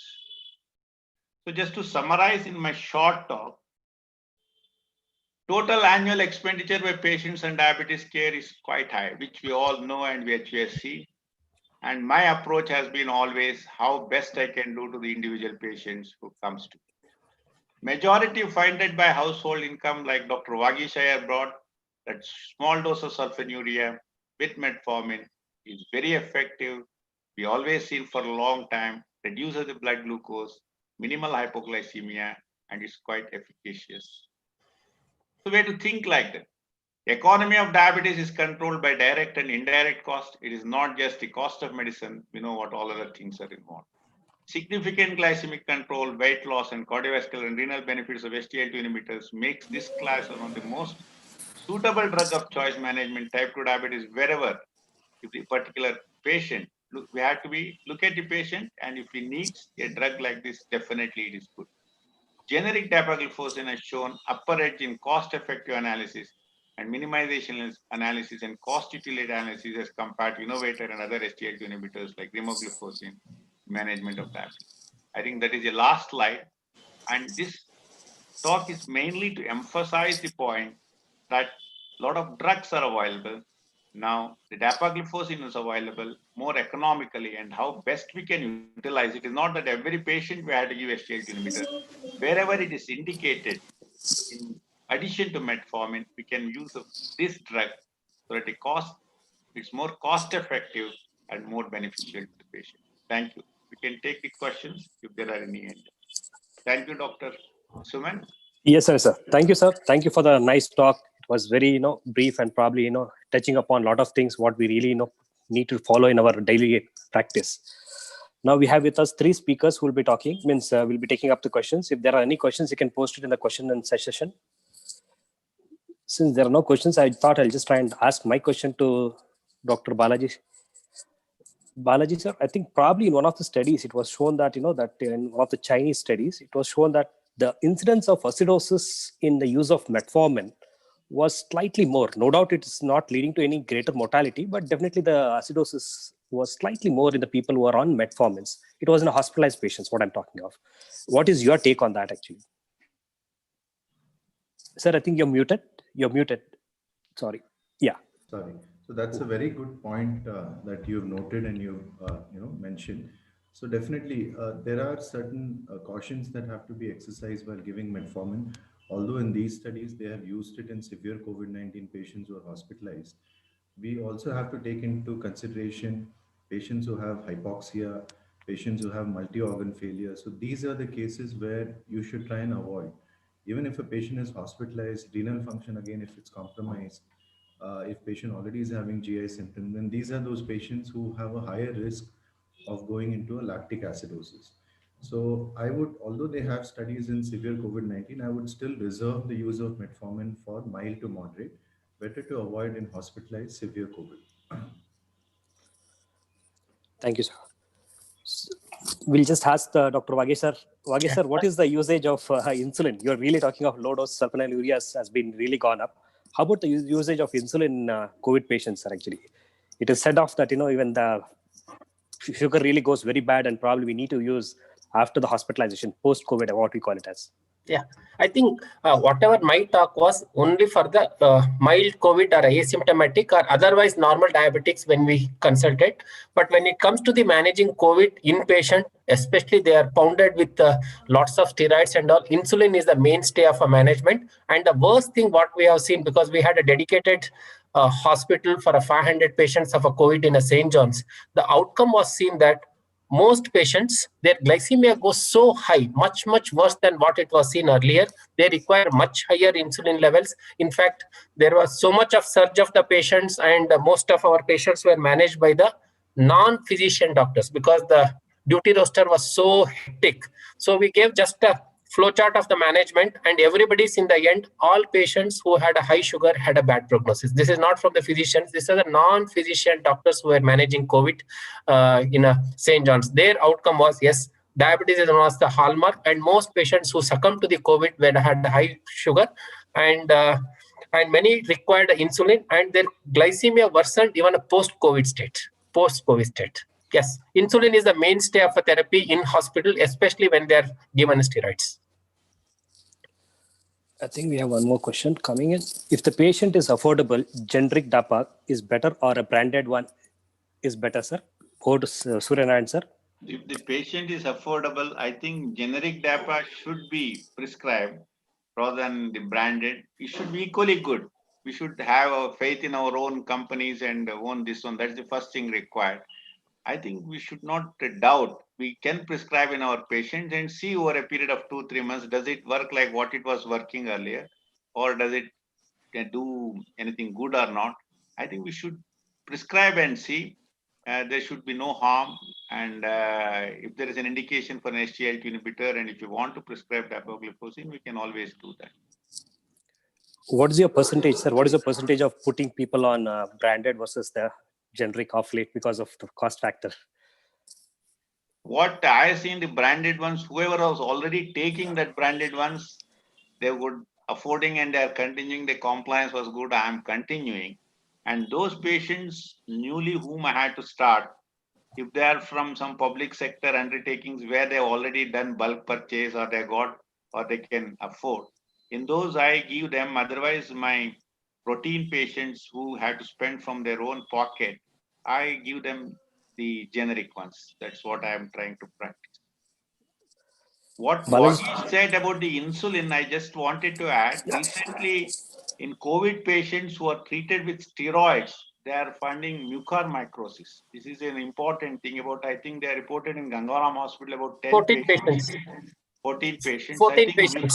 Mucor is a deadly thing with the mortality is very high in our diabetic patients. Yes. With that, once a patient got a severe COVID infection, insulin is the only treatment and there is no other treatment. Yes. Balaji sir, actually just want to know what are the diabetic means the patients should keep in mind post-COVID? What are the complications, what they can really expect post-COVID? Post-COVID, it has been quite tricky. There are some patients who've developed a myocarditis. Some patients even had thrombotic events. But by and large, I think there is also some risk of probably some patients getting a reinfection, especially if they do not follow the necessary precautionary measures. It doesn't mean that you have some immunity now.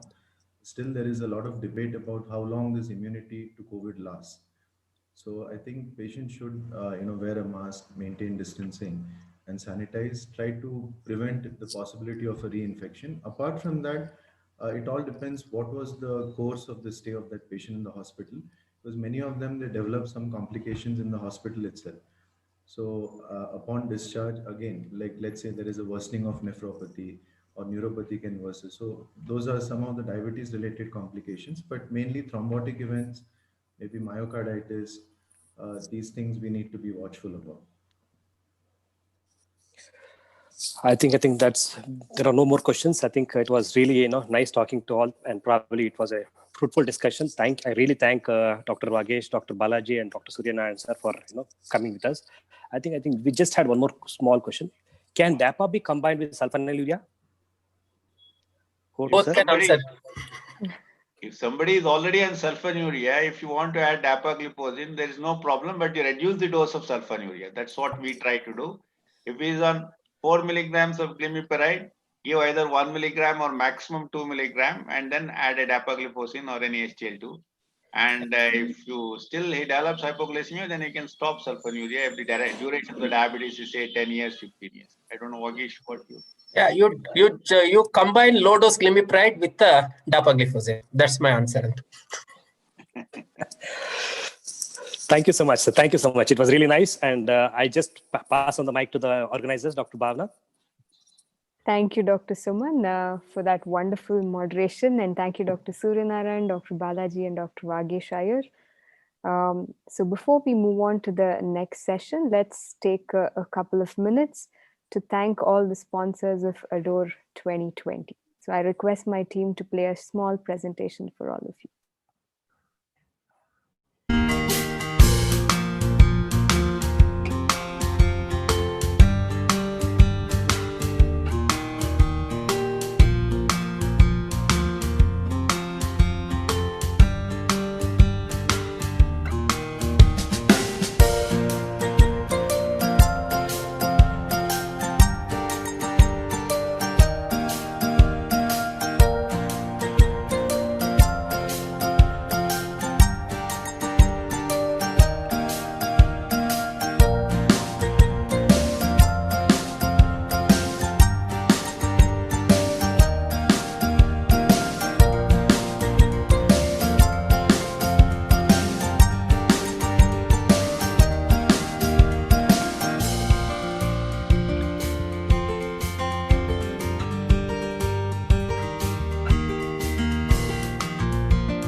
So good evening, everyone, and welcome back to the next session after a short break. So we've spent quite some time today. We started off with Dr. Neeta actually with the nutrition symposia, and then we spent some time talking about different technologies and technology apps in basal insulin titration. And after that, we've talked about different OADs and their uses and how drugs can be repurposed during COVID. So now we move on to the latter half of the session for today. And we've got a great set of sessions lined up for you. Our opening batsman for the evening plenaries is Dr. Samuel Klein. He's here and he's joined us already. Following that, we're going to have a whole set of technology talks on artificial intelligence and diabetic retinopathy screening, work being done in India and Singapore. And this is followed by an entirely new different session on advances in medical technology and how technology is going to really change the way we practice medicine. And this is coming to you from the team of computer science and bioengineering from the University of Berkeley, California. So this is what we have lined up for you. And I see Dr. Neeta is all set and ready. So I introduce to all of you Dr. Neeta Deshpande from Belgaum. Over to you, Dr. Neeta, to start off the session. Thank you very much, Bhavna. I'm so happy to be here. And we will start off with this session, a very important session. And for that, we have Dr. Samuel Klein with us, and he's going to talk to us on a very important subject, and that is pathophysiology and clinical implications of non-alcoholic fatty liver disease. So we've all been talking so much about fatty liver and how to treat it and its implications and complications. And for that, we have with us such an accomplished speaker in Dr. Samuel Klein, who is the William Danforth Professor of Medicine, Director of the Center for Human Nutrition, Director of the Center for Applied Research Sciences, Chief of the Division of Geriatrics and Nutritional Sciences, and Director of the Weight Management Program at Washington University School of Medicine in St. Louis, Missouri. He is, as you can see, is both certified in internal medicine, gastroenterology, and nutrition. And his research activities are focused on understanding the mechanisms responsible for metabolic dysfunction associated with obesity, particularly NAFLD, and the therapeutic effects of weight loss. We couldn't have had a better person for this particular topic. Over to you, Dr. Samuel Klein. We're very eager to hear you. Thank you very much. I'm going to, for that very kind introduction, I'm going to try to share my screen.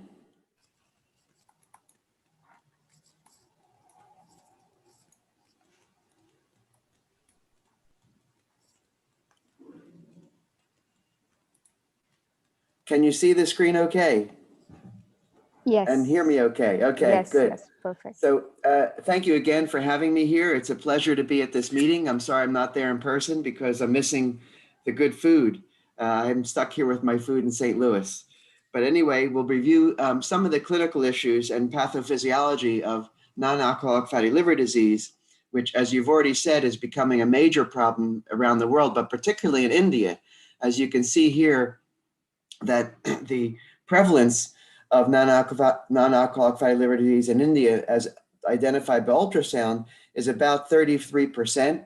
And given the large number of people in your country, this is a huge problem. You've become really one of the world leaders in fatty liver disease regarding this problem. So a better understanding of its implications and how to manage it would be very important for all physicians, but particularly for people who manage diabetes, because fatty liver disease is so common in people that have type 2 diabetes.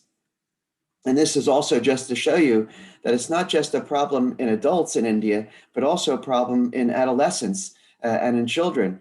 And you can see here that the prevalence of non-alcoholic fatty liver disease, again diagnosed by ultrasound in normal weight children, this is now 2,000 children studied here, and overweight children, 402 children, is quite astonishing, where you can see mild grade in the circles with the dots shown here, moderate grade shown here in this line, and any grade shown here in this black solid line, that it's really quite common in children and increases as children get older. So children who are 9 or 10 years old, the percentages around 37% have fatty liver disease. And this is true both in boys and you can see in girls shown on the right.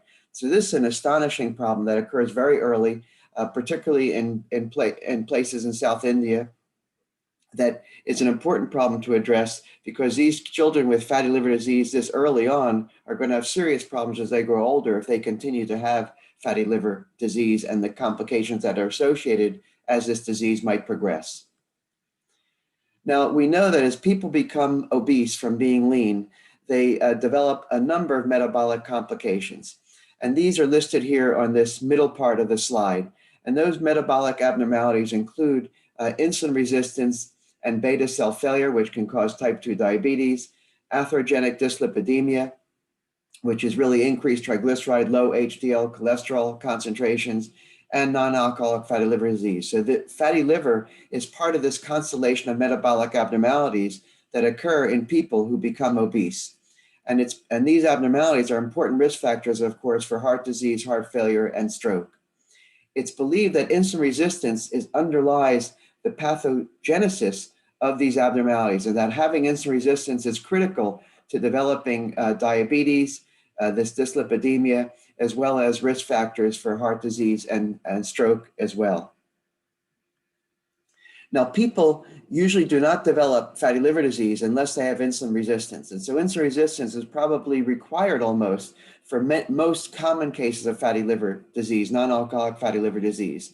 And you can see in this study that we did many years ago that the amount of fat in your liver, intrahepatic triglyceride content, correlates in a negative way with insulin sensitivity as measured during a clamp procedure where you infuse insulin at a constant rate and measure glucose uptake in response to insulin.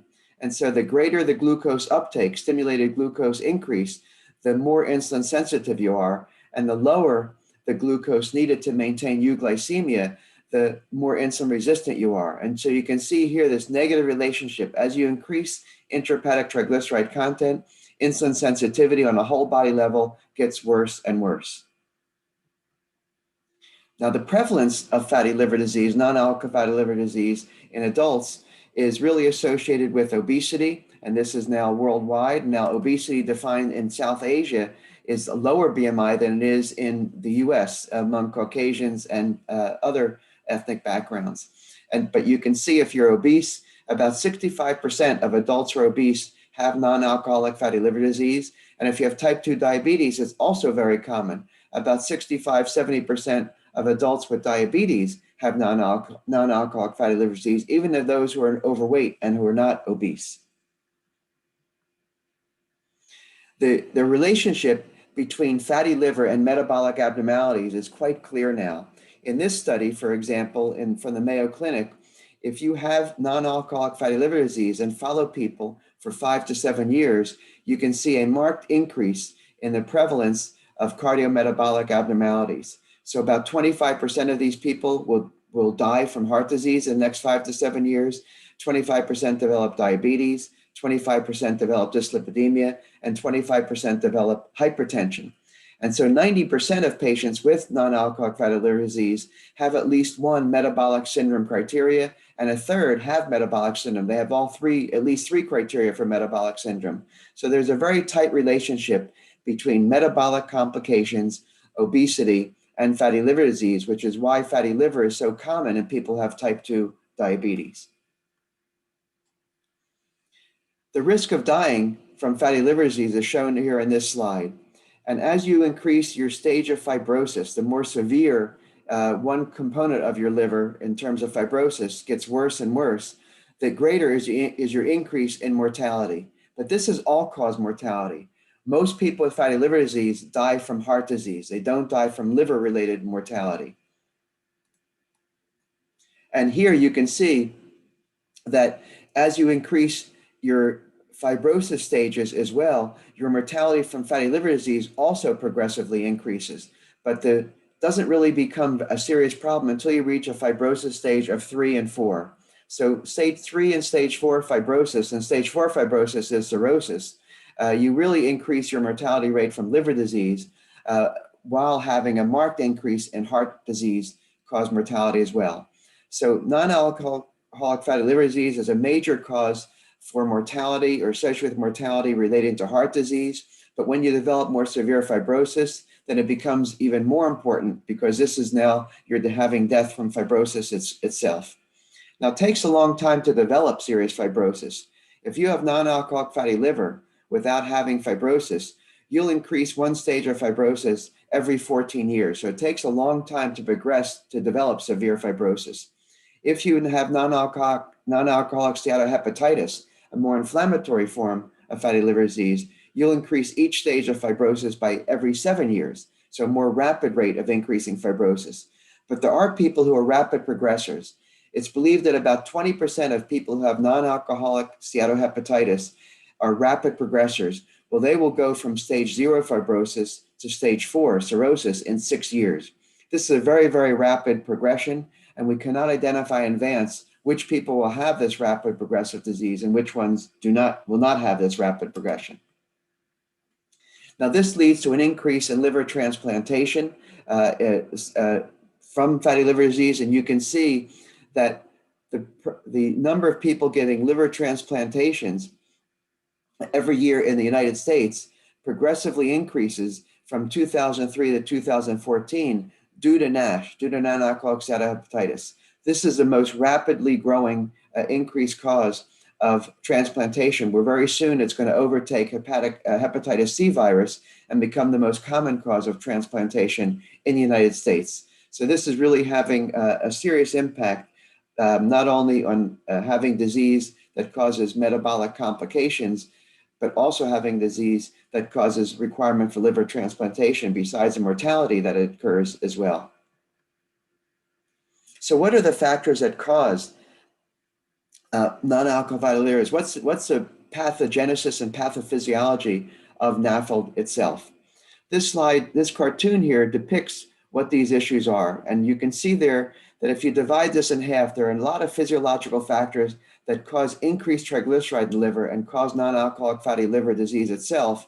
And then a separate set of factors that presumably cause progression of fatty liver to more serious non-alcoholic steatohepatitis, fibrosis, and cirrhosis. These factors here are believed to be related to inflammation, oxidative stress, which stimulate hepatic stellate cells to produce collagen and cause fibrosis in the liver. And it may be involved in the microbiome, may be involved in this process as well. Now, these are the factors that cause fat in the liver, but it's important to understand that most people who develop fatty liver do not progress to these more severe forms. In fact, 85% of people with fatty liver stay at a fatty liver stage. They do not develop non-alcoholic steatohepatitis or fibrosis. So the factors that are related to this progression and the progression from fatty liver to steatohepatitis occurs in a small percentage, about 15% of people with fatty liver, but it doesn't seem that you can develop steatohepatitis and fibrosis unless you have fat in the liver first. Now, this fat in the liver is simply a balance equation. It's a balance between the factors that cause fat production in the liver and the balance between the factors that remove fat from the liver. And so the delivery of fatty acids from adipose tissue and triglyceride-rich lipoproteins are delivered into the liver, and de novo lipogenesis from carbohydrates cause an increase in fatty acid content, and these fatty acids can then be stored as triglyceride in the liver. If you don't have enough oxidation of fatty acids, your CO2 production, or excretion of fatty acids as triglyceride and VLDL triglyceride, you'll accumulate triglyceride in the liver. So this is a simple balance equation between fatty acid delivery, de novo lipogenesis producing triglyceride, and fatty acid oxidation and VLDL triglyceride secretion removing triglyceride from the liver. So are these different factors abnormal in people who have non-alcoholic fatty liver disease in order to cause fat in the liver? Well, it seems that hepatic fatty acid oxidation is not abnormal in people with NAFLD. If you measure in humans ketone body concentrations at basal conditions and during low-dose insulin infusion with the assumption that ketone bodies represents intrahepatic fatty acid oxidation, because that's fatty acids get oxidized to ketone bodies, you see that there's no difference between a control group and people that have non-alcoholic fatty liver disease. So hepatic fatty acid oxidation does not seem to be defective in people with NAFLD. VLDL triglyceride kinetics, which in here we measured with isotope tracers, is actually increased in non-alcoholic fatty liver disease. So VL triglyceride secretion from the liver, the amount of triglycerides that are being produced by the liver and released in the bloodstream, is actually twice as high in people who are obese with NAFLD than people who are matched on adiposity, same BMI, but have low liver fat compared to those that have high liver fat. 25% of the liver has intrahepatic triglyceride content, even when they're matched on intra-abdominal fat content itself. So people with fatty liver have high VLDL triglyceride production and secretion, but this increased secretion of VLDL triglyceride is inadequate to compensate for the increased production of triglyceride in the liver, and so fatty liver develops. De novo lipogenesis, the production of triglyceride from carbohydrate precursors in a de novo fashion, is also increased in people that have fatty liver disease. And here we studied 3 groups of people: lean, healthy people, obese people with normal intrahepatic triglyceride content and normal glucose tolerance tests, and obese people with NAFLD and insulin resistance, as shown here. And the contribution of de novo lipogenesis to the production of palmitic acid on the triglyceride-rich lipoproteins in plasma that are coming from the liver is markedly increased in people that have NAFLD. About 40% of palmitate production on these VLDL or triglyceride-rich lipoprotein particles are derived from de novo lipogenesis in people with NAFLD, compared to people who are obese, which about 20% and 10% in the lean population. And this relationship between the contribution of de novo lipogenesis to triglyceride-rich lipoprotein triglyceride palmitate is progressively increased with intrahepatic triglyceride content. So the more de novo lipogenesis, the greater is the intrahepatic triglyceride content, linking these two together very closely. Now, what happens in terms of the important hormones and plasma glucose that are involved in both prediabetes and diabetes, as well as in people who have fatty liver disease during the day? Here we studied people who are obese with normal intrahepatic triglyceride content, normal glucose tolerance again, and obese people with fatty liver disease. And you can see glucose concentrations all day long over 24 hours. And here the gray bars are the meals given during the day, is markedly increased in the people that are obese with NAFLD compared to those who are obese without NAFLD. Now, none of these people have type 2 diabetes. And insulin concentrations are also markedly increased all day in people with NAFLD compared to those without NAFLD. So 24/7, people who are obese with NAFLD are being bombarded with high plasma glucose concentrations and high insulin concentrations. And this is probably the reason why there's an increase in hepatic de novo lipogenesis. This relationship between de novo lipogenesis, shown here on the left, and insulin area under the curve and glucose area under the curve over 24 hours, shown here on the x-axis, is shown in these 2 figures in the middle and on the left here, where you can see as you increase insulin concentrations throughout the day, you have an increase in de novo lipogenesis. And as you increase glucose concentration throughout the day, you have an increase in de novo lipogenesis as well, suggesting that the high concentration of glucose and high concentration of insulin is stimulating de novo lipogenesis in the liver. In fact, glucose and insulin upregulates all of the enzymes that are involved in the de novo lipogenesis pathway in the liver. And this production of triglyceride from de novo lipogenesis is inversely correlated with insulin sensitivity measured as glucose rate of disappearance during a hyperinsulinemic euglycemic clamp procedure, as you can see here. Now, interestingly enough, there's a very close connection between abnormalities in adipose tissue and NAFLD, non-alcoholic fatty liver disease. And this makes sense because as you become more obese is when you develop insulin resistance and when you develop fatty liver disease. So why is it that increased adiposity causes insulin resistance systemically and contributes to NAFLD as well. This is really the mystery. Why is having excess adipose tissue so dangerous and so detrimental? And then on the other hand is, why is losing body fat so healthy?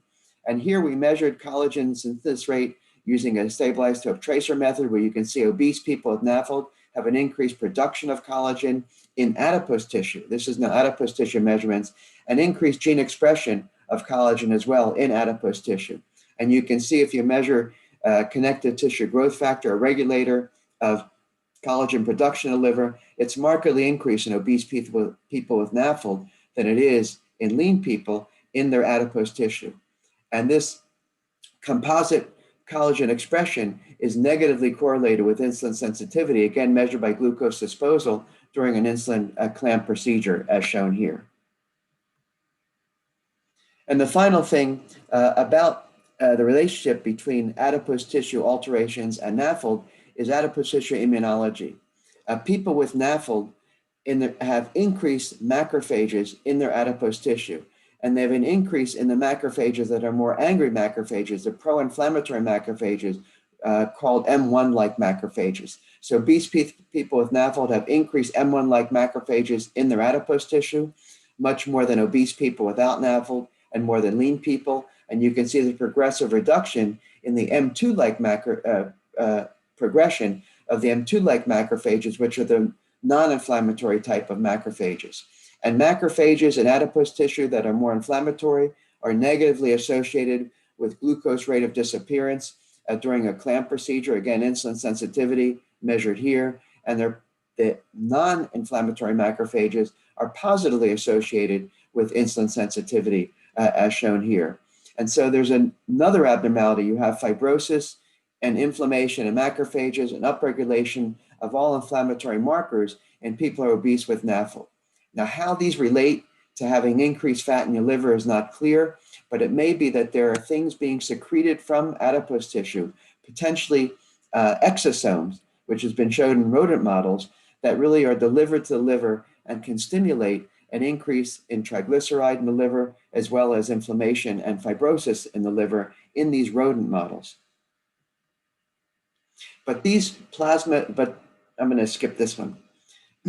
Now, there's one more factor that's related to adipose tissue, and that is the production of PI1, which is also produced by blood vessels as well.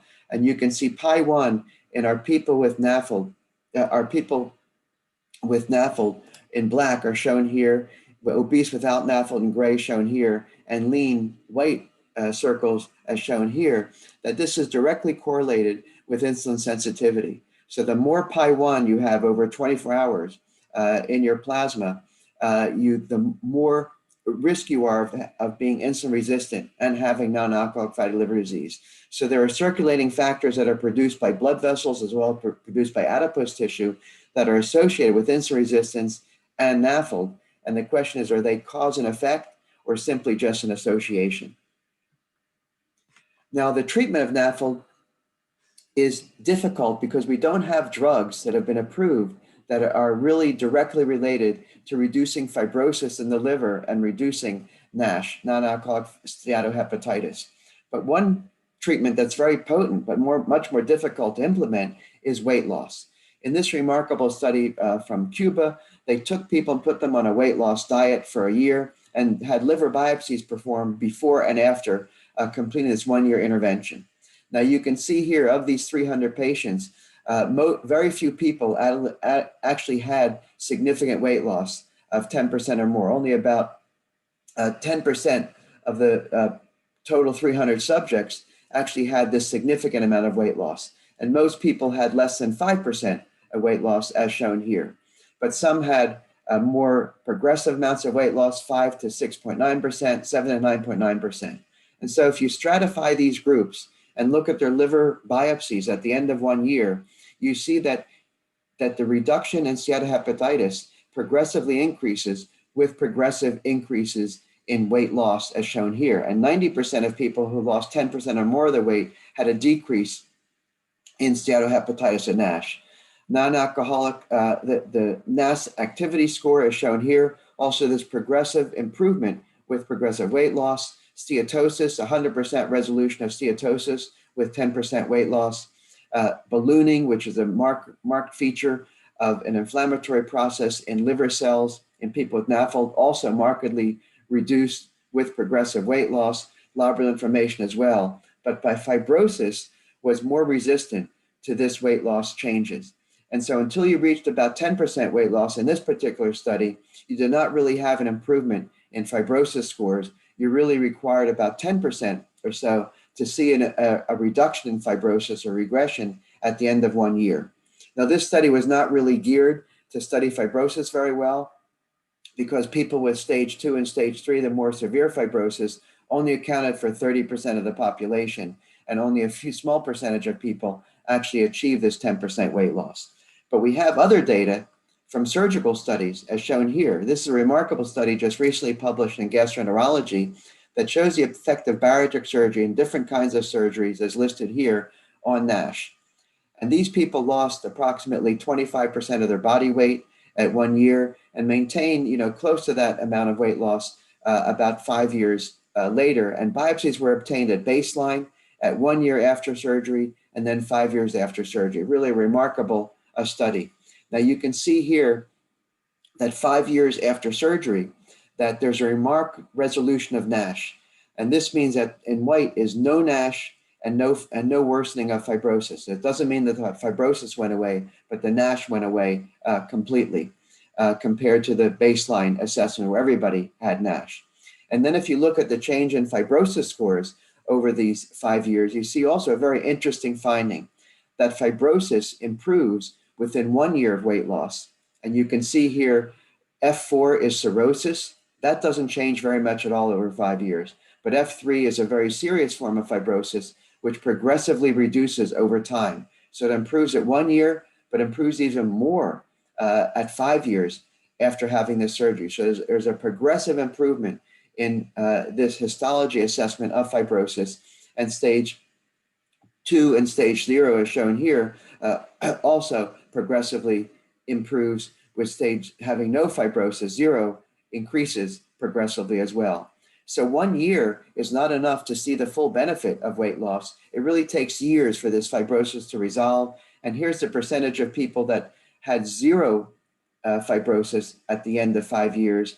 And you can see that about 63% of people had no fibrosis at all if they have a lower stage of fibrosis, F1 and F2 scores, and about 45% had no fibrosis if they have an F3 score here, because people with F4 really don't seem to improve if you have cirrhosis already. Remarkable effect of weight loss and showing it the powerful medication that weight loss is compared to any kind of therapy we have with medications. So in summary, NAFLD really represents the liver's response to systemic metabolic insults in people who are predisposed to having metabolic abnormalities. And so a large percentage of people have NAFL, fat in the liver, but only a smaller percentage of them, 15%, will go on to having more serious inflammation and fibrosis. And this seems related to unhealthy excess adiposity, that if you have abnormal excess fat, this leads to insulin resistance, dyslipidemia, inflammation, adipose tissue, and fibrosis. And somehow this is linked to diabetes, heart disease, and fatty liver disease for not quite clear mechanisms that we understand right now, but this is an active area investigation. So it's important as clinicians, as primary care physicians, endocrinologists, and family care doctors, if you're looking at people with type 2 diabetes, it might, with type 2 diabetes, not just look at the diabetes, but look at all the other organs as well. Look at the liver, the kidney, heart. All of those things are involved in people who have type 2 diabetes, and it may be related to abnormalities in adipose tissue metabolism. Thank you very much, and I'll stop there. Thank you very much, Dr. Samuel Klein. That was indeed a very, very illuminating lecture. And I think we have time for some questions, if I'm not mistaken. If I may ask the first question, Dr. Klein, you talked about insulin resistance as being vital to the development of fat accumulation in the liver. So the insulin resistance that you're talking about, is it at the level of the muscle, or is it at the level of the liver?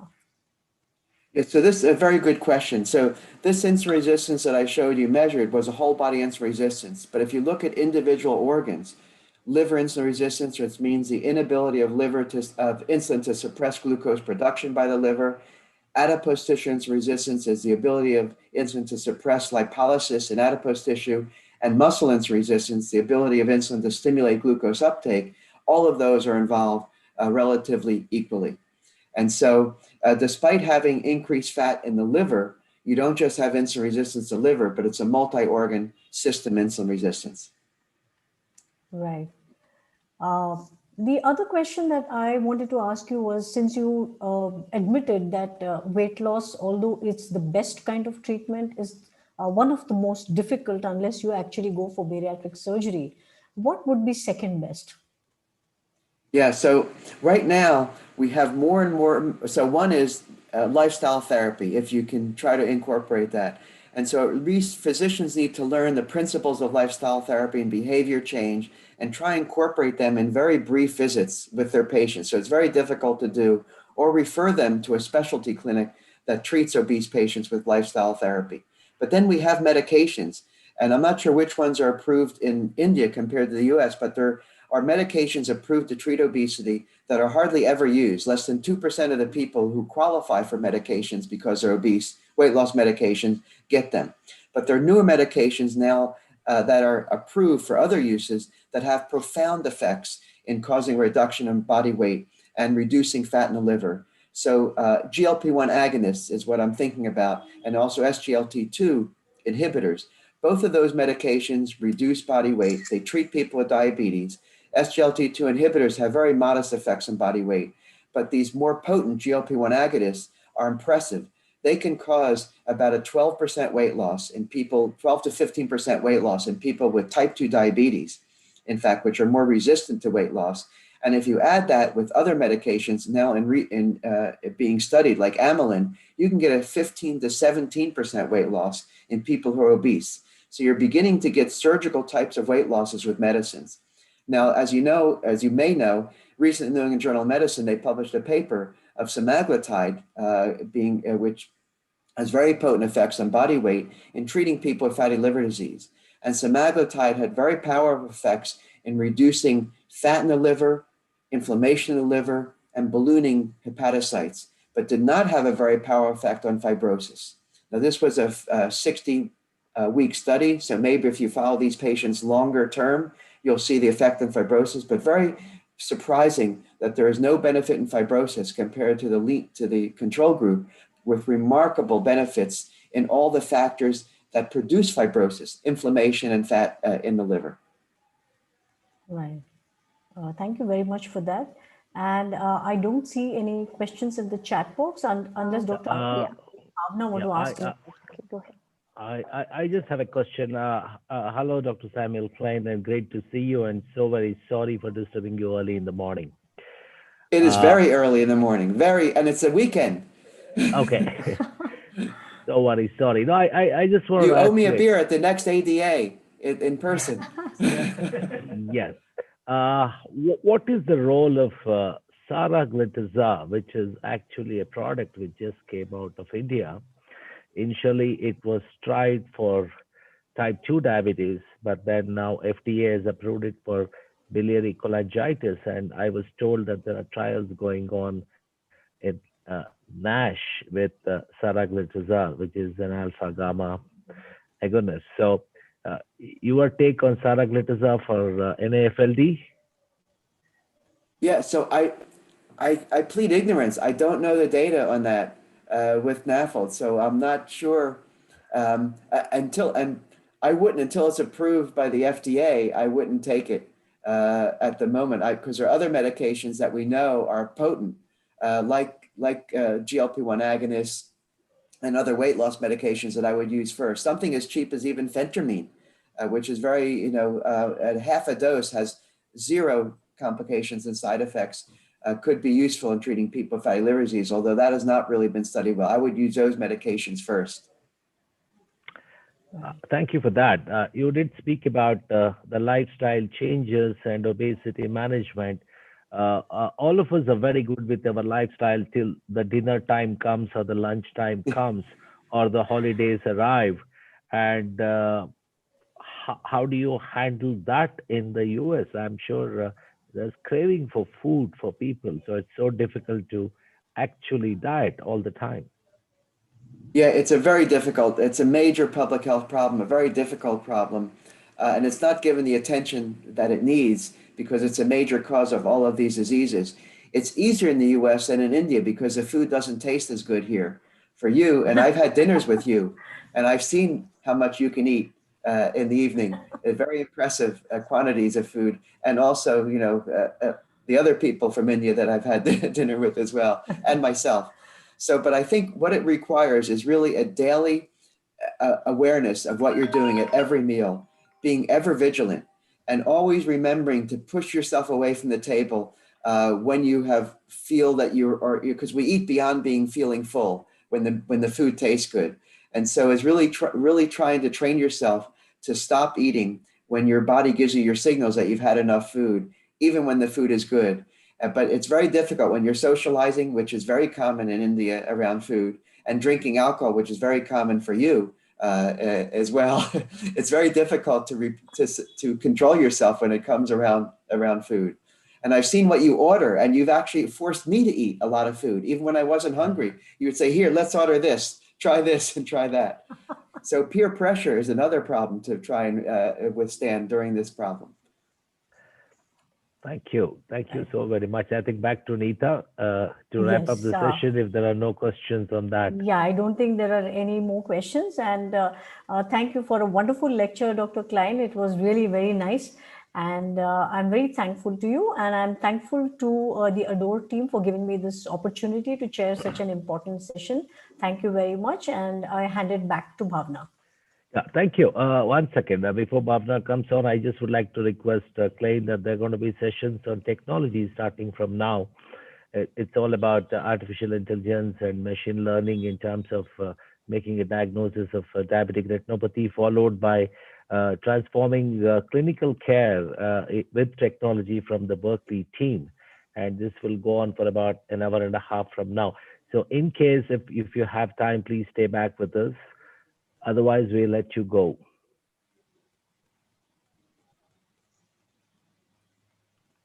All right. So thank you, Dr. Arvind. And thank you, Dr. Klein, for that wonderful session. And keeping in mind what you said, compared to our previous dinners in the past, this time we're all at Sheraton to host the event now. There are 8 of us here with a computer panel. And well, we've got packed meals with controlled portion sizes and calorie counts. So we know our meal plate is quite balanced this time. We've done away with the buffet and we've gone the American way of packed lunches and dinners. So we're improvising now. So we'll now not waste any more time. And with my chit chat, and let's move on to the next session. Dr. Prasanna Kumar and Dr. Rajalakshmi are here. So I would like to introduce both of them to all of you. Dr. Prasanna Kumar, as you all know, is a part of the organizing team of the event and a consultant endocrinologist from Bangalore. Dr. Rajalakshmi is the head of medical retina at Dr. Mohan's Diabetes Center and Research Foundation in Chennai. So over to both of you. Thank you, Dr. Bhavna. We have a very packed session where 7 speakers are there. The whole thing is artificial intelligence and eye-opener, how it is useful in the diabetic retinopathy detection. And each of them have 7 to 10 minutes each. Let me start with Dr. Bhavna talking about burden of diabetic retinopathy. She is the director and consultant diabetologist at Icon Hospital, Bangalore. Dr. Bhavna. Yes, thank you so much. I am sharing my screen now. I have a clock in front of me because Zoom doesn't allow you to see the time on your screen once you go to full screen mode. So let me present you briefly in just 2 minutes the burden of diabetic retinopathy and why we're actually looking at this problem today. Well, there are 77 million individuals with diabetes in India, and this is a big problem. 30% of these individuals have diabetic retinopathy. So that's about 20 to 24 million individuals, a huge number. And 10% of these individuals have vision-threatening diabetic retinopathy. So they have severe NPDR or PDR, or they have macular edema. So there's a really high risk that they could actually go blind. So what do we really do? So the guidelines tell us that we need to prevent diabetic retinopathy. So we want patients to undergo an annual screening, dilated exam by an ophthalmologist, or we could, as physicians, keep a camera with us, take a photo, send it to an ophthalmologist. So teleophthalmology is also widely practiced. Ideally, we want to prevent the problem, but in many cases, patients come to us when they already have a problem. So in those situations, we want to pick it up as early as possible, so our glycemic control is intensified and the disease does not progress, the complications do not progress. But what are the challenges here? Access to a retina specialist is a big challenge. Not all cities and, well, cities would have it, but not all places across India have retina specialists. If you ask a patient to go to another hospital, 7 out of 10 patients are not going to go just because they have to travel to the ophthalmologist. So this is a big issue. And for the physician to invest in the fundus camera, sometimes cameras can be expensive and large. And if they have to learn, it's a skill again that they have to spend time and work on. So there may be some amount of intergrader human variability in diagnosis as well. So these are the challenges we have. But who should really screen? Should we really be sending all these patients to the ophthalmologist? Perhaps if we have an ophthalmologist working with us, like Dr. Raj Lakshmi, or we have Dr. Shrikant with us. But if you don't have, then the burden cannot really fall on just the ophthalmologist alone, because there are just way too many people who could possibly go blind. So if the physician, you treating the patient with diabetes, if you do not screen for diabetic retinopathy, it is likely that the patient has a high risk of going blind. So we know what the problem areas are. So the question really is, can we use technology to solve these problems? And I say yes. So let's move on to the rest of the talks in this session, which will answer some of our questions. Thank you. Thank you for showing the burden of diabetes. Next, we move on to Anand Shivaraman, who is the CEO Director of Remedio Innovative. So he is the one who will be speaking about iPhone-based retinal imaging. What are the techniques? How useful it is? Dr. Anand Shivaraman, please. Thank you so much, Dr. Prasanna Kumar, and thank you so much, Dr. Raj Lakshmi. Quickly share the slides.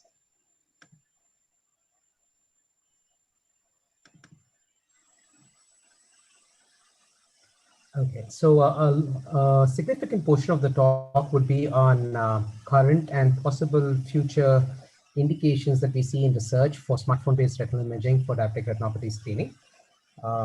Very quickly, with respect to disclosure on competing interests, I'm founder director of Remedio Innovative Solutions, and a large amount of the work and the publications we'll be talking about involve the use of some of our devices in the field.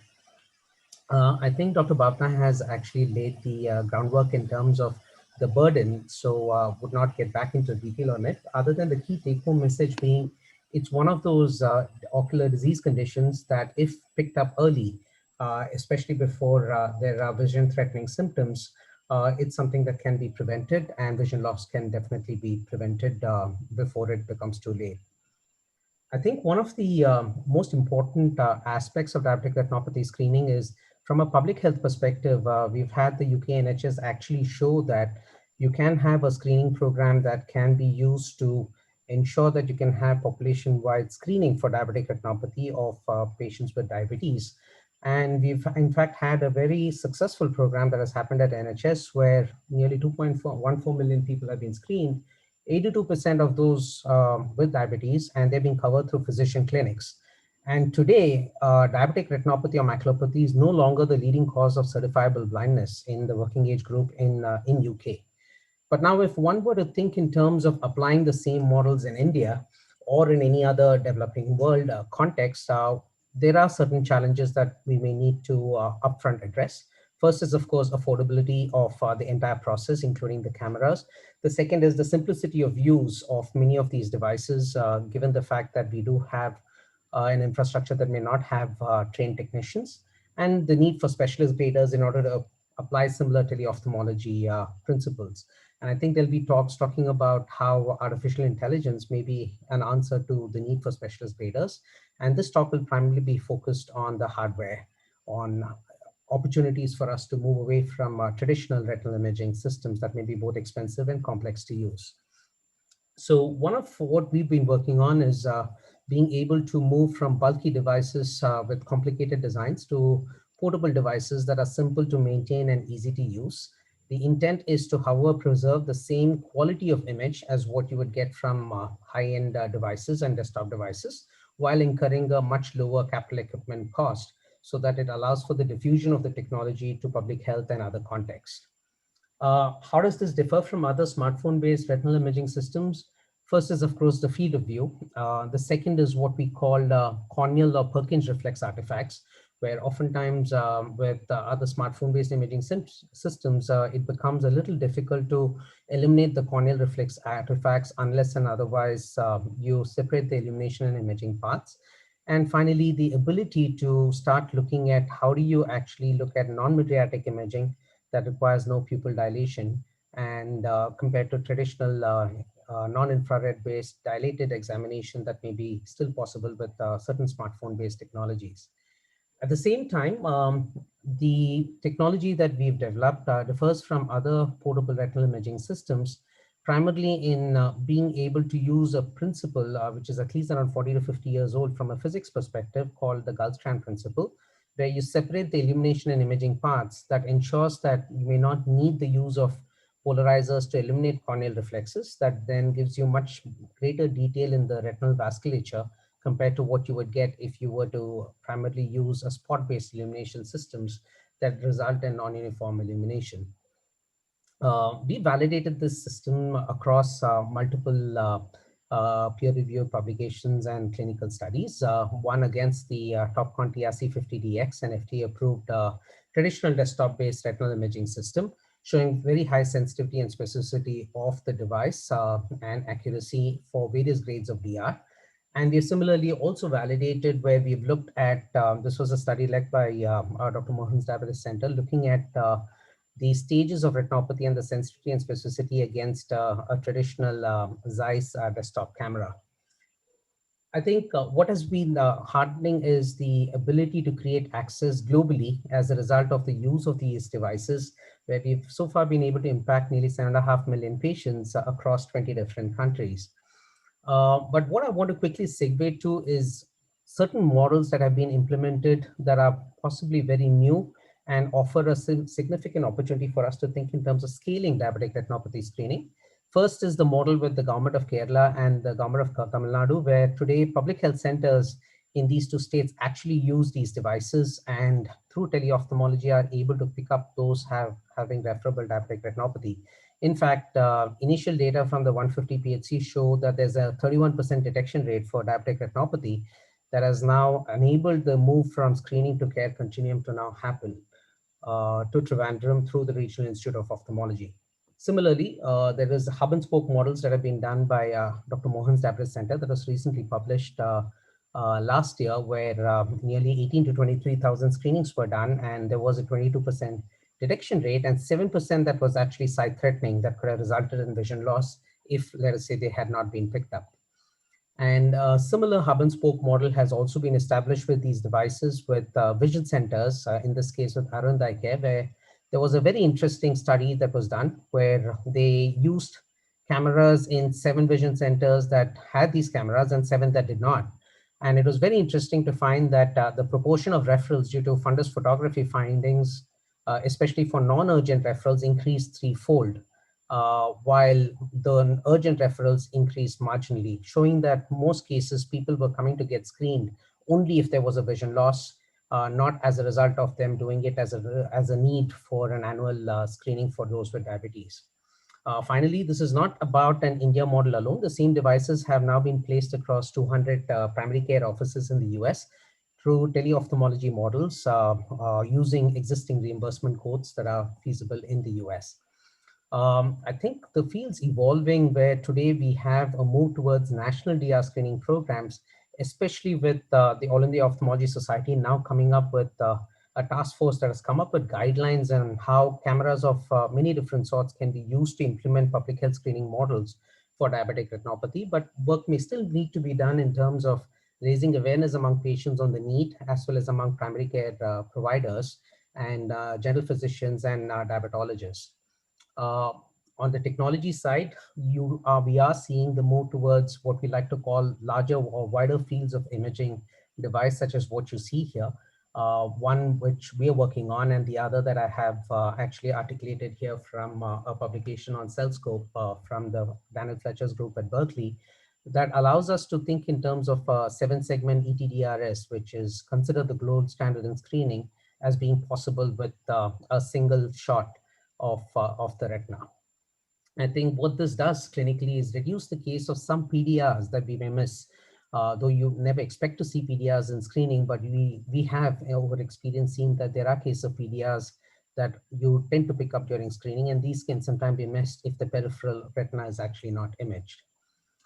Finally, as we scale from 7.5 million to 100 million that we impact, we are moving towards kiosk-based models where we're looking at beyond diabetic retinopathy and asking the question, can we actually solve the problem of screening more than 150 million in India with 15,000 ophthalmologists? But is there a way by which we can combine all of these into a single device that can screen for cataract, glaucoma, refractive error, dry eye, and corneal diseases, along with retinal diseases, in a single automated device that can complete this in 90 seconds? And that's where we see the future headed, especially in partnership with government eye screening programs. So I would love to leave with that. And thank you so much for the opportunity once again. And I look forward to answering any questions. Thank you, Anand. And we'll come back to at the end for questions. Next talk will be by Florian Savai, who will be talking about how does artificial intelligence help in making diagnosis of retinal disease. Mr. Florian Savai is artificial intelligence and computer vision expert based in Singapore. He completed his master's in EPFL, Switzerland. He co-founded medtech startup Medios and has been instrumental in the end-to-end development of offline artificial intelligence algorithm for diabetic retinopathy on a smartphone. Medios was recently acquired by Remedio Innovative Solution. His work has been featured in the International Fair of New Technologies in the field of diabetes at ATTD. Over to Florian Savai for his talk. All right, thanks a lot, and thanks for giving me the opportunity to speak tonight. Let me share my slides. Okay, so I'm Florian from Remedio as well, and we had a talk about hardware, and the next few talks are going to be more clinical presentation about specific AI models. What I would want to do before that is to take a step back and address the question, what is really AI? AI is a bit of a buzzword nowadays, but it's really a bit hard to define and to understand what's going on behind that buzzword. So I'll try to do that in about 10 minutes. So first, what is artificial intelligence? There's actually not a single definition that everyone agrees on. One of the possible definitions would be the theory and development of computer systems able to perform tasks normally requiring human intelligence. And we see that it's a very loose definition, and that definition kind of evolves with time. What was considered artificial intelligence 30 years ago is no longer artificial intelligence today. It's like common computer science tasks. And what we define as artificial intelligence today will likely no longer be artificial intelligence in like 30 years. So what is artificial intelligence today? The typical example in visual perception, where computers have been getting better and better at perceiving the human world through a camera the way humans do. There's also quite some advances in speech recognition as well as in language translation. So I want to dig a bit more into how do we detect diabetic retinopathy in a retinal image. And it's important to understand that a computer sees an image in a completely different way than we humans do. For a computer, an image is just a bunch of numbers.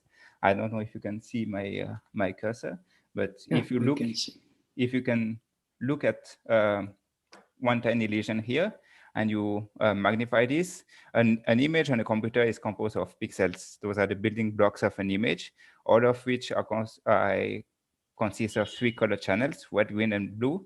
And this is all encoded into numbers. And those numbers represent the intensity of the color of that color at that location. So at the end of the day, for a computer, an image is just a bunch of numbers arranged one after the other and one on top of the other. So the question we need to answer here is, how do we teach a machine to compute something meaningful out of these numbers? There's been traditionally 2 big paradigms on how to teach a computer how to solve a defined task. The most common one is the algorithm-based approach, where we write the computer step-by-step instructions on how to solve something. If, for example, if a button is pressed, do this. If that button is pressed, do that. On images, you can consider like compute the average pixel value at that location. If it's above this, do that. But we realize that for the most advanced cases, the most complex problems, this approach doesn't work anymore. So this is why recently there's been a new paradigm that came up, which is more of a data-driven approach that is being referred as machine learning. And here you don't explicitly teach the computer how to solve a task by itself. You don't explicitly teach a computer how to solve the task. The computer learns how to solve the task by itself. What you do is you give inputs and your desired inputs as examples to the computer. And if you have a database of inputs and desired outputs that is large enough, the computer will learn to generalize and to apply that to new images that will come afterwards. You might have heard of a neural network. This is the building block of the latest artificial intelligence methods. And what is actually a neural network? Is nothing else than a very large quantity of mathematical functions. And those mathematical functions are stacked into layers. So you have the input layer. This is actually the numbers you have in an image. And then you have internal representations that are computed from the numbers you have before with some coefficients. You have some internal values, and then you do that all the way until a final output value, which can represent whatever you want your output to compute. Typically, this is a value between 0 and 1. 0, for example, can mean no diabetic retinopathy. 1 can mean diabetic retinopathy. And at the end of the day, you just have a bunch of mathematical functions that transform the pixel values up to a diagnosis. And this is arranged in layers. And this is called a neural network simply because this architecture mimics the way neuron works in humans. And as I've said before, those mathematical functions depend on coefficient. And the beauty of this approach is that there are some mathematical techniques. It's called back propagation. That means those coefficients can be automatically learned if you have a sufficient database of input and output examples. And then once you have shown enough input and outputs, you have coefficients that are good enough to generalize to more inputs where you don't know the output. I want to finish this slide by saying that the example you see here is a very simplistic approach.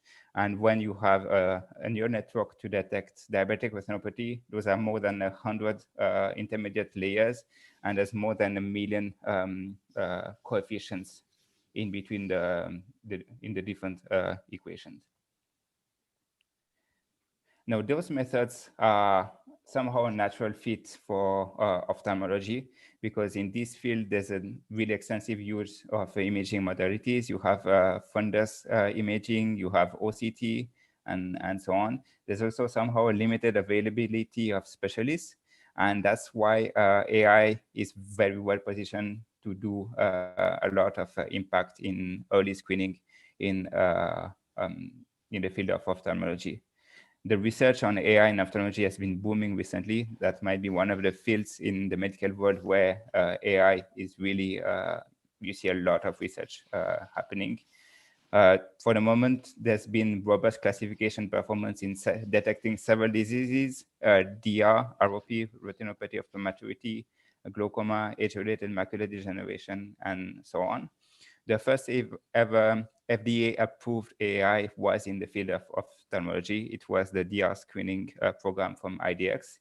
I've listed here the main groups working in that field. There's a big group in Singapore, SNEC, IDX. There's Google is also working on that, and there's the group of Brown and all also working on RP, and there's plenty more. What I can also say is that so far where the field is, there's not that many prospective studies done. This starts coming up with regulatory approvals, but a lot of the publication you see are retrospective studies on similar data sets as what has been used to train the AI. And a lot of the research also rely on public data sets. Our approach at Remedio is to integrate AI screening as part of our devices. We believe that AI and the imaging itself shouldn't be two separate products. Dr. Anand has explained before how we created portable, affordable smartphone retinal cameras. What we do is to put an offline on the edge AI directly into the device, which means that you don't have the burden of uploading the image to a server or transferring your image from the camera to a separate PC, because you have a separate software to make your diagnosis. And we also try to do all our clinical validation as an end-to-end clinical validation of the device and the AI, so the complete final workflow for the user. I want to bring up also a few challenges you can face when applying AI in ophthalmology. The first one and the biggest one is the data set. You need quite some big amount of data to train a neural network. You need to be careful about the diversity of the data. You need to have data that is representative enough for your ethnic group, for the image quality, for the type of device you use. And if you want an algorithm, an AI that is robust enough to different populations, to different cameras, then you need to collect the data set with a reliable ground truth that can that is good enough to train for that. The model itself, there's also this concern about what is being called a black box. We've seen before that an AI model consists of millions of coefficients in hundreds of layers, which means the inner workings are beyond human comprehension. This is why you need robust clinical validations and also prospective trials, because sometimes you tend to use test sets that are a bit too idealistic. They are taken in conditions that are a bit too good, and the quality is better than what you get when you go into the field. So that's why clinical validation perspective on the field is a must. Hardware integration can be a bit of a problem as well. That's what we try to solve at Remedio, because at the end of the day, you need to deploy this in a way that works within the final workflow of the clinic where you're going to deploy. There's also some medical, legal, and ethical considerations. It's a pretty new field, and there's a lot to be thought about on those aspects. Regulatory challenges as well. Countries start to put together rules that are related to AI. We've been in a period where most of the regulatory bodies would either not care or being too scared of approving AI algorithm in the field of medicine.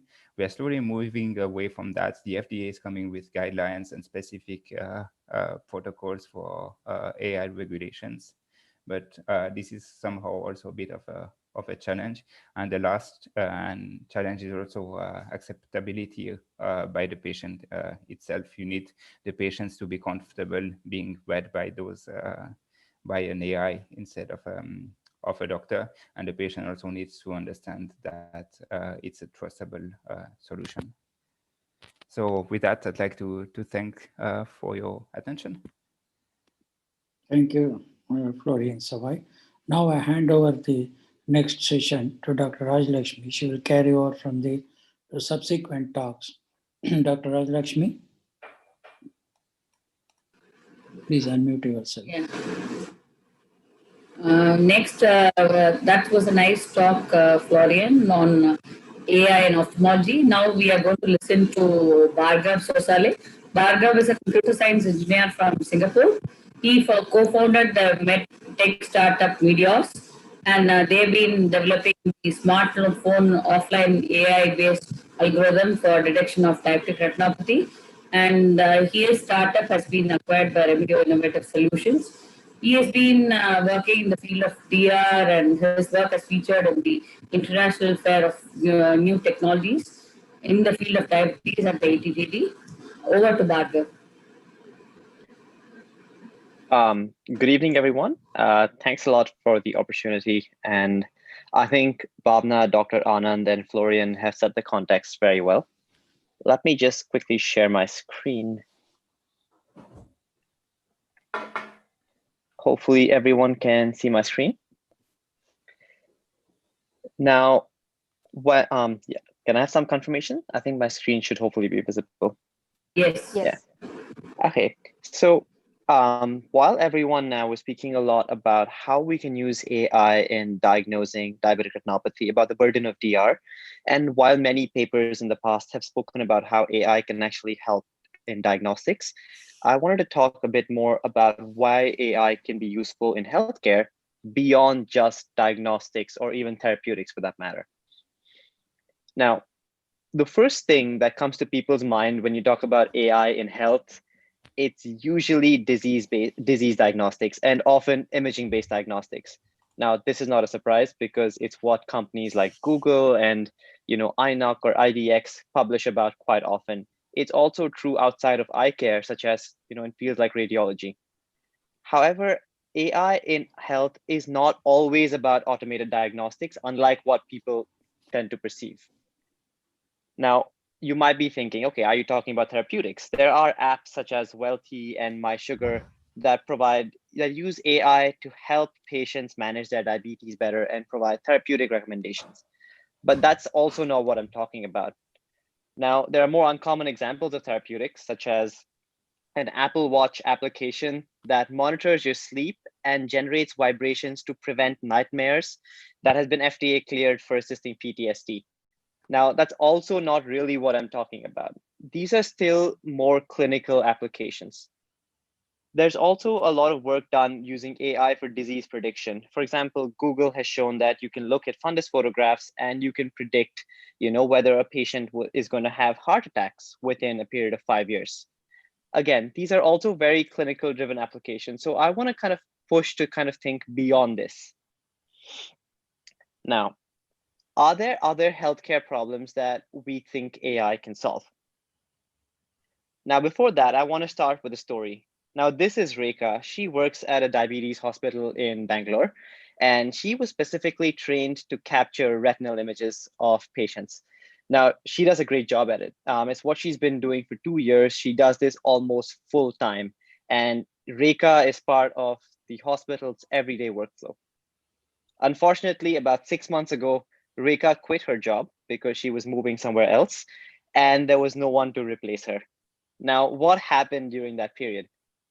For about 2 months, the time it took to hire someone else and train someone else to replace Rekha, patients in the hospital were actually not getting their photographs, their fundus imaged at all, which meant that a lot of them could not be diagnosed for diabetic retinopathy. Bear in mind, the equipment was there, right? And the fundus camera was there. The AI algorithms to diagnose the patient was there, but there was no one to capture the images. And it was very difficult to train someone very new because traditionally these machines have been very difficult and complex to use.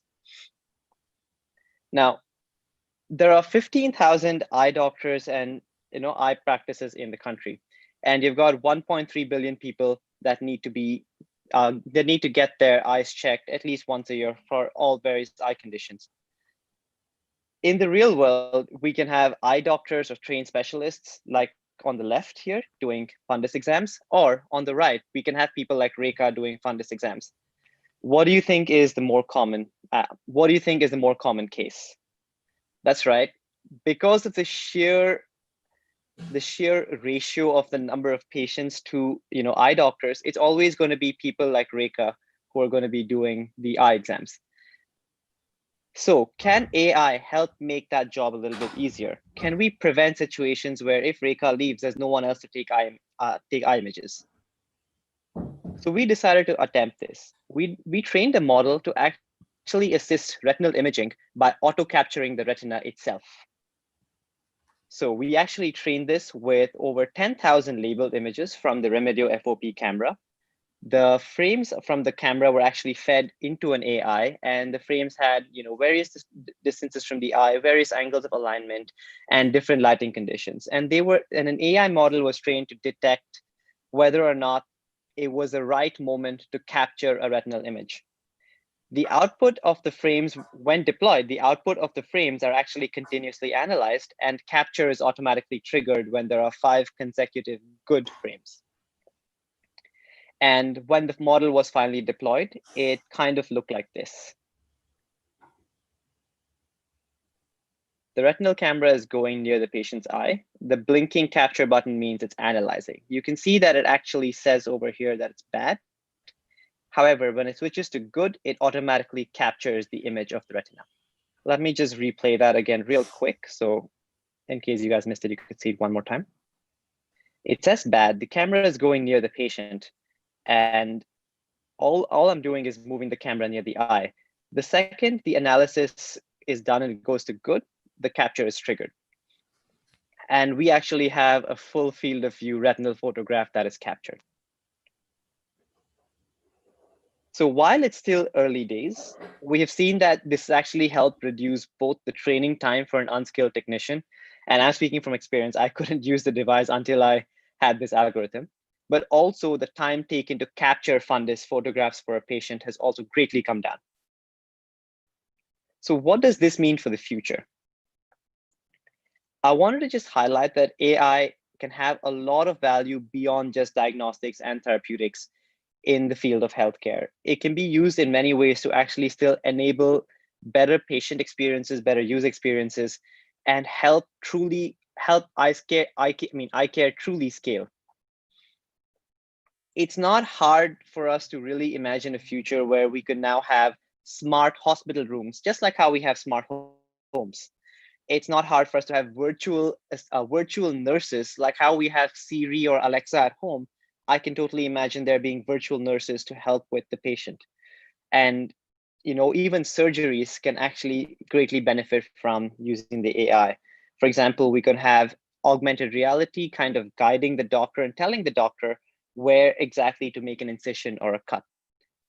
So that actually concludes my talk. I only wanted to point out that the possibilities are endless with AI, and we should also look beyond just diagnostics and therapeutics. Thank you. Thank you for the insightful talk, Bhargav. Next, we move on to the talk by Bhavna, who will be talking to us about the SMART study.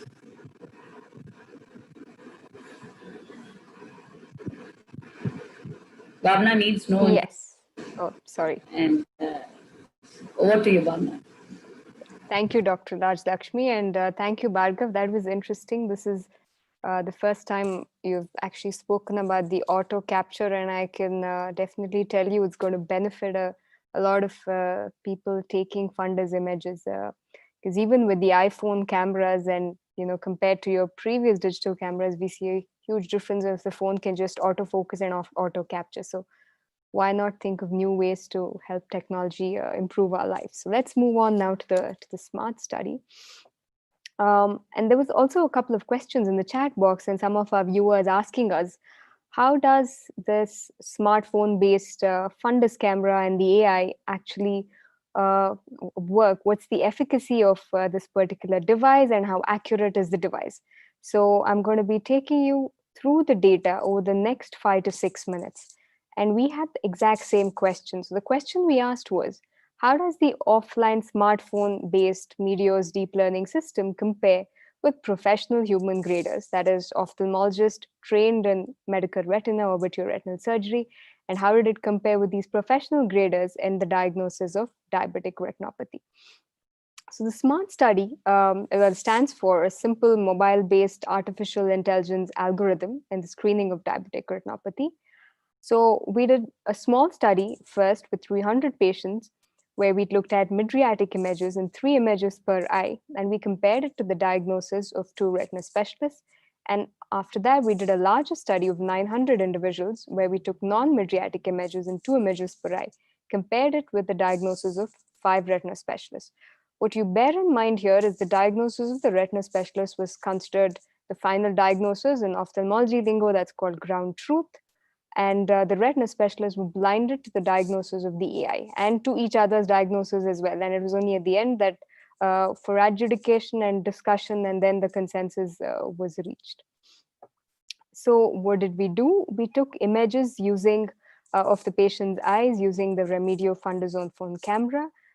So in the study with 3 images, there was a disc image, there was a nasal image, and then there was a posterior pole image. And the images were run on the Medio's deep learning algorithm. So wherever a sign of disease was picked up, as you can see on the left, you would get a report in the red, and there would also be a heat map which tells you, okay, these are the areas where there's a problem. Whereas there's an example of the report on the right, where it says there's no sign of diabetic retinopathy. It comes in green and the images look fairly normal. You don't see any hotspots or heat maps coming up in the report. So what were we trying to assess? Well, as Florian mentioned earlier, most algorithms are developed with databases. So we wanted to assess how the algorithms actually work when you prospectively enroll patients in a diabetes care setting in a hospital. So we included individuals with diabetes. We excluded anyone with advanced cataract and other retinal disorders like macular degeneration or other vascular retinal disorders. And what were we looking at? Specific outcome measures like sensitivity, specificity. So we wanted to know the performance of the algorithm in diagnosing referable diabetic retinopathy, all diabetic retinopathy, that is including mild NPDR, and then also vision or sight-threatening diabetic retinopathy, that is severe NPDR or proliferative retinopathy or macular edema. We also looked at positive predictive values, negative predictive values, of course, and the AUC in addition to the sensitivity specificity. So in the first study, we actually presented this at the ATTD conference in Berlin. And this came out in the Indian Journal of Ophthalmology earlier this year. So this study had 41% of individuals had diabetic retinopathy. So that's similar to the numbers I presented earlier, that about 30% of individuals with diabetes have diabetic retinopathy. And the sensitivity of the algorithm for detecting referable diabetic retinopathy was 98%. And for ruling out diabetic retinopathy, the specificity was 95%. It picked up sight-threatening diabetic retinopathy 100% of the time. In the larger study of 900 individuals, we actually looked at non-mydriatic images. So we also wanted to see how the algorithm performs when we take non-mydriatic images from the eye, because in several screening guidelines, especially in limited care settings, even in India, a dilatation may not actually be possible, especially in the camp and screening setting. So this is actually the largest study evaluating the performance of an offline AI with non-mydriatic retinal images. And we had an oral presentation on this at the American Diabetes Association conference last year. So what did we find? In this study, 28% of the individuals had diabetic retinopathy, and the sensitivity of the algorithm to pick up referable diabetic retinopathy was 93%, and the specificity to rule out diabetic retinopathy was 95.5%. The sensitivity to pick up sight-threatening diabetic retinopathy was 98.7%. So what have we learned from these studies? Well, you already know how the FOP works. Anand did tell you about that. Florian and Bhargav have spent some time telling you about what AI is. You've seen how the report comes out. And now let's look at the data. So we know the sensitivity and the specificity of the Medio's AI, about 95%. And this is much higher than the FDA mandated superiority endpoints, which is 85 and 82%. So this cutoff was met with both mydriatic and non-mydriatic images. In addition, there are also studies done by Dr. Natarajan in the community healthcare settings, where they've also looked at images which do not meet adequate quality, and the sensitivity actually remains the same, and the accuracy of the eye doesn't really change. So what we would like to emphasize on is that we all need to start screening for diabetic retinopathy at the physician level or at even the general practitioner level in order to ensure that more and more people with diabetes are screened so we prevent blindness. And one of the ways to achieve that is to use the Meteos AI with the Remedio FOP, because this is really an end-to-end solution to make DR screening scalable so that we can reach the 77 million individuals with diabetes in India. Well, what are the limitations? At this point, it's a binary diagnosis, but they have been working on a staging algorithm which can triage and say referable diabetic retinopathy and sight-threatening diabetic retinopathy and macular edema, but that's still going on. And then we have to be, of course, more comprehensive to look at other retinal disorders, and Dr. Divya Rao is going to be joining us to talk about that in some time. So I thank the entire team from Remedio for collaborating with us on all these studies, and all the doctors, my entire vitreoretinal team at DICON and Retina Institute of Karnataka. So thank you very much.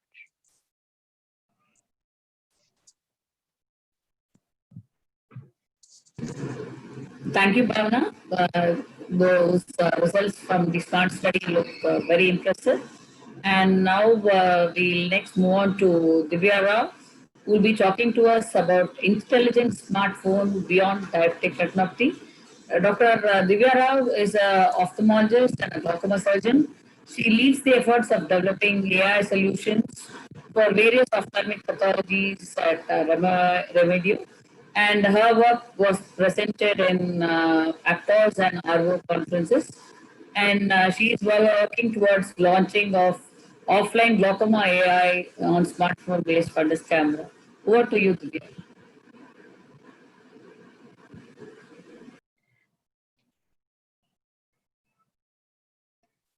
Thank you. So I hope I'm audible. Yes. Thank you. Thank you so much, Dr. Rajalakshmi, for that kind introduction. I think Bhavna has given an excellent overview of the Meteos AI and its use for diabetic retinopathy screening. Today, I'll be talking about our approach of using AI-enabled smartphone-based fundus cameras for screening beyond diabetic retinopathy. Here are my disclosures. To give a quick overview, there are 2.2 billion people who suffer from vision impairment and blindness globally. And among those which affect the back of the eye, diabetic retinopathy, age-related macular degeneration, and glaucoma top that list. And 50% of them, surprisingly, are unaware they are at risk, and this is especially true for glaucoma. And 90% of this is completely preventable or treatable, highlighting the importance of screening, early detection, and initiation of treatment to reduce the burden associated with the morbidity of these conditions. However, there are several barriers to screening itself, some of which are use of expensive, non-portable, and difficult-to-use devices, insufficient doctor population ratios, and this is true even in the West, and certain bottlenecks in teleophthalmology, like slow turnaround times of reports, infrastructure issues, and even difficulty in getting appointments itself within the clinic. Remedio tries to overcome some of these barriers by using cutting-edge hardware integrated with offline on-the-edge AI to allow eye care to scale. Our solution is to basically be able to screen for all the preventable causes of blindness that affects the back of the eye with a single posterior segment image.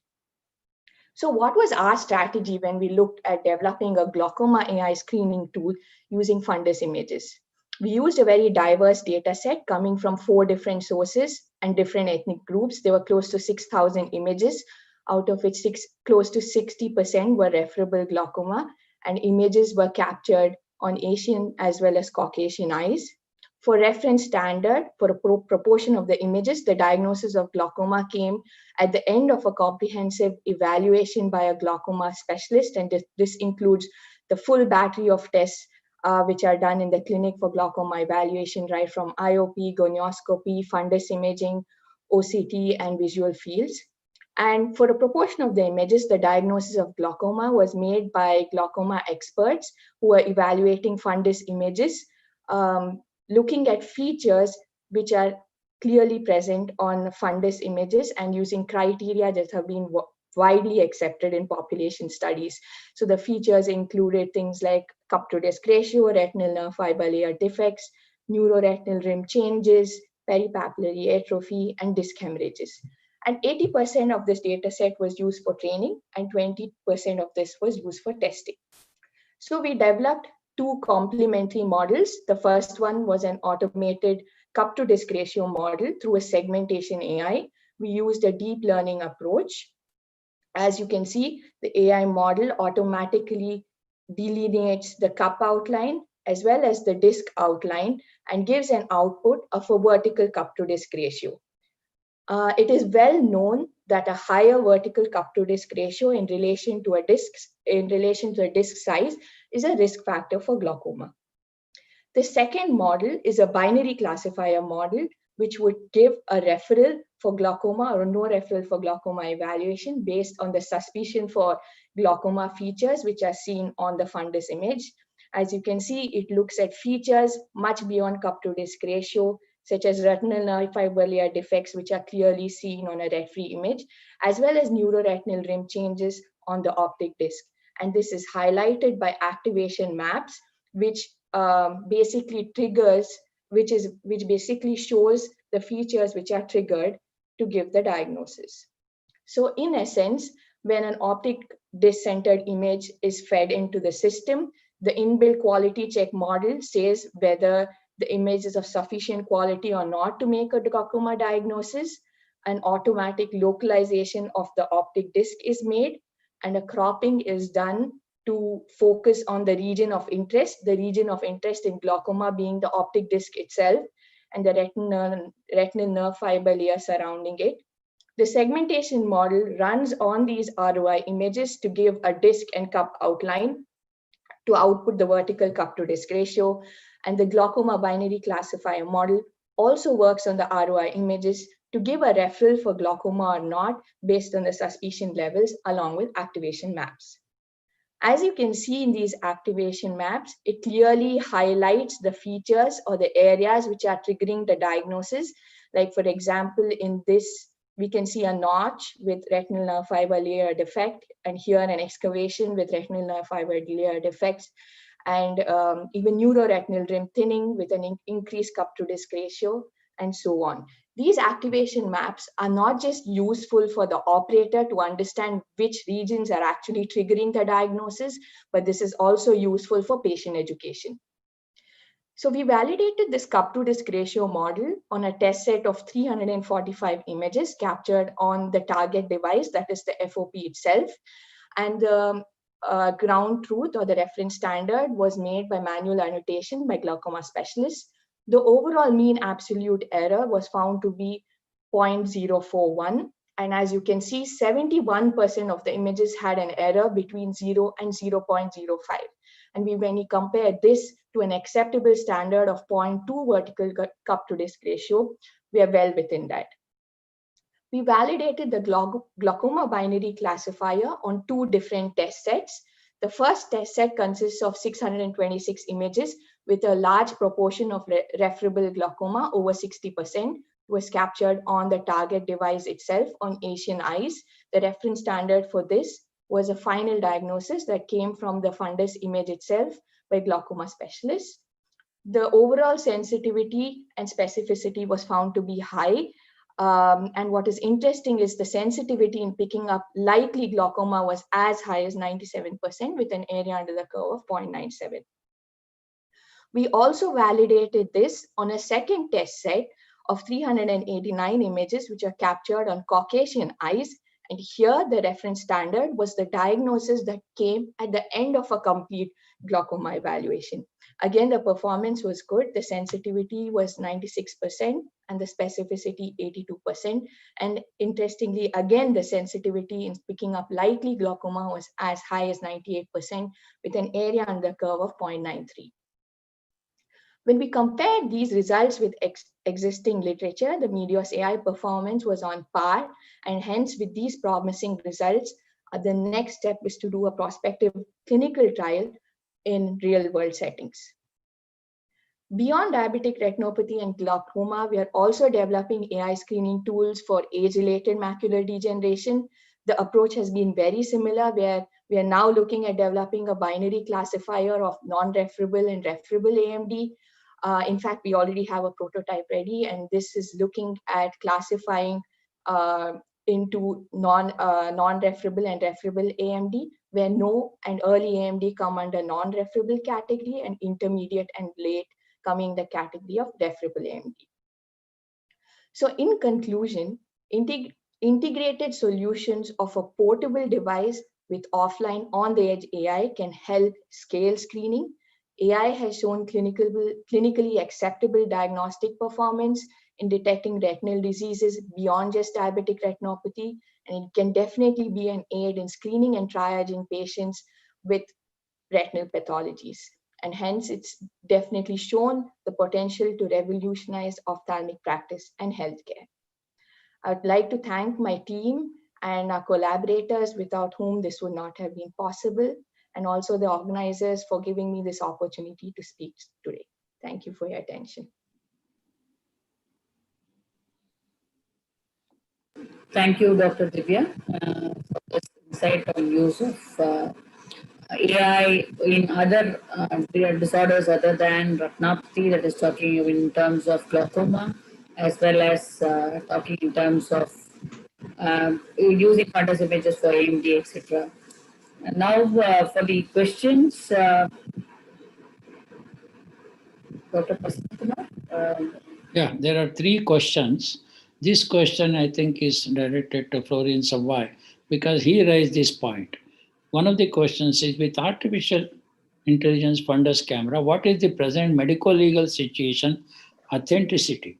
I mean, if something goes wrong, let us say I have screen, I said normal, patient goes away, goes to a retinologist, he detects something, and the patient will sue me, telling that you have used artificial intelligence, you have missed a diagnosis. So where does it stand when it comes to legal aspect, whether in India or anywhere in the world?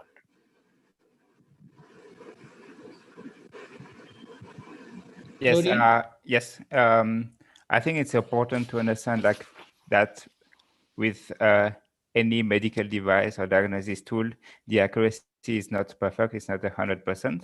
And for each of the AI you have clinical studies that are being done that shows a certain sensitivity, a certain specificity. And even though the sensitivity might be, for example, 95%, you're still going to miss 5% of the patients. And that's the reality of how this AI works. And the question you need to ask yourself is like, is missing 5% of the patients better or worse than not having any screening tool at your practice? And that's the underlying question here. In terms of the legality, I'm not fully aware about where it is standing right now in India, but in the US, in Europe, they start to have processes in the FDA and CE to make those devices compliant to standard, to make sure that the clinical validations that have been carried are robust enough, that the accuracy claims are good enough. And once you use a device and it's more on the side of the medical device manufacturer to make sure that it meets the accuracy that is being stated when the device is being sold.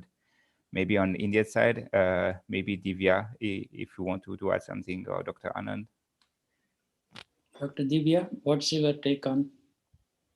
I think Florian has summed it up really well. The FDA and CE are now coming up with standards, and I think over the next 1 or 2 years we will also see that happening in India, though there is no regulatory body actually overseeing medical devices itself. I think these questions are always being come up, and we will have a certain framework that will come up in the future. But in India, as such, right as of now, there is no set legal framework. But how we would definitely show our credibility, as Florian mentioned, is to show that we match up to the standards that are set by FDA and CE in terms of performance of the device, And then once this is published, that's how the credibility is built in terms of the accuracy of the device. But I think right now we are not in that stage. Let us say I'm already using the artificial intelligence camera. If I take a disclaimer and say this is machine generated report, however, you can confirm it with an ophthalmologist. So I'm trying to protect myself. See, patient is a different issue.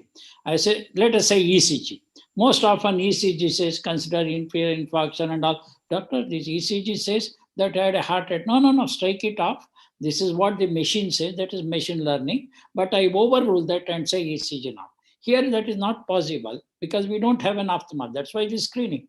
You can say a disclaimer, this is only a screening method, which has a limitation, not read by an ophthalmologist. However, you can take a second opinion by the ophthalmologist. At least I make myself sure, telling the patient what it is. Tomorrow, if it goes to court, I can say this is what it is, a disclaimer. So that way I feel till all these rules, because it may take 5 or 10 years, whatever. Just because the FDA has approved doesn't mean it is foolproof. Even the doctor intelligence also is limited.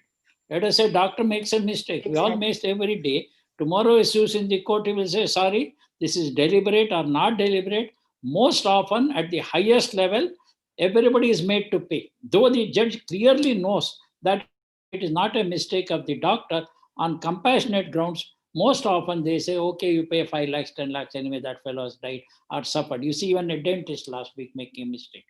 Even for physician, it's very difficult. I think till that time, if you have that disclaimer at the bottom, that this is the limitation of it, at least we are safe. However, you are free to take an ophthalmologist opinion. Still patient believes whether normal or abnormal. I think that is one way of doing it. One question for Dr. Divya Rao. Absolutely right. Just wanted to add to that, Dr. Prasanna Kumar. I think very well pointed out. Even when we are using our AI software now with the Meteos AI, we always put that disclaimer that this is a screening tool, and the results are also, in fact, we don't go to the level of giving a diagnosis per se that this is mild, moderate, severe. At now, what we are saying, it is referable DR, and it would require a referral to an ophthalmologist for a complete evaluation. And that's how we are looking at, even for even our glaucoma tool that we are building, that there is a suspicion for glaucoma, you need a glaucoma specialist to give a complete evaluation. So that's only a referral that we are giving. So that disclaimer that this is a screening tool is made on the AI reports that we provide. Because Prasanna Kumar, can I just come in and add something here? I'm sorry, I've not been a part of the session, but Raj Lakshmi is here, so I can just talk to her. Because one of the things that we did along with the SMART study was also the inter-observer variation, and then we did a kappa score, and then we found when you show the same images to 5 very senior retinologists, even among them, there is going to be a huge difference. And the difference was seen across the different stages of diabetic retinopathy, from mild to moderate to severe. And these mistakes can happen as you're talking. I mean, Lakshmi, your take on inter-observer variation? Inter-observer variation, it may not, it can change. I think even Google showed that even among retina specialists, there was an inter-observer variation to even calling a PDR an ODR or an ODR as a PDR. So such variations have even been seen even in the US also. All humans, it depends on what kind of image they look. I guess image quality definitely is the key, whether it's the AI which is assessing or it is a human who's assessing. The image quality is definitely the key. If there is an image, for instance, we are seeing only a non-patriotic image which only shows a small part. Whereas when an ophthalmologist examines, the ophthalmologist may look at a wider area when they do an indirect ophthalmoscope. Now with wide field imaging, which now Remedios is coming up with, more area is covered. So you have a larger view where even some lesion is not there at the macula or the disc, but there could be a new vessel somewhere else at the superior temporal quadrant. So it depends on what the human sees or what the AI picks up. So whether it's man or machine, I think even between the different company AIs, I think depends on what the AI has been taught to find out. That's what the AI is going to detect. If it has been taught only to detect not being taught to detect a particular lesion, it may not detect that lesion. Similarly, a human may also miss if the image does not show. I think image quality definitely becomes a key.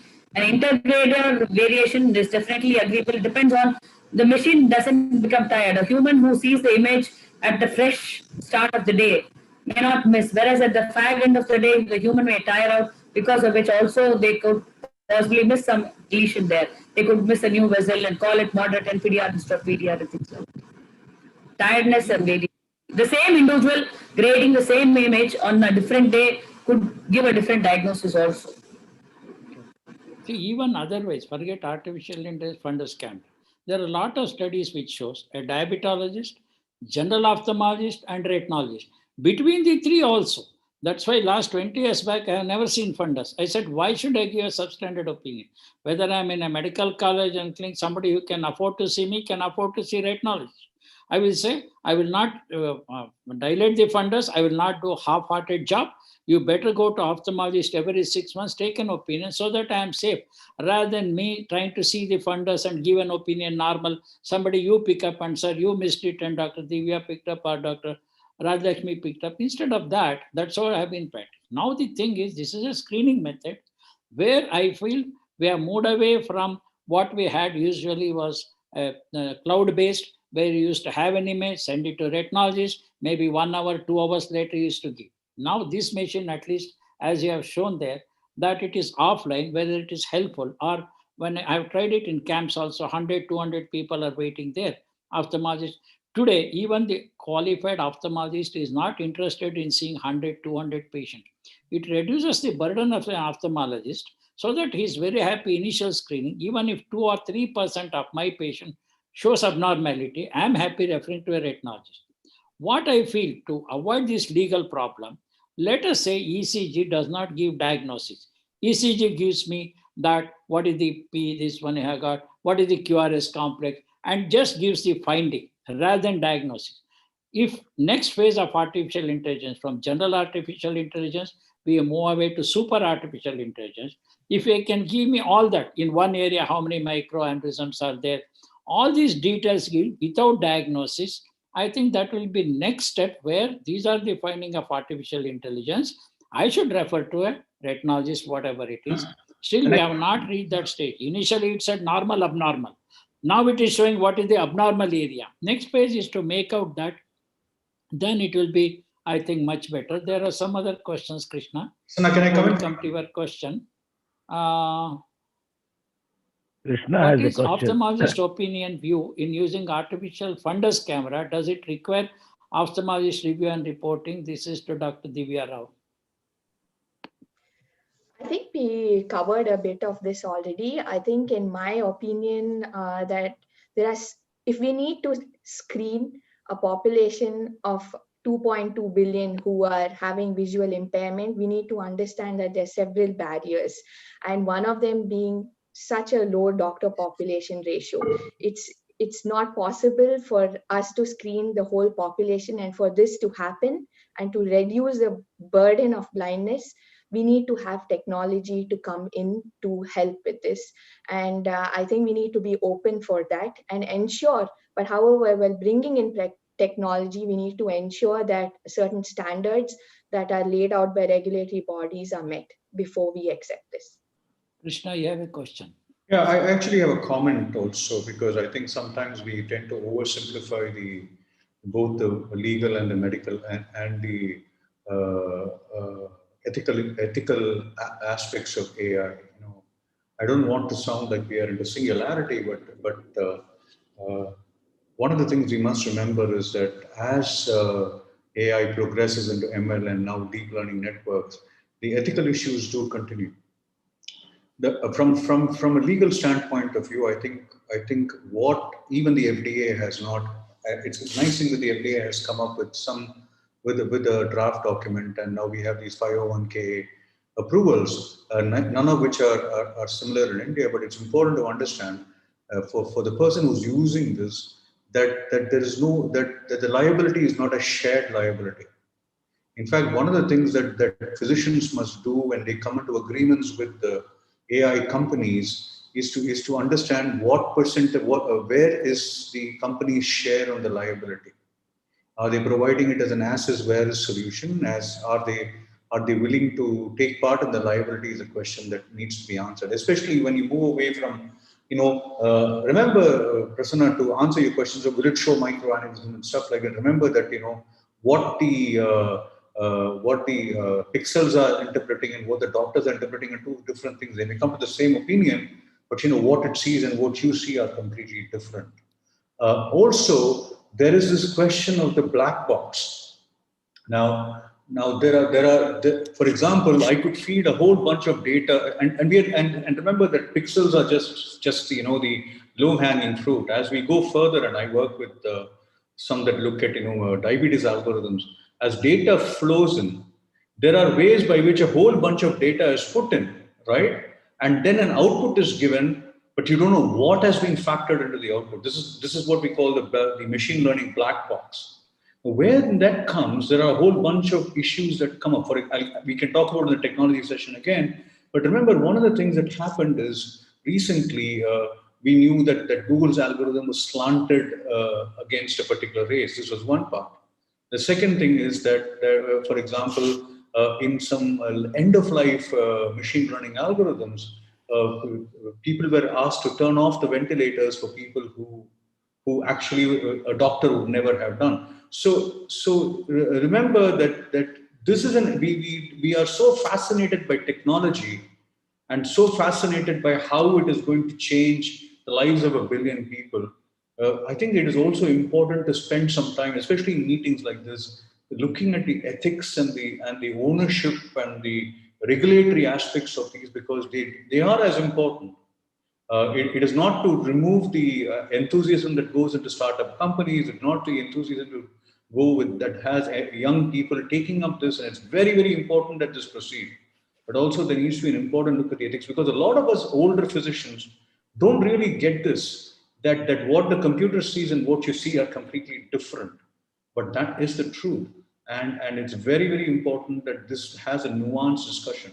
At this point of time, the DCGI has not still gotten into this thing of accrediting AI algorithms as part of the thing. So physicians are at their own risk when they do this, and I think it's important that AI companies also, when they negotiate this with physicians, draw up contracts where the liability is clearly disclosed.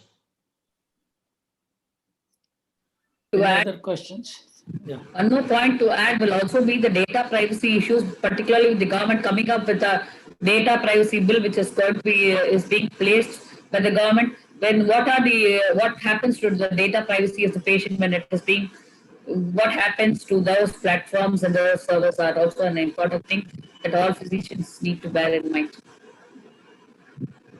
I have a small comment to make, and I think this was something similar to what Dr. Prasanna Kumar was alluding to a couple of minutes earlier, that we take ECGs all the time. How accurate are the reports actually in the ECG machines? Not all of them are. So it's finally the liability of the reporting to a great extent falls on the clinician, on the physician. So irrespective of what the reports read, we need to know how to interpret the report. So whether it's a physician seeing an ECG, whether it's a physician seeing a lab report signed off by a pathologist, it's still us interpreting it. And I think it's not really rocket science for us to sit and figure out how to interpret retinal images. So we ought to be able to do that. So that may be one of the starting ways to ensure that in addition to the machine learning system which gives the diagnosis, there's one more layer of filter that as a physician, we also learn to interpret these reports, and we are able to ensure that we are referring patients when it is truly needed. Can I add a caveat? And I think that caveat is very important. More and more, these machine learning systems are actually becoming more and more better than human beings in identifying issues. So it is all the more important that the black box is not there. In fact, even if it means delaying advances over a period of time, it's important to understand what are the components of the neural learning networks that have gone into making the diagnosis. And that is a very important safeguard for us. The ECG is an analogy, but I think it's not a great analogy because learning retinal images is not an MBBS art or an MD art. It is an advanced art, and also a lot of us trust technology without looking at it twice, right? We all of us trust WhatsApp images, WhatsApp forwards, and we all trust Twitter forwards, isn't it? That's exactly the power of technology. So we need to be very careful here because that remember also that these are not without bias. That's something that we didn't talk about. A lot of inputs into AI are fairly biased, and we must be very, very careful about this. I'm not. I'm probably the greatest technology buff in this hall, but I'm also giving you this ethical angle to it that we need to be very, very circumspect and move forward carefully. That's how we help humanity. Dr. Shankar Shastri had something to say, so I request you to unmute and join the discussion. Thank you very much, Bhavna. I'm actually from the next session, but Dr. Sheshadri's question really made me feel that I should respond. So let me first of all say, Dr. Sheshadri, that you are just so correct. I think that as technologists, we are all quite dismayed by the lack of what we call explicable AI. You see, the problem, as you correctly pointed out, that these deep learning algorithms don't tell the clinicians why they arrive at a certain decision. And that's what you call the black box. And you're absolutely correct. In the next session, Claire Tomlin, she is also on here, has really, I don't know if she'll speak about this in her talk, but this is the frontiers of the research. And my own sense is discussions like this are really critical because I feel that machine learning has to co-evolve based on the input from the domain experts. And it has to be so that it provides sort of a community of users with the sort of man-machine team and this notion of how a machine and humans can team rather than liability X percent. And but having said that, I think the comments you made about liability are right on. So I don't want to do this. The last thing, and I'll get off the air, is this question about data. So let me sort of just highlight what Dr. Sheshadri said. There's a computer vision system at Google which was widely faulted at having classified apes as or African Americans as apes. And the culprit is the lack of training data. If you put bad training data into an algorithm, it produces junk. And that was the problem. But it's worse than that. I think the big problem with all of machine learning is that it's based on past data. The predictions of a deep learning algorithm are to guarantee that the future looks like the past. If there's one thing we as a society don't want, it is to have the future be better than the past. So the so-called supervised learning model really suffers from this making the future like the past. So I just wanted to tell you that, Dr. Sheshadri, you don't need to apologize about being a technology buff. The issues you're raising, I think critical to be able to have the adoption of AI/ML into certainly clinical practice, but in many other fields as well. Okay, thank you very much. Sorry, Bhavna, I'll wait till the next session. Dr. Bhavna, one small question to you. I mean, as a physician from an ophthalmologist, now recently there have been publications on using retinal images for detecting diabetic kidney disease, etc. from another. So what is your take as a physician? Do you think you would want AI to detect DKD or etc.? Okay, so I think there's a lot of hype on this subject, and my views on this have been quite clear from the start, that this is not new information. We have known this for about 15, 20 years now. It's just the fact that it's in the media, it's in the journals now, and there's a lot of news about it. We know that when retinal disease starts off, there is already early kidney disease starting in an individual with uncontrolled diabetes. So I wouldn't necessarily even wait for something to be picked up with the eye. And even before the AI could do it, even when ophthalmologists would examine the eye, there was an eye disease, we would say kidney disease. in a good percentage of these patients. So this is already known. But you don't really wait for something to go wrong in one organ before you start looking at the other, because people can have chronic kidney disease from a variety of reasons, like hypertension or several other things like nephrotic syndrome. So screening for kidney disease is something that is done annually from the day diabetes is diagnosed. So even though there's so much of hype about AI looking at the eye and then saying this correlates with chronic kidney disease, again, let's remember, this is correlation. This is not causation. So this is again the issue with technology and data. You pick up a lot of things and you see them happening together and you say AI is telling you when the patient has kidney disease. But again, that's not the cause. The cause is diabetes or hypertension, which started 10 years ago. So why even wait for the AI to pick it up? So look for the causes and look how to look at those pathophysiological defects. And the AI is not going to make you do that. Make you target any of those causative pathways. It's just giving you a diagnosis. So I think we have to really go back and even look further than that. Thank you, Dr. Bhavana. I think we have finished our time. I thank my co-chairperson Raj Lakshmi and all the speakers, and active participation by the listeners also. Thank you once again. And we move on to the next topic, and over to Dr. Bhavana. Yes. Thank you, Dr. Raj Lakshmi and Dr. Prasanna Kumar, and for everyone on the diabetic retinopathy and glaucoma panel. We have a next set of talks lined up for all of you, and this is a big highlight of this event. This is the first time we've got an entire session devoted to technology, not just related to diabetes, but technology that is likely to change the way we practice medicine in the future. Because in the end, fundamentally, even though we're all endocrinologists or diabetologists, especially in India, you have to be a physician first and look at every other system. So we've got the team from the University of Berkeley, and we have 4 panelists joining us today: Dr. Daniel Fletcher, Dr. Dorian Liepman, Dr. Claire Tomlin, and Dr. Shankar Shastri. Dr. Dan Fletcher is a professor of bioengineering and biophysics at the University of Berkeley. He's been doing a lot of work on cellular organization and applications related to infectious disease, immunology, and cancer biology. So his work is quite wide. He's specializing in developing optical microscopy using smartphones and pioneered the use of mobile phones as microscopes to detect infectious diseases. He's also a Rhodes Scholar. He's won a several list of awards, as you can see.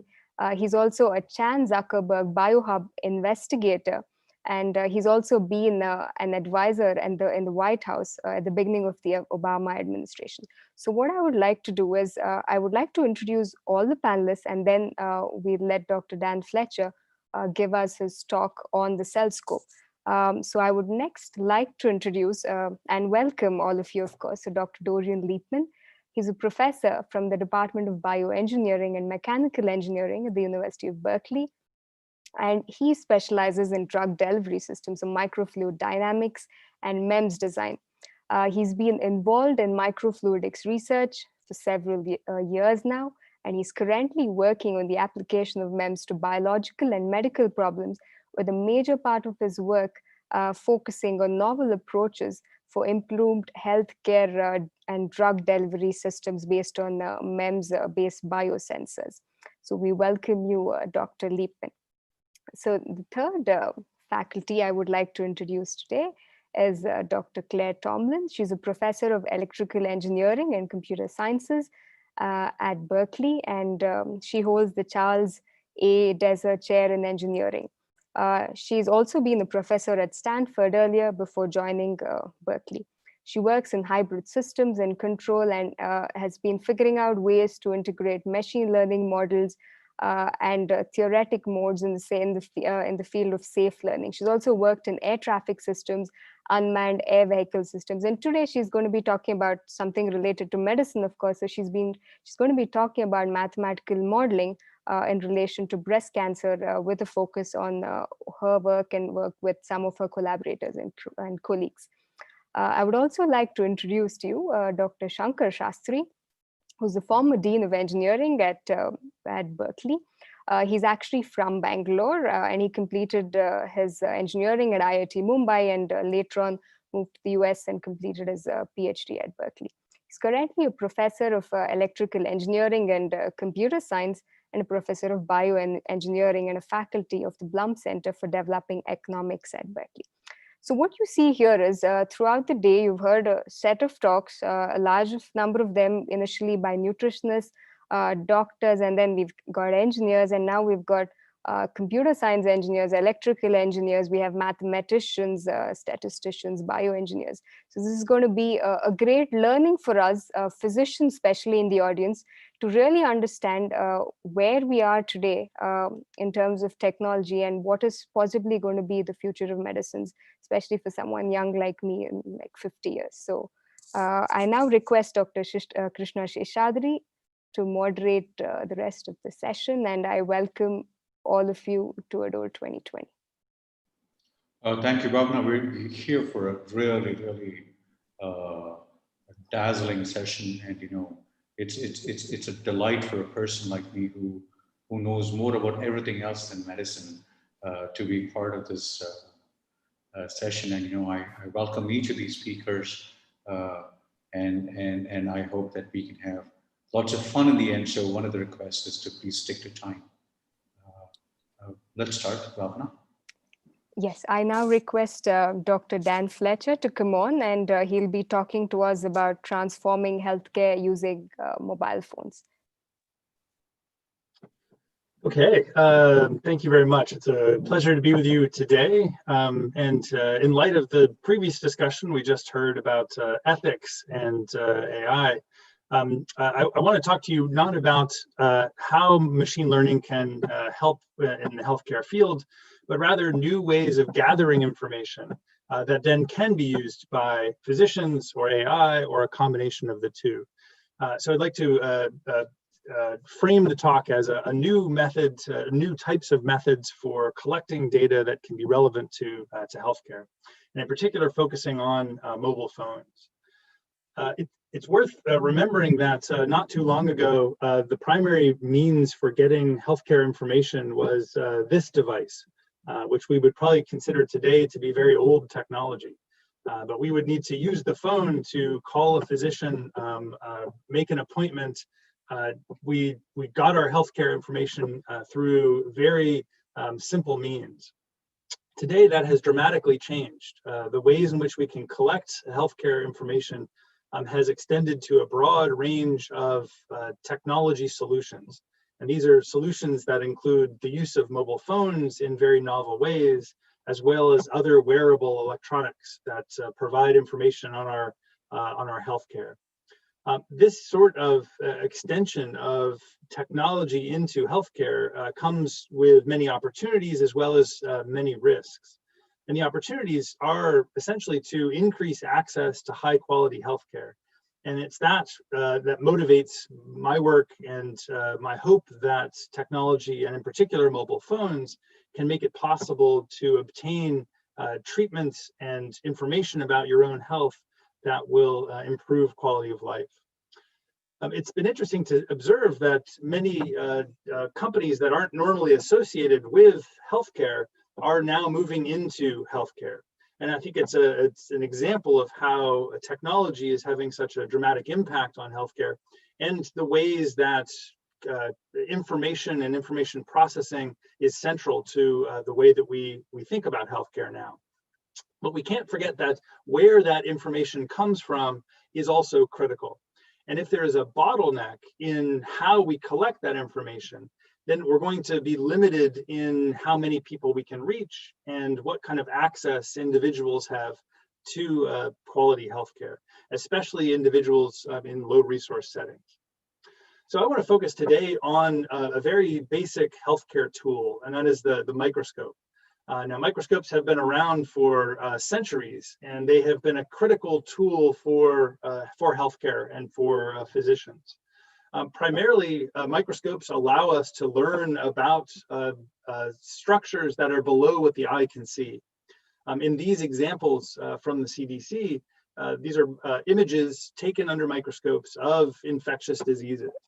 And one of the best ways to identify that you have an infectious disease is to see the causative agent of that disease in a microscope. If you see a malaria parasite inside of a red blood cell, then you have malaria. If you see tuberculosis bacterium in sputum samples, then you have tuberculosis. So being able to visualize has long been a strategy for diagnosis. Now, microscopes have evolved significantly, and the ones we use in laboratories today are benchtop or room-sized, and they have tremendous capabilities to see high-resolution features and very specific molecular signatures. But it's worth remembering that microscopes weren't always so big. The smallest microscope back in the 1700s, late 1600s, was this ball lens microscope from Antony van Leeuwenhoek. He would take small pieces of ground glass, mount them on a metal plate, and he would look at samples from around him. And he was actually the one who identified microorganisms as moving objects in drops of water. Now, I teach at Berkeley an optics class, and this optics class is aimed at understanding what's inside of microscopes so that our students can be better users and also developers of new microscopy techniques. And as part of this course, we began to explore what mobile phones could do. And in particular, when cameras appeared on mobile phones, and it's hard to believe that that was just a little over a decade ago, when cameras appeared, we wondered whether those cameras could be turned into microscopes. Now, the advancement in smartphone technology, driven by demand for us to be able to communicate, search the web, take photos, take movies, that has driven tremendous development in compact mobile data collection technology. And that data collection technology includes very capable and low-cost sensors for images. And if you drive around the Bay Area, you can see billboards that highlight the capabilities of the latest mobile phones. And that's demonstrated by simply a beautiful photo blown up to billboard size. And that emphasizes how much attention and development has gone into making better and better sensors for images. So the question was, can we use that increasing capability of mobile phones to take high quality images for healthcare purposes?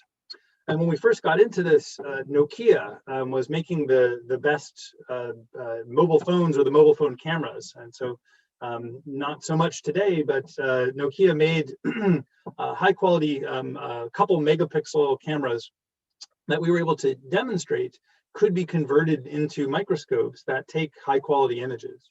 And so these were some of the first images that we collected now maybe a decade ago that proved to us that mobile phone microscopy was something that could contribute to data collection and use for clinical diagnostics. So this is an image of a blood sample, and you can see the red blood cells as well as the multinucleated white blood cells. It's a stained sample. And we can also use this with an acridine orange stain and identify malaria parasites inside of red blood cells. And this again was just with a standard mobile phone, some coupling lenses, and an LED illumination that allowed this kind of imaging. So that got us excited about the possibility, but I must admit to some skepticism that mobile phones that would cost maybe a couple $100 could compete with the many, many thousands of dollars cameras that I would buy for our other research. So we set off to understand what are the optical limits to what mobile phones can do. And we convinced ourselves essentially that mobile phones are indeed capable of high quality microscopy, that the resolution limit isn't limited by the lenses in the phone, but rather by the objective itself, and it's limited in a way that is expected from theoretical considerations. So the mobile phone itself and the lenses that are typically used even a decade ago were sufficient quality to take high resolution images. The next question was whether the specific phone or the specific sensor mattered. And To a large extent, not really. As long as the pixel spacing was below a couple microns, we're able to get high quality images at reasonable magnifications. And the number of megapixels also simply affects the field of view. So the current cameras today with standard sensors that are above 8 megapixels are well suited to high resolution microscopy. One of the biggest barriers, though, was lenses. The microscopy lenses that we have to add, the objective lenses, typically are multi-element lenses that can be quite expensive. So if we want to make mobile phone microscopy something that is useful and accessible to a broad number of people, we need the components of it to be low cost as well. And it turns out the solution was sitting right there in front of us, and that was the mobile phone lens itself. If you take a second mobile phone lens, which today are multi-element lenses, a combination of plastic and sometimes glass, you can flip it around, and then you're essentially doing one-to-one imaging of your sensor onto your sample. And with pixel spacings on the scale of 1 micron, you are able to get several micron resolution. And that is can be sufficient for many of the diagnostic applications that we were interested in. And so the way that our systems look typically are the standard mobile phone with no modification. And then we take a second lens, flip it around, and now we're able to do high resolution imaging with several micron resolution. So that comes back to the question of, well, how can we apply this sort of technology to address real healthcare problems? And I'll tell you about an infectious disease that is plaguing Africa primarily, called river blindness. So river blindness is caused by infection of a worm. And this worm is a parasite that will live inside of people and will eventually create, cause blindness due to immune reactions that affect the eye. Now, treatment for river blindness is readily available in the form of ivermectin. So the Mectizan donation program is one of the more successful public health initiatives so far. And that's been a donation program of drugs that, if taken regularly, can suppress the spread of river blindness. And so that's been the focus of, for the past 30 years of intensive effort to treat entire populations through mass drug administration of ivermectin. But it was noticed in the late 1990s that if a patient was co-infected with another parasitic worm called Loa Loa, the ivermectin can lead to a serious adverse reaction and sometimes death. And so that put a stop to treatment of people for river blindness in regions where Loa Loa, this other worm, was present. And the normal way to identify either the worm that causes river blindness or this other confounding worm called Loa Loa is to take a blood smear, a standard blood smear, and to look for the microfilaria, the baby worms in that blood. And that's a standard process of smearing a drop of blood, staining it, fixing it, drying it, and then having someone look under a standard microscope to identify and count the number of worms that are present. And based on the number of worms, it makes the decision of whether or not someone can receive ivermectin. So if the worm count is below a certain threshold, it is safe to receive ivermectin, and if it's above, then it's not safe to receive ivermectin. And so the challenge was that doing this for a broad set of population in a mass drug administration setting was simply not feasible, not practical to transport samples, identify patients, send results back. And so the mass drug administration had been stopped. And when we got involved in this project, we had a chance to look at some of the worms that were causing this problem. And here's a video of the microfilaria that are causing problems with treatment of river blindness.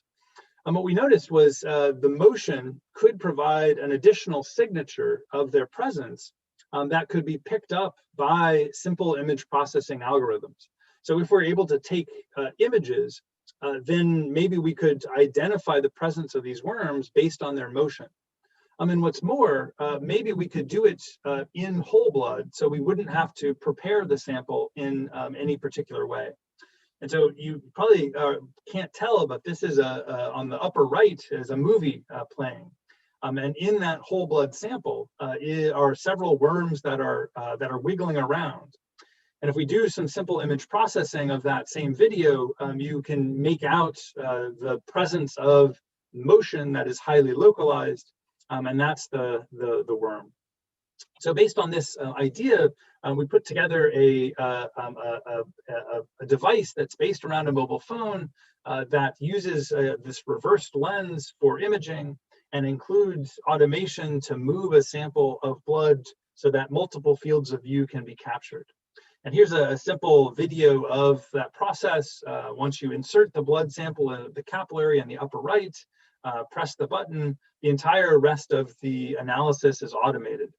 And that means that the collection of videos, the analysis of those videos takes place on the phone itself, and the count is reported back to the individual. And so based on that count, one can determine whether or not ivermectin can be given. So this is an example of the workflow in a large study in Cameroon, where blood is drawn from a pinprick. It's whipped into a capillary, and the device counts the worms, and based on that count, drugs are given or not.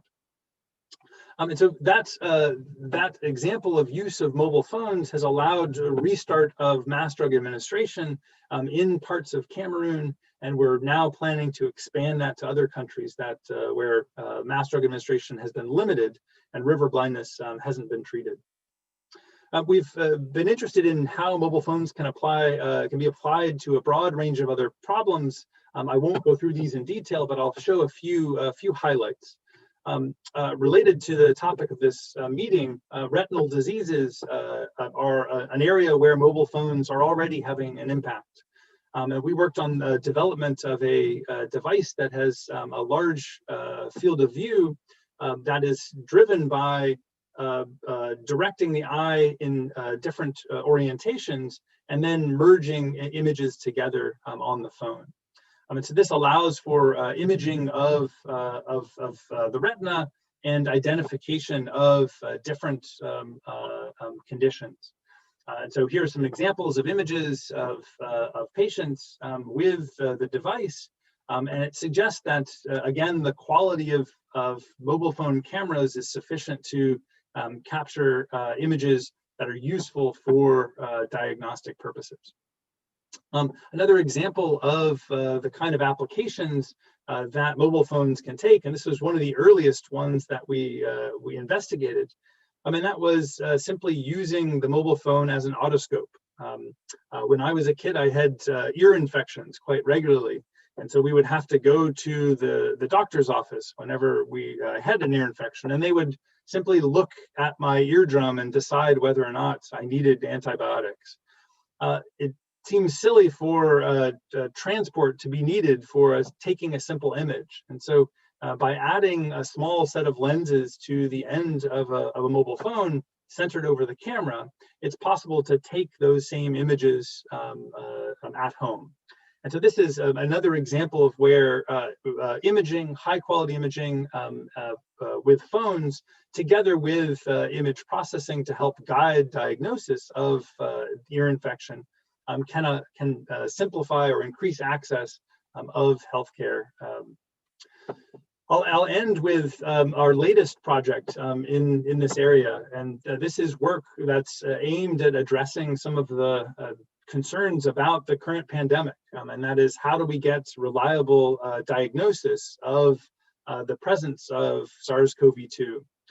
So we've been working with Melanie Ott at the Gladstone Institute and Jennifer Doudna at UC Berkeley, and using one of the CRISPR enzymes to address this problem. And the particular CRISPR enzyme we're working with is called Cas13. And Cas13 is an RNA-directed RNase, which means that when given a guide RNA, it will recognize other RNA that contains that sequence, and then it turns into a nuclease, and it will cut any RNA that it sees. And so if we include in that reaction a reporter probe, a fluorescent reporter probe that is a combination of a fluorophore and a quencher, when the viral RNA is recognized, that fluorophore, the probe is cleaved, releasing the fluorophore and allowing fluorescence to be generated. And so when the viral genome is present, is recognized by the guide RNA, the Cas13 will begin to essentially generate fluorescence inside the sample. And we can use the high sensitivity of mobile phones to capture that fluorescence and track that fluorescence over time. And by watching fluorescence over time, we're able to back out what was the viral load of that sample. So not only are we able with this approach to make statements about whether it's present or absent, whether someone is positive or negative, but we can report how much virus was present in that sample. And so that's another application of mobile phones where large laboratory instrumentation, which would normally be required to do an assay like this, isn't required thanks to the compact hardware, the impressive cameras, and the analysis capabilities of mobile phones. And so I'll conclude with the general picture that we're excited about and what I think is going to have an important impact in the digital transformation of healthcare. And that is a combination of consumer electronics augmented with automation and optics that takes advantage of the improvements in algorithms that we've been hearing about and is in contact with the cloud to be able to store, add information to individual healthcare records and inform health authorities about the presence of diseases in the population. And so by iterating on this process, we hope to increase access to disease diagnosis capabilities for a large number of people who don't have it currently. So with that, I'll conclude and I look forward to discussions on this topic. I want to thank in particular the Gates Foundation for support of these projects, as well as USAID and a fantastic group of people I get to work with. So with that, I will conclude. Thank you.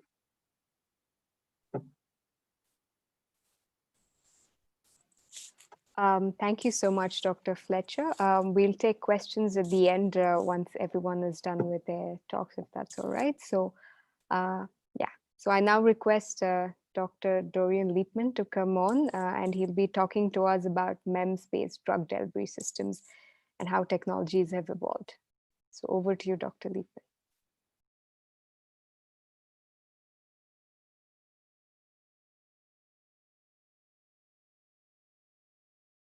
Could you please unmute yourself because you're on mute? Sorry, trying to be polite. Can you see my screen? Yes. Okay. Great. So thank you very much for this invitation. This is just great. I did want to comment that Dan, you saw in Dan's lab, his lab was doing a great job at social distancing in that picture. You know, complete dearth of masks and everything. So anyway, what I'm going to talk about today is some of the work I've been doing for over the last 20 years or so on drug delivery and talking about MEM-based drug delivery. Now, this was the picture in the slide is one of the first systems we were developing for DARPA, which included reconstitution of a drug and delivery of a drug. We never really made that work, but we've sort of moved towards it. Now, since this is a diabetes, since many of you are endocrinologists, you know that oral drug delivery is really what pharma likes. It's easy to give people pills. People are used to it. They're stable because it's, you know, they're usually dry. And it's great. And it works really well for small molecules.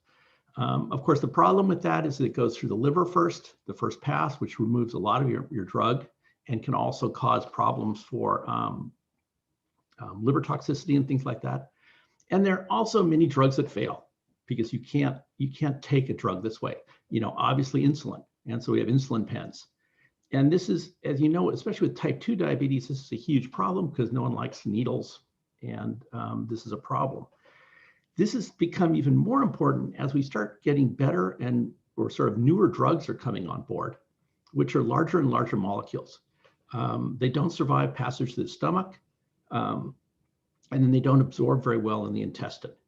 And so we'll be talking about some of these issues. There's been a lot of research on drug delivery over the years. A lot of it was originally focused on insulin, generally type 2. And these are all things that you were familiar with. I mean, of course, there's the Nectar or Inhale Corporation was inhaled insulin. Then there were different ways of delivering insulin continuously. And this generated a lot of interest in some research, but and has continued today, and is a very effective technology. What we worked on with MEMS is we started saying, well, we can start making microneedles. Maybe these things would be less painful. It would be, I forgot to start my timer. And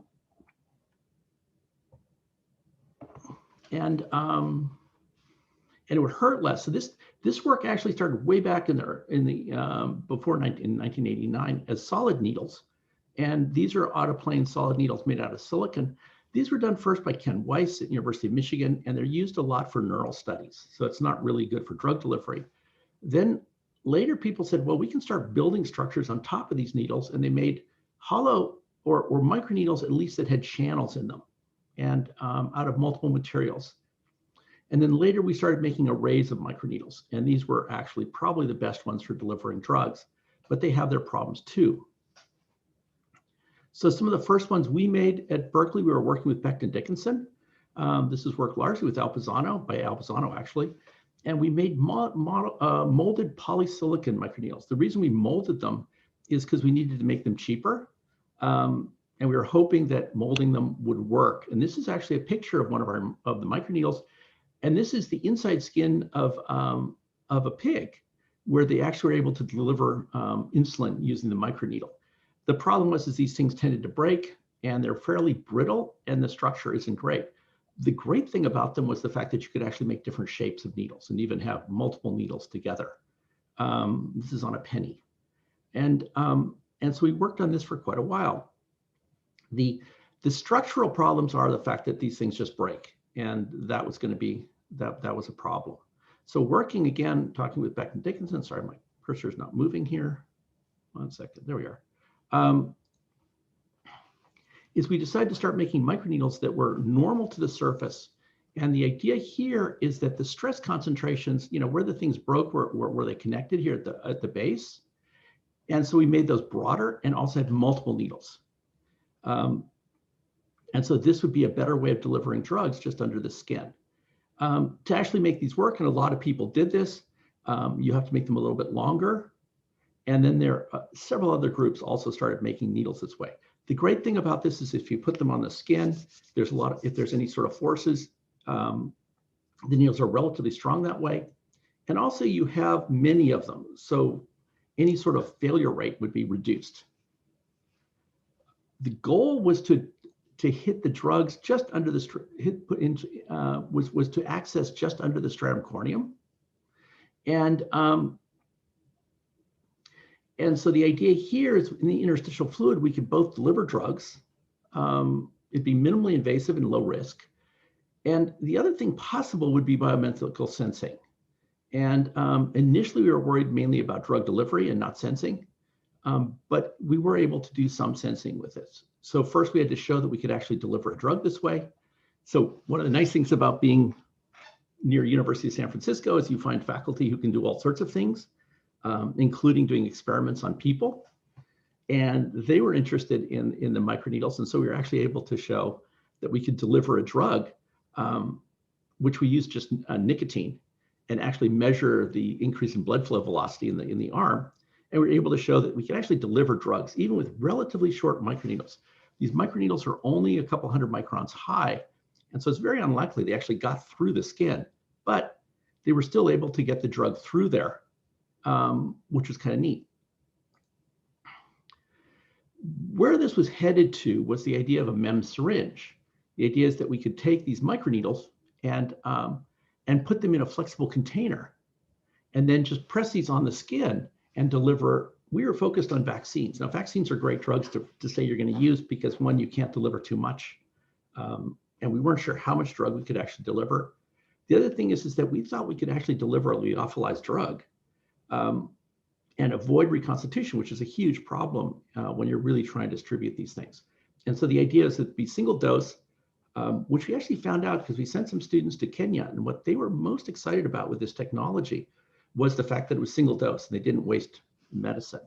So it'd be long shelf life, single dose, no need for trained personnel, and relatively painless.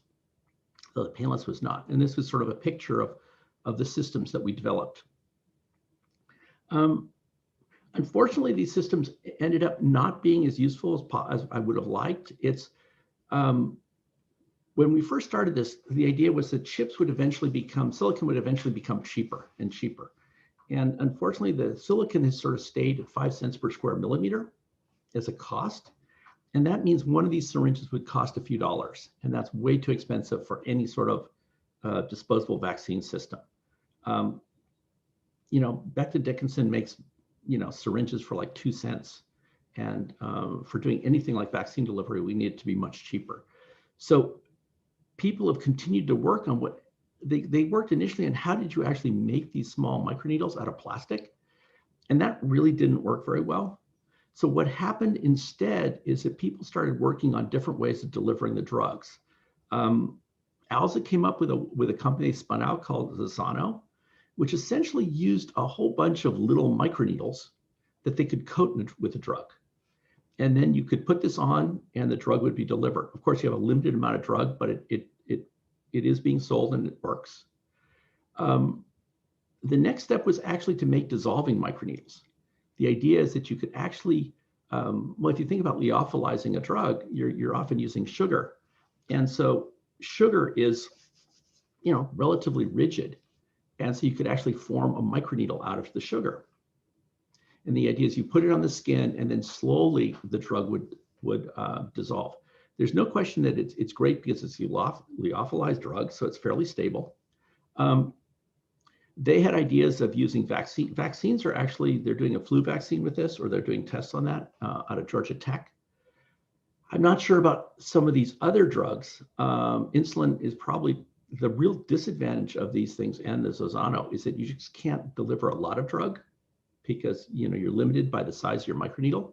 But certainly for things like growth hormone or interferon, you might be able to get away with using dissolvable microneedles.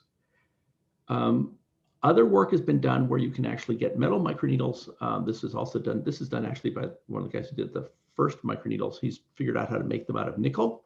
So this he can actually make relatively cheaply. And the microneedles are interesting. I mentioned just a little bit. We did have a project. There was a company that used the microneedles that we developed, and were actually able to sense insulin. Unfortunately, the company died in the 2008 financial crash, but it is possible to use microneedles to do sensing of interstitial fluid. The key there is that you can't pull fluid out of the body. It's just sort of the needles get blocked, but what you can allow is you can allow diffusion to work. And so anything that'll diffuse out of the interstitial fluid, you can measure. These tend to be fairly small molecules, but you could still do, you know, of course you can do glucose and those sort of things. And there's a lot of potential there for doing these for making sensors of different things. When Niran Murthy, one of our new faculty, moved into Berkeley, he moved in next door to me, and he was talking about protein drugs and some of these bigger drugs. Basically, he told me that if you could deliver more than 10% of the drug, you're actually doing incredibly well.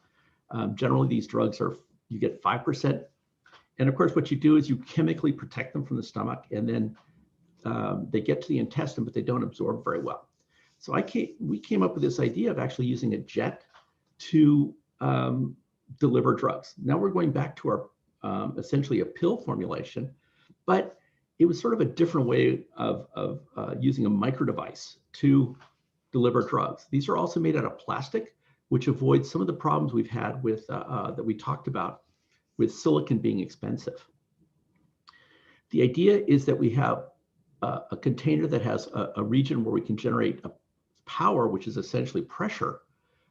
We pressurize that system. We have a coating over an orifice. Once the pressure exceeds that, it activates and shoots out a jet. And the idea was in the intestine is to push it past the mucosal layer that forms across the whole thing and deliver a drug. So being a fluid mechanics person, let's see, hopefully my slide will move forward. Oh, yeah, there we are.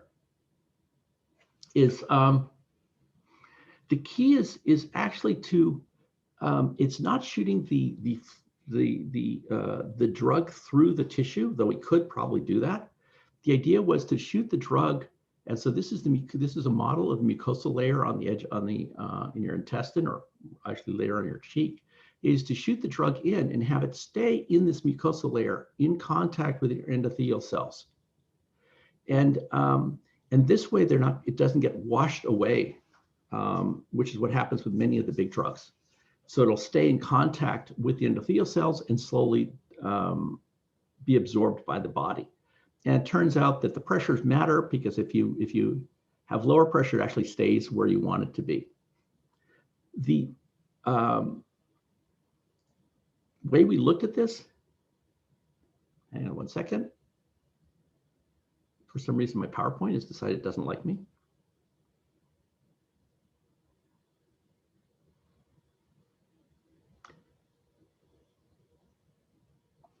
It is. We can see your slides, actually. You can see it. The problem is right now my PowerPoint has decided to stop responding, and I don't know why. I might have to restart my presentation. Oh, now it's alive. Maybe this is it. Oh, no. Okay, hang on one second. I'm just going to stop the presentation and restart. Okay.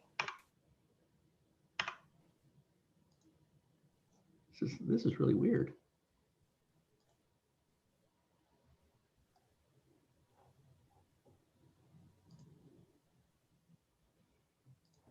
This is a new thing for me to have happen. Give me 2 seconds here.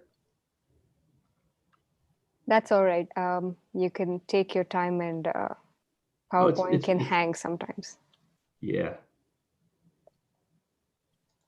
Okay, restart my presentation.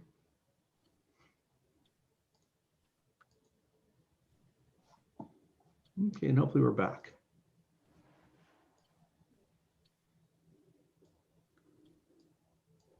All right, there we go.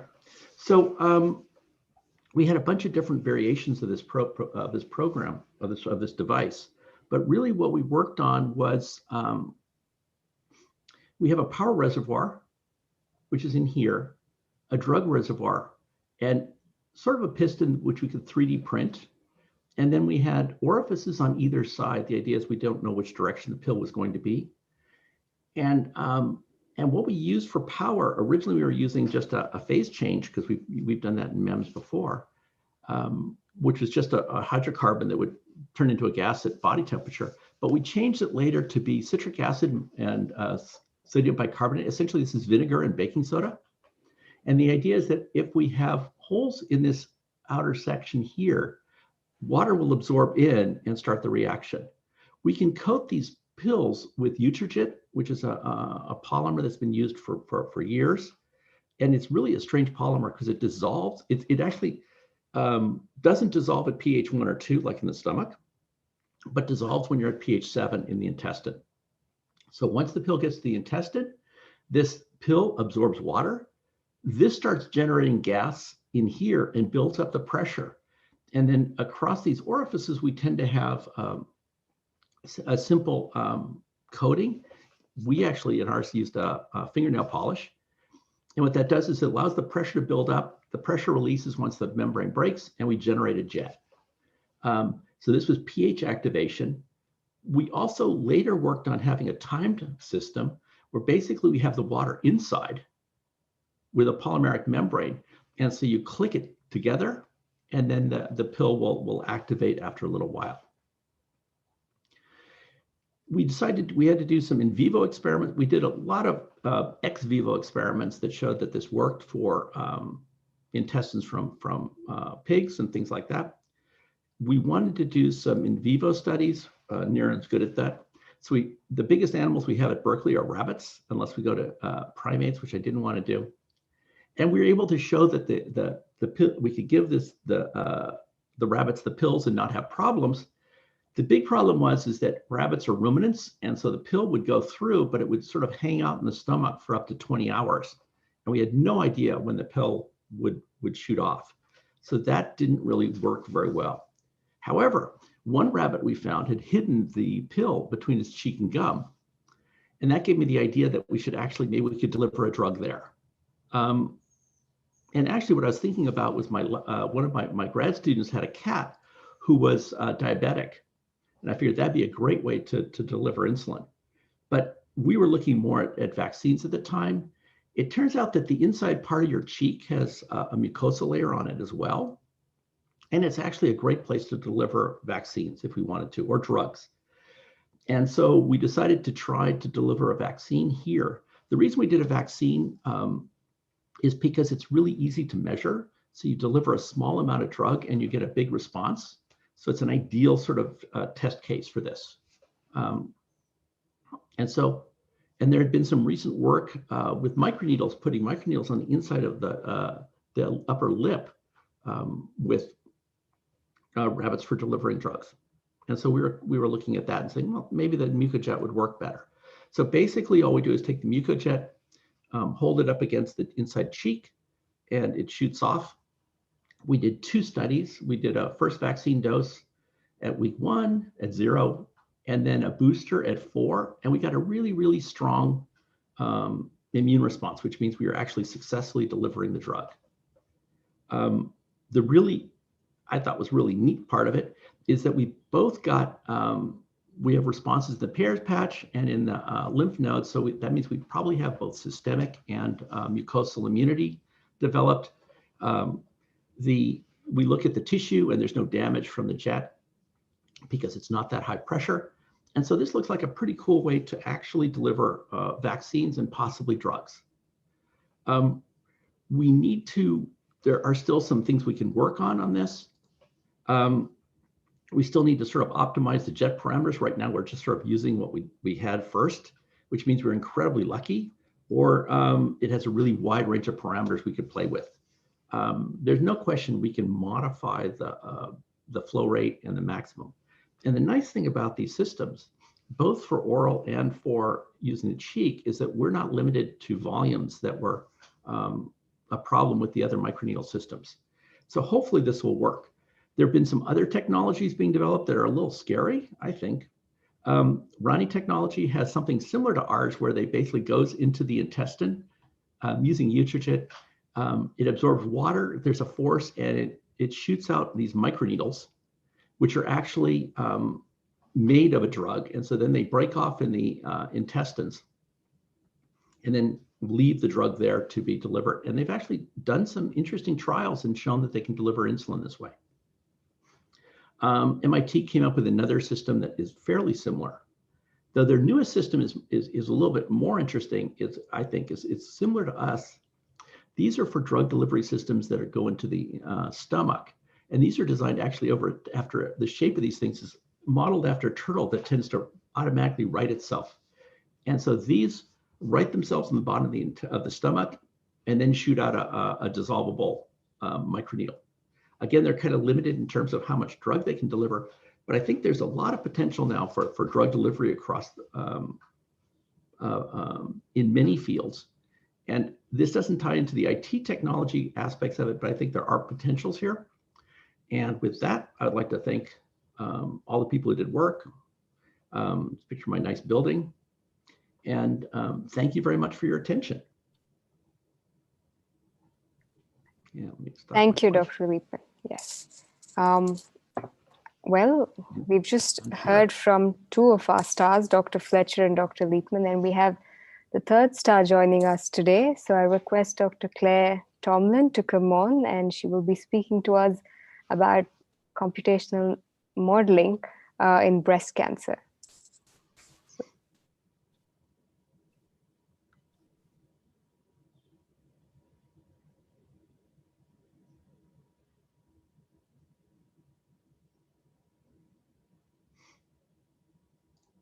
Good evening, everybody. It's a pleasure to join you and to join this session and to talk today about some of the work that we've been doing in computational modeling in breast cancer. I'd like to, first of all, warn you that I'm not a medical doctor, and I'm not even a biomedical engineer. I'm an electrical engineer. I got interested in working in this area of mathematical modeling in medicine because it was serendipitous. I met a doctor who indicated that some of the mathematical models that we develop and build in for robotics and AI may be good to apply to some of the systems that they're studying in medicine. And this led me eventually to work with collaborators here, Joe Gray and Rosie Sears, who are professors at Oregon Health and Science University in Portland, Oregon, who are studying breast cancer and trying to understand how to develop more durable treatments for breast cancer.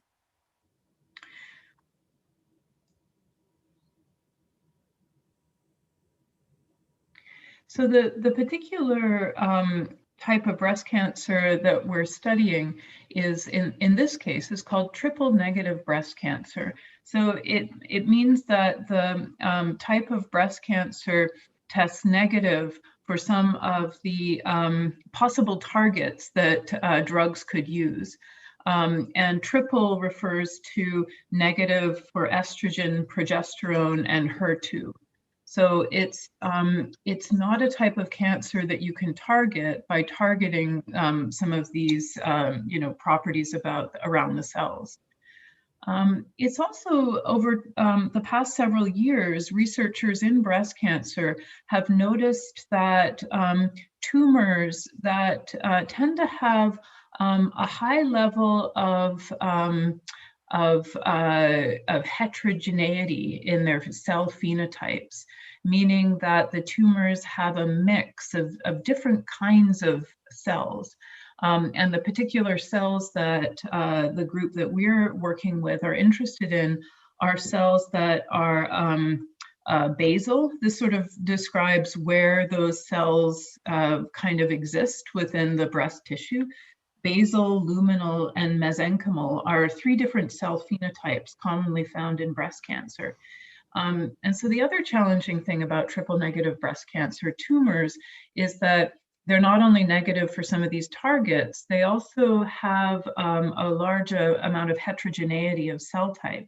And so treatments that tend to focus on targeting one of the particular cell types don't tend to be very effective, because after a little while, the cancer tends to recover and perhaps get even stronger. So the researchers that we're working with found that drug tolerant cells arise following treatments. And the question, when we started working with them, they were asking, how are these cancer cells escaping treatment? Meaning, you treat it with a drug that's been shown to do well, for example, in luminal cells, and then the cancer tends to recover after a while. Okay, so we came to the problem thinking about, as we think about all systems, a mathematical model of that system. So if we think just diagrammatically, these are images of some cells within triple negative tumors at particular time points. So time 1, time 2, time 3, measurements are taken, often images of the cells. And those images are stained for particular markers, and these markers can indicate a number of things, but the markers that we're looking at are basically tied to the phenotype of the cells. So whether they're basal, luminal, or mesenchymal. Okay, so state, we denote the kind and type and amount of cells at a particular time point as the state of the tumor. And the state of the tumor in sort of control systems technology, we'll use a variable x1, that's a vector, so a number of different measurements representing the types and concentrations of all the cells at that time. X2, the state at time 2, X3, the state at time 3. So these are measurements taken. And then from that data, what we've been doing is building these mathematical models where we identify a function, f, which maps the state at time t, and perhaps previous times as well, with some drug, so treated with some drug, that's what we call a control input, to the state at time t+1. Now, that's kind of a little bit like the Holy Grail. If we could find that function and mathematically represent it, then, and it was perfect, then we'd have a way of describing what the cancer is doing and how the cells are responding to treatment. And then we could, for example, figure out how to then turn that around and design a treatment profile. So design these control inputs U over time, which would be able to kill the cancer. Okay, so that's not what we're doing, but that's kind of the overall goal of what we're trying to do with mathematical modeling, is to better understand the mechanism by trying to fit mathematical models, sometimes hypothesis driven, but most of the time we're using a lot of data to try to identify these models.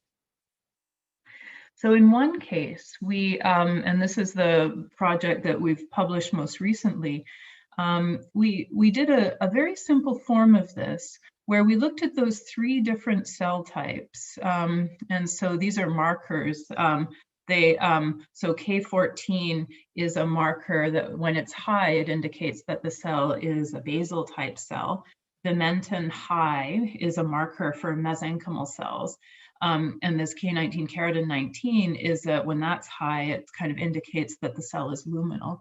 And then if they're all low, it's sort of an other cell type. It's not one of those 3.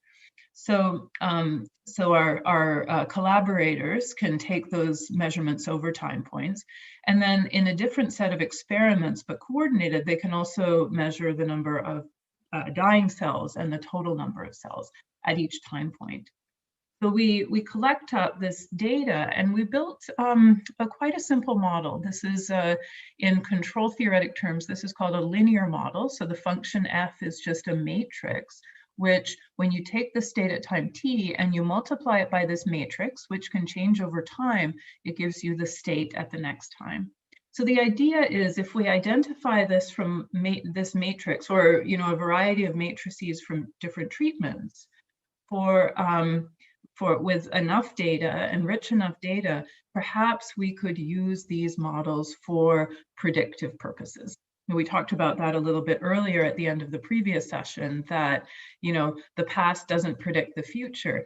Yet the idea is if we have rich enough data and we collect it in a way that is pinpoints the effect of different treatments, perhaps identifying these dynamic models will allow us to be able to build predictions of how, in general, these cells or these heterogeneous cell types respond to treatment. Okay, so we did this, and this modeling exercise was actually to test that hypothesis. Well, the hypothesis that our cells in a heterogeneous phenotypic tumor, such as in triple-negative breast cancer, are they escaping treatment by switching cell type? So are cells that are initially luminal, for example, switching cell type to become basal cells? Is that the effect of the treatment? Is that how the cancer is adapting to the treatment? And so doing that, so the model we've represented kind of mathematically here, but diagrammatically here, you see, it's like a finite state machine. The cells are switching cell type, and there's rates that we're identifying as part of this system identification exercise.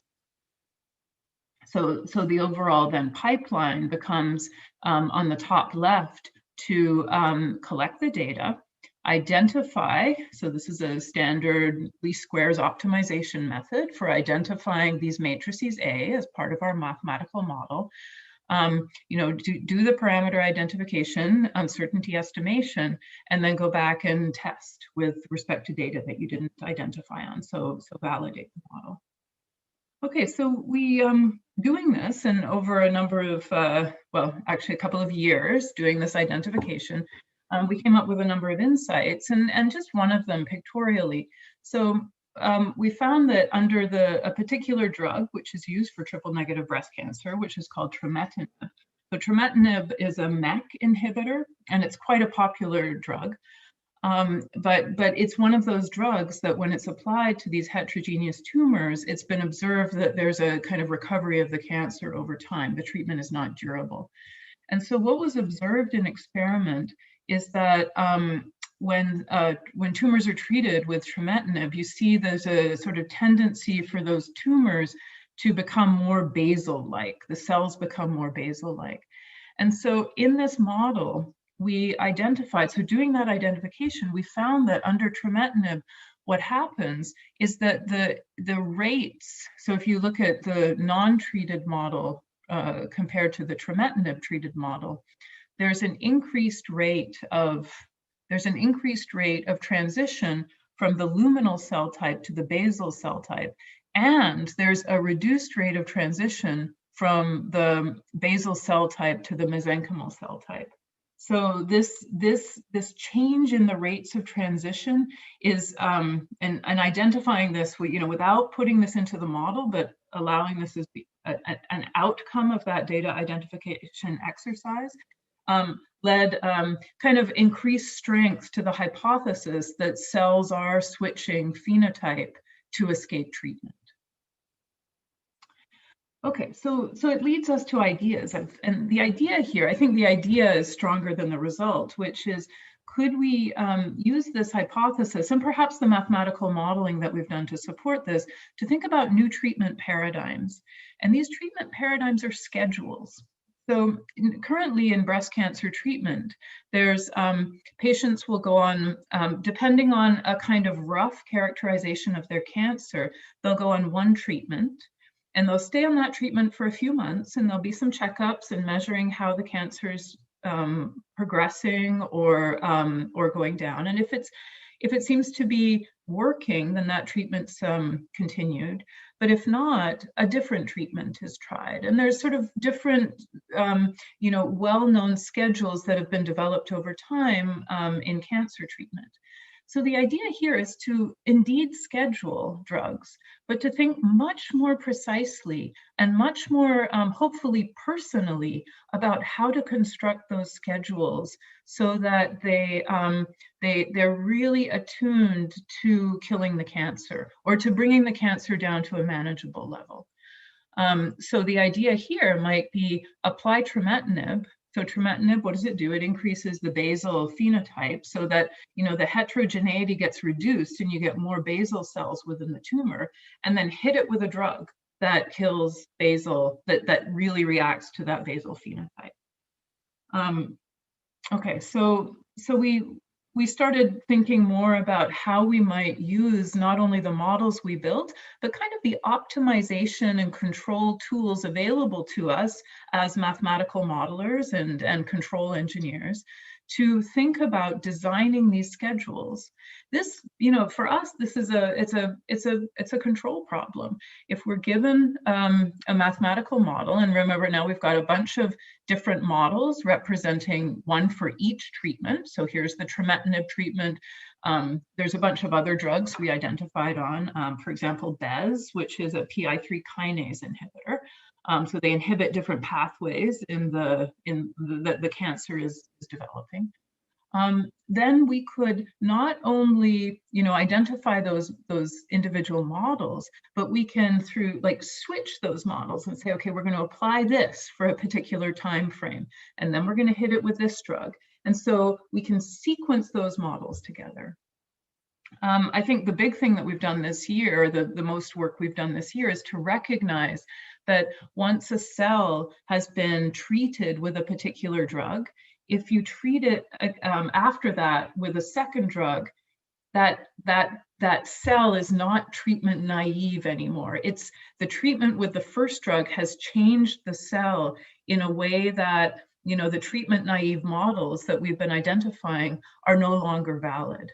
In fact, with our collaborators, we've been doing a number of experiments which try to identify new models post-treatment. So for example, if you treat with trametinib, then those triple negative breast cancer cells, they need to, there's kind of a new model of those cells which represent pre-treatment with trametinib and then treat with BES. And so a lot of the work that we've been doing is to identify these models under treatment, and then this summation represents this sequence of treatment, so we can kind of mathematically represent that and then identify which treatments we should plug in when to be able to get the most effective treatment schedule overall. And so we've done that. We've done that in our, models, so mathematical model, to see, okay, here's one sequence that our optimizer came out with. So these are different. So you see BES in there, you see trametinib, BRD4 is another treatment. There's combinations, so you can apply BRD4 and trametinib, for example. And so it gives you not only the sequence, but also, the timing. And these timings are, relative to the particular model that we're using. This would all have to be optimized within a particular patient's, how often they can come to the hospital, etc.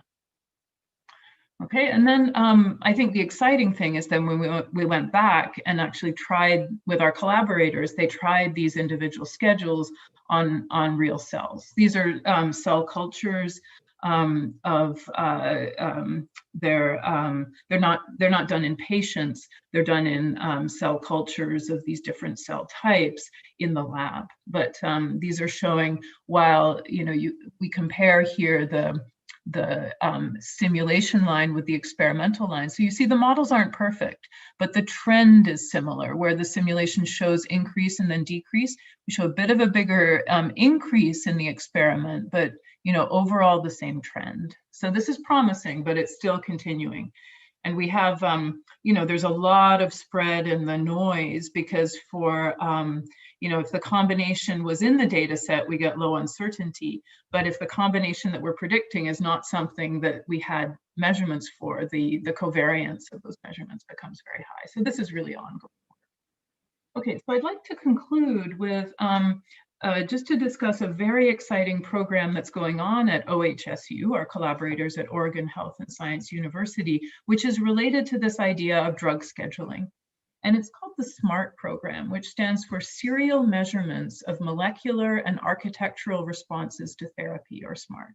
It's led by Joe Gray, who's one of our collaborators, and also Gordon Mills, who moved from MD Anderson Cancer Center in Texas up to OHSU recently to run this program. So it's a new kind of clinical trial. And I think maybe this slide is the one that's most relevant for what we're talking about in this session, because it talks about where is the future for treatment based on what we can do now in, you heard in the previous talks, like rapid collection of data, as well as information technology for modeling.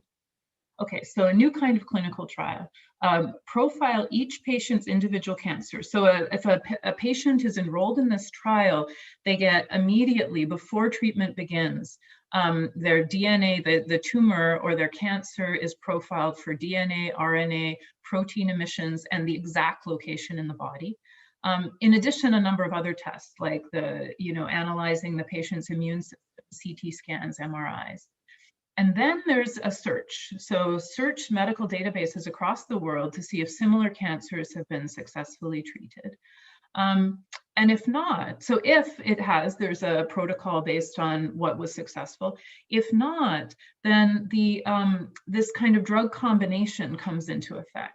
So there's, based on what the profile is and the experience of, the doctors in the databases, they're putting together sequences of drugs, not unlike the kind of work we're doing, although it's still, as I said, that's still very experimental. To combine drugs in a way that they haven't been combined before. And for this, all of these new combinations, the SMART has the permission, they get individual permission from the FDA to do this. The treatment can also involve chemotherapy, hormonal therapies, and immunotherapy. And there's, the patient is really involved. There's daily blood tests. There's multiple biopsies, not daily, of course, but, more than, typically there's just one biopsy taken and then months and months of treatment.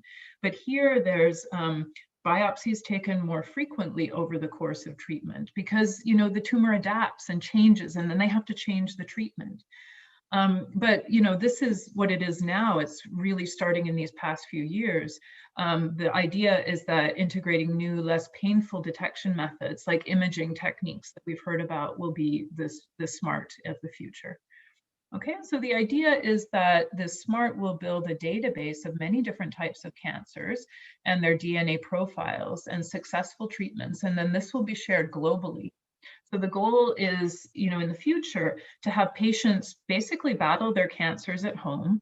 Their regular MD could send in the various tissue tests, and then, whether it's at OHSU or wherever this gets spread out to, the center would research a possible treatment, and then that treatment could be administered back in the, the patient's hometown. So they could basically do the administration of that treatment with their local MD. Okay, so I'd like to conclude with thanking you, and a little bit of a summary. We presented a switch linear dynamic model, which provides insight into this phenotypic switching behavior.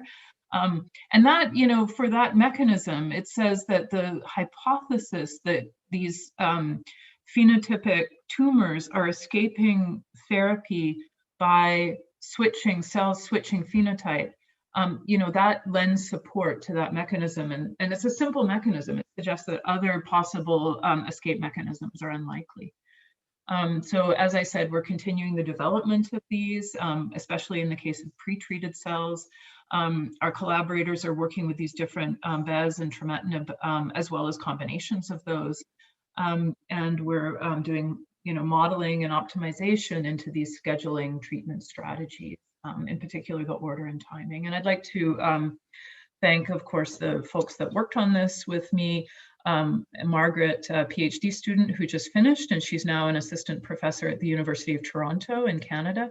And Marius Wigert, who's a new PhD student working on this. And to thank our NIH NCI funding that's supporting this work. And thank you very much.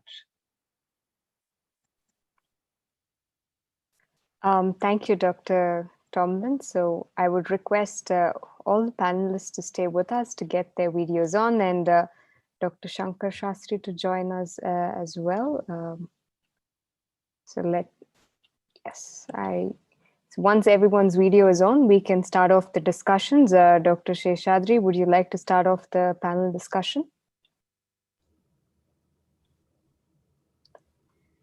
All right, so I'm not sure where he is right now. So what I will do is I have a couple of questions coming in from the audience. So let me start off with the audience questions. The first is for Dr. Dan Fletcher.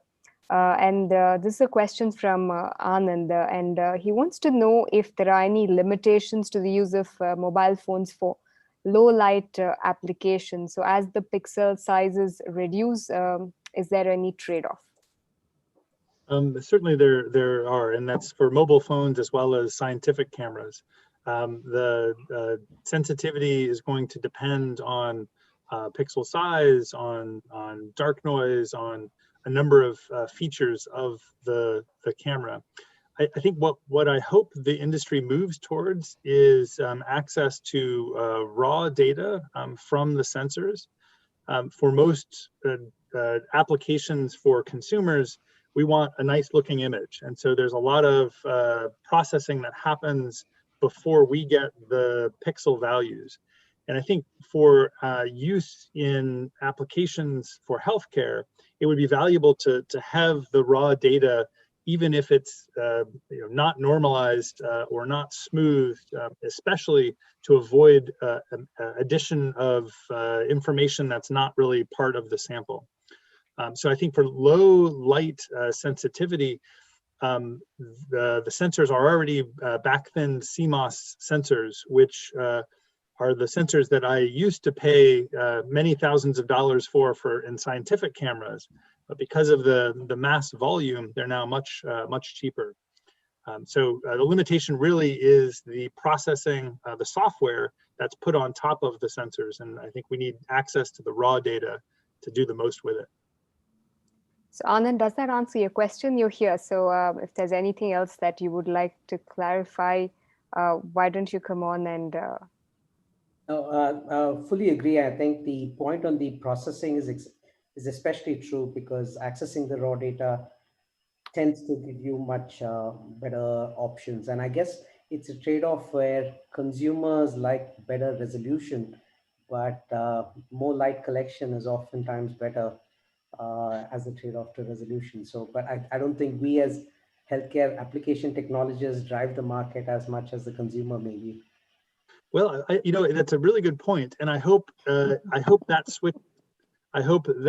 we eventually realize that taking photos of friends and family is important, but being able to collect data that's relevant to our friends and family about their health is equally, if not more important. And that maybe will drive a transition in the development of phones so that we have nice sensors for taking photographs, but maybe we have an additional sensor that does not have color filters on it, for example. I would love to have access to a sensor that is not removing part of the spectrum just to make a nice color photo. So a black and white, a grayscale sensor that is separate and used for healthcare applications.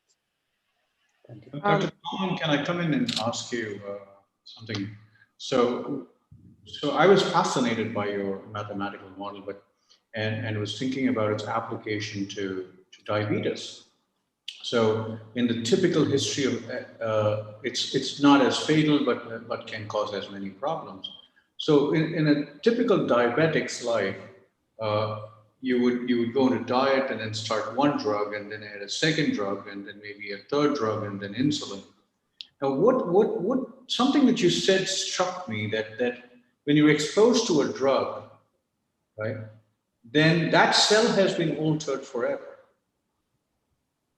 And the question and of course the question is, did the drug that you start with actually decide the future of those cells?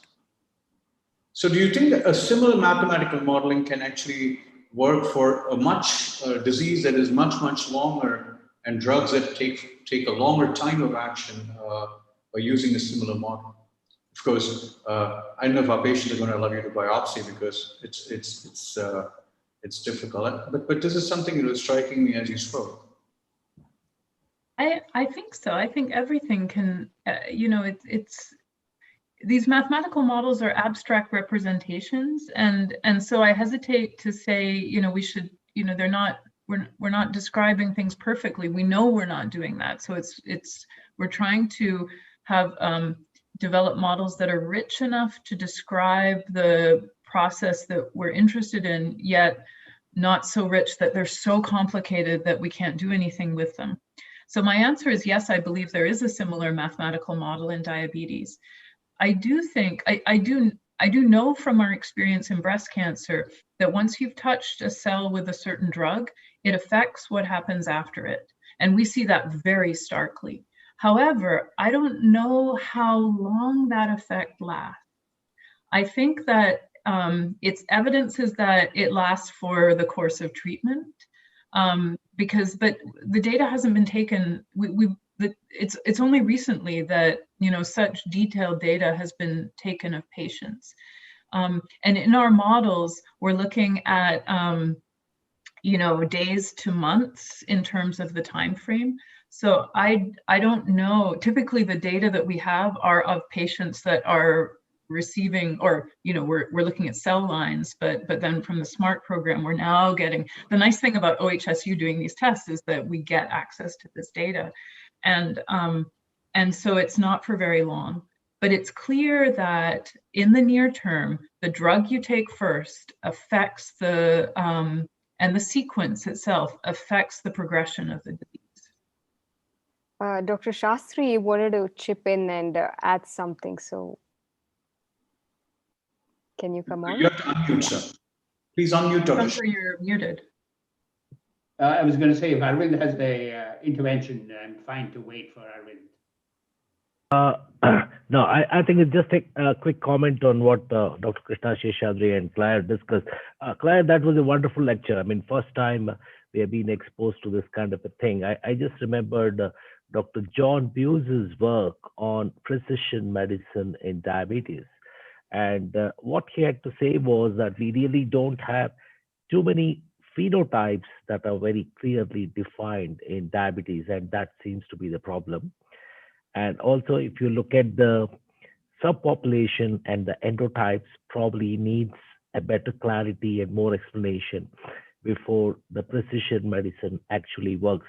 Dr. Prasanna Kumar is here, and Krishna is here, and Bhavna is here. I mean, you can comment on that. Is it that we don't have too many phenotypes which are very clearly defined, and therefore the mathematical models, even though we can apply in diabetes, we don't have a vast population and heterogeneity as we see in cancer? It's probably not the fact that there is no phenotypes, and it's a fact that the data is not available.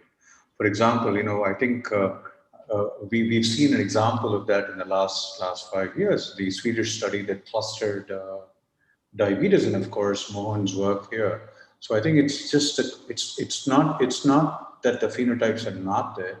It's that they are so vast that, you know, our traditional ways of interrogating data probably don't work. That's where, you know, things like k-means or modified methods of doing this comes in. Dr. Shastri, maybe you also want to come in, and I want to throw this question to all of you, is that I shudder to send the next generation of doctors to medical school, because there was a time when you know, you would go into medical school, especially in India, if you didn't like math. And it looks like math has become a prerequisite to go to medical school. Okay, thank you very much. Actually, this is, you've really fed me. Let me just say, you know, in planning this session, you heard 3 wonderful talks. So let me just sort of tell you, you know, I wanted to, with Bhavna and Arvind, as we were conceiving this session, we wanted to give you 3 vignettes of what I think is a very exciting time. And it touches on your question, Dr. Seshadri, which I think that the beginning of a sort of a transformation, a digital transformation of healthcare. And the pandemic has done lots of terrible things for the world. It's been the worst thing that happened in our lives, but it has accelerated this transition. So you saw 3 seemingly different talks. You know, one on really new methods for the Internet of Things. So if you think about sort of Dorian and Dan's talk, it was really about how you're able to instrument and collect and actuate, which is the world. And then Claire's talk is a little bit about cloud computing. Of course, Dan's talk is also this interface between collecting data and doing analytics at the edge and analytics at the cloud. And so I think that those 3 features, I think, are what are driving this, what I call digital transformation. And for the audience, let me recommend, as sort of a popular science, in the December 9th edition of The Economist, you know, the newspaper, the magazine, The Economist, it's called The Dawn of Digital Medicine, and it certainly says something that a lot of us think is going to be the next major, it calls it the $1 trillion sector.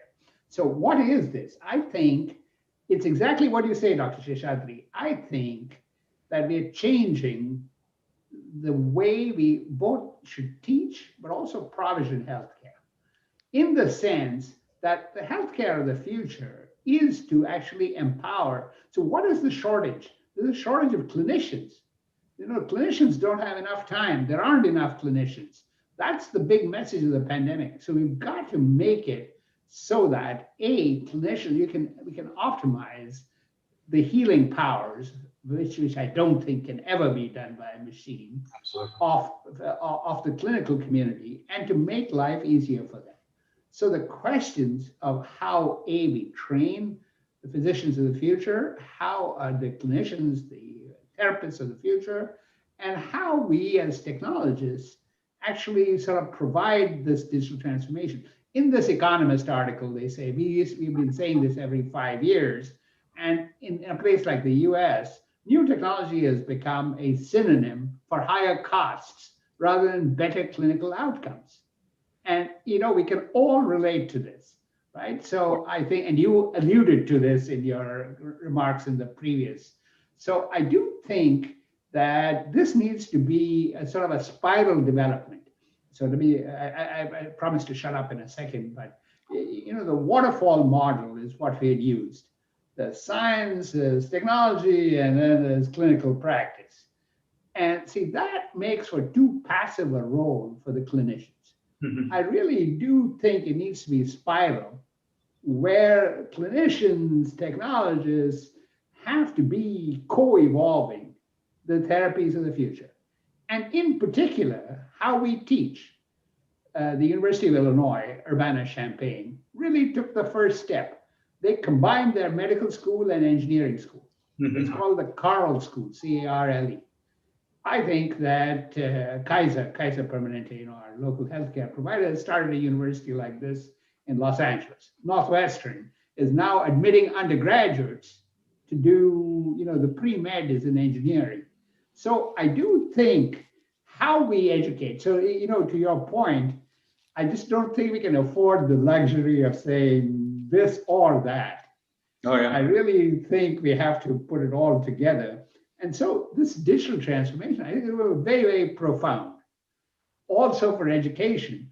But I think that this really, I think the Satya Nadella, you know, the CEO of Microsoft, he said, by the way, this is like Microsoft's #1 priority going forward. Of course, Google was mentioned, all true. But, you know, the new tech company. But I do think, so Satya said, we got in 3 years worth of digital transformation in 2 months. That's what he said at the board meeting, because of the pandemic. So I think what I wanted to bring to this group is that really, I what Claire talked about, so the cloud computing and explaining. See, I think what Claire didn't say is she was using AI and machine learning for the identification of her models, but the aim of what she was doing was really to explain that, you know, little chart about the evolution of the phenotypes of the progression of the cell. So I do think that's what explicable AI is. And so not the black box AI. Okay, so I'll stop and I'll let everybody respond, and I promise to listen. To paraphrase Nadella again, you know, that a lot of people believe that artificial intelligence is going to replace him, but unless you have the empathy to think about patients' problems, and that's never going to be replaced. Dr. Liebman, I just wanted to bring you in for something very interesting, because some of the things that you've been talking about has been brought out in smart insulins. And this has been a quest for a long period of time. And in fact, the tortoise device that you spoke about is something that's been tried for delivering insulin into the stomach. What do you feel are the challenges, because in actually getting an oral insulin that's also responses to glucose? Because you seem to have all the answers there, but we still haven't reached that. No, I think insulin is going to be a tough one. I think we use insulin as a good test case, because you give a little bit of insulin, you can see a big response in glucose, so you can really measure it. I just wonder how you could actually make a bunch of different, I mean, since every diabetic needs a different amount of insulin, I don't quite see how you can actually make these systems that, you know, you could do a basal rate, but even the basal rates for a lot of different diabetics are different. So do you make pills that only have like 5 units each or something, and you sort of put them together? Insulin is a tough one. I think somehow making it easier to deliver or get people less scared of needles is important, but I don't, for diabetics, I think somehow testing, especially type 2 diabetics, is almost more important than I see. Because I just think you look at the drug delivery systems, certainly the previous ones that we've looked at. I mean, the ones that are, you know, one of the ones that has the needles that sort of go into the, I don't see taking that every day, a pill like that every day, and having microneedles broken off in your intestines in different locations. So I think that's a tough one. I think for some of the newer medications that are coming out that are large protein drugs, I think that's where these things will actually have an effect. Actually delivering insulin is a tougher one for me. Prasanna? See, basically, if you look at MEMS technology, where it's a drug delivery by the mechanical process, one of the things is transdermal insulin, because the transdermal insulin is the one, you have a port, basically, this port contains insulin. Let us say for theoretical purpose, even for research, we have 500 units in 1 ml. So if we can inject a capsule with 1 ml, that is 500. And even type 2 diabetics, basal insulin is almost fixed. You know, at the end of 3 or 6 months, we know 40% to 50% of the basal insulin. If I know my requirement 20 units per day, then I can see over a period of 1 month, I have a MEMS technology of implanting through a subcutaneous tissue, with maybe there is a micro motor which drives it, so that over a period of 24 hours, it will give 20 units per day, 1 unit per hour. Just like the pump, where you have got a microprocessor, all of them are based on microprocessor and IC chip. So the whole thing, transdermal insulin, has been working on this procedure. So MEMS technology is already useful in transdermal. You may be looking more beyond that, where I don't have to use a pump, where by magnetic resonance, if I can give an impulse to it and then say I can vary that dose. Now the basal insulin is taken, but with every meal, as you said, you want to eat 1 more insulin for breakfast, lunch, and dinner. So if you have a short-acting insulin reservoir, long-acting where you cannot change it at all, it is fixed. The short-acting one, you can give a magnetic impulse to it, so that whenever you want 1 or 2 or 3 units can be released. I mean, this is hypothetical, but transdermal basal insulin is already there in a very advanced stage. So that way it is possible. I don't know, beyond MEMS, if you have NEMS, the nanotechnology as such, maybe we'll go 1 step ahead of it, where you can deliver a very, very small dose of insulin with an implantable charger which can be charged from outside, and the life of that in the subcutaneous tissue can be 6 months to 1 year. There have been many such things in hormones where you can see 6 months, 1 year deliver up. So even in diabetes and endocrinology, it can be used MEMS technology. I'm going to bring, Dr. Please respond, Dr. Levin. Please respond. Oh, I think that'd be great. I think there are possibilities. How stable are the insulins at body temperature these days? Oh, they are very stable. They are stable at 30. Okay, I think the implantable systems for long-term, especially for pediatric cases, is really useful. The big problem has always been, what is the concentration? And I know that JDRF had a program for a little while where they were trying to increase the concentration of insulin much higher, so that you can actually make it smaller. I mean, because a lot of the trouble with the original MEMS micropumping insulin was more the volume of the insulin. You make the pump small, but the volume of the insulin was big. But if you can get really concentrated insulin, yes, then you can implant it, have a small pump. That could be externally activated, you know, ultrasound or magnetic or whatever. And I think that would really be good, especially for pediatrics. Yeah, already. Which is a huge issue. We have 100 units per ml. For research, they have already got 500 units per ml, which is already available for research purposes. It's not a difficult thing to to make 500 units per ml at all, which is already done, not 10 years also. And one more question. In the United States, it's just it has to go through FDA. Yeah. But for research purposes, it's already there. Fletcher, I have a question for you, and you know, maybe everyone can contribute onto this also. So it's quite possible that as I walk down check in, check out from the airport and walk down, and the CCTV camera actually tells me that it's possible I'm going to have an MI in the next few months. That's fine, it's predictive and it helps.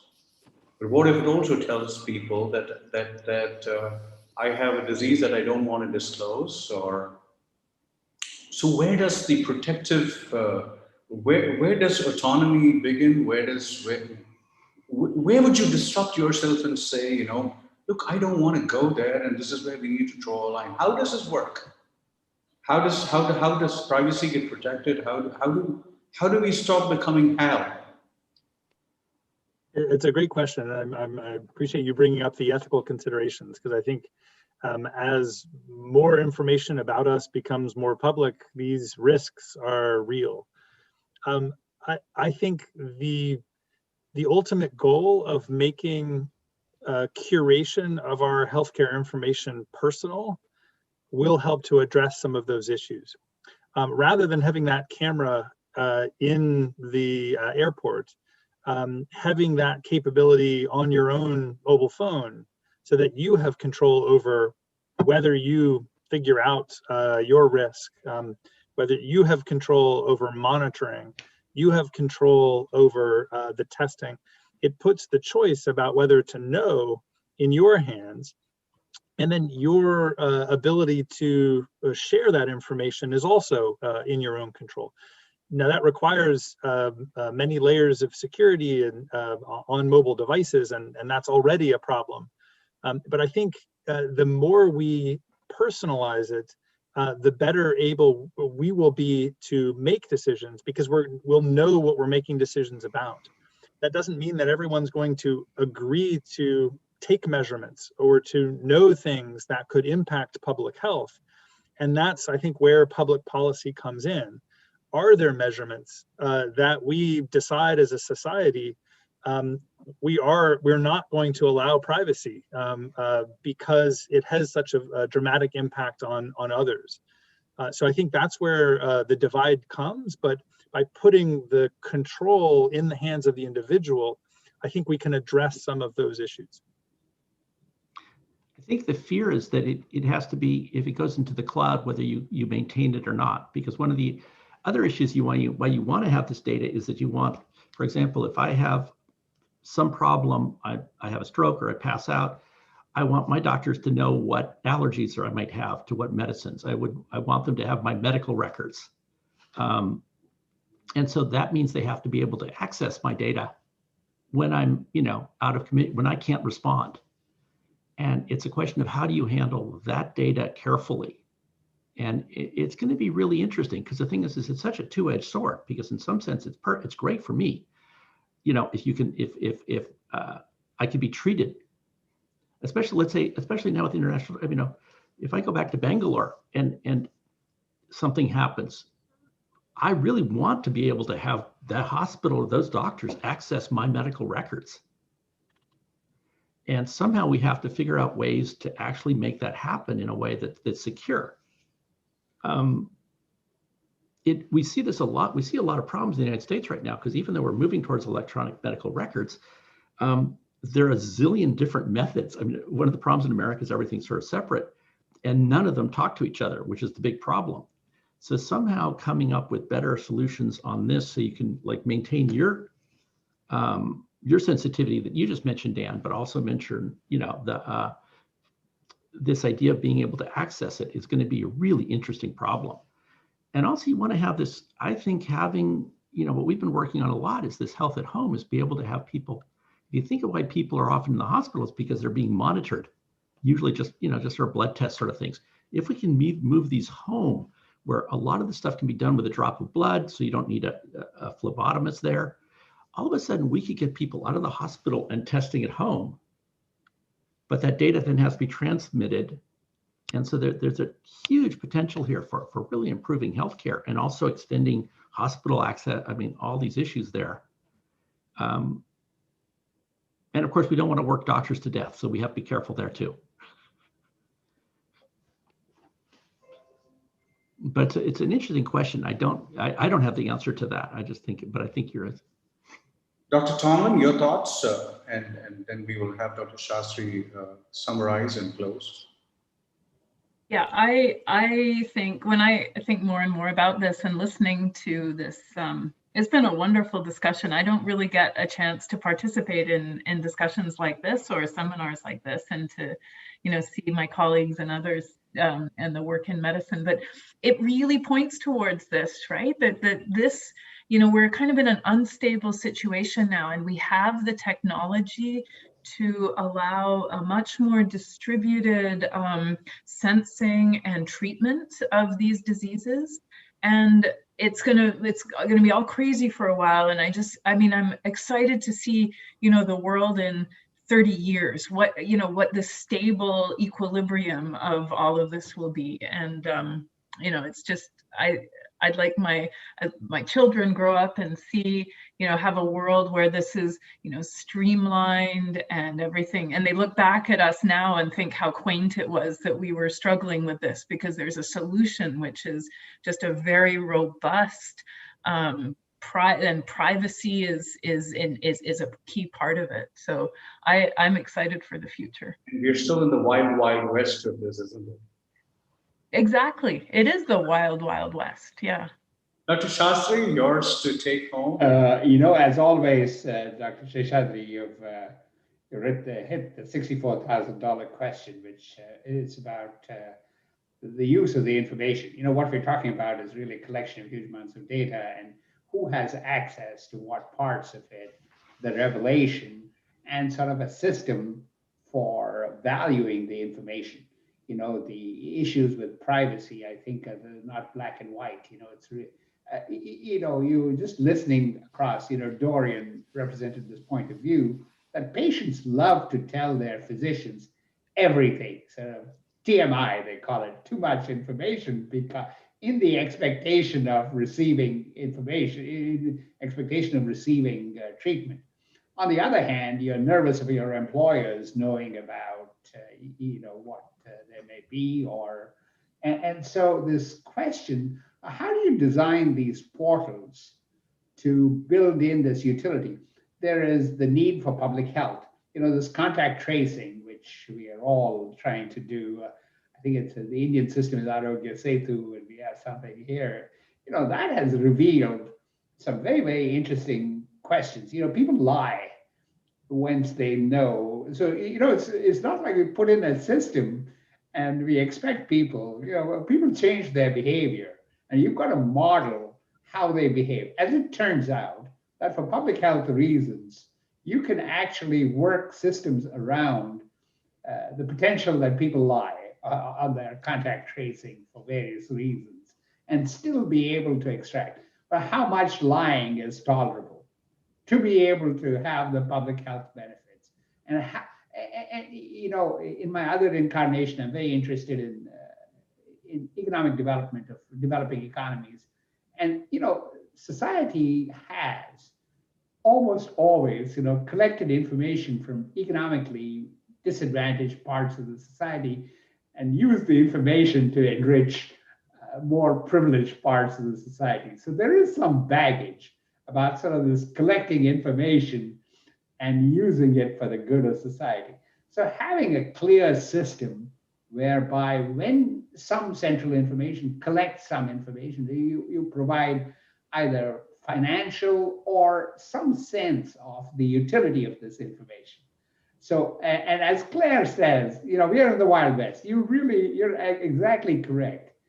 But I do think this is a place where when Vanderbilt University was starting its patient portal for My Health 5 or 6 years ago, this idea about, at the end of the day, it's the physician and the patient that have to decide, the access protocols for who has access to what.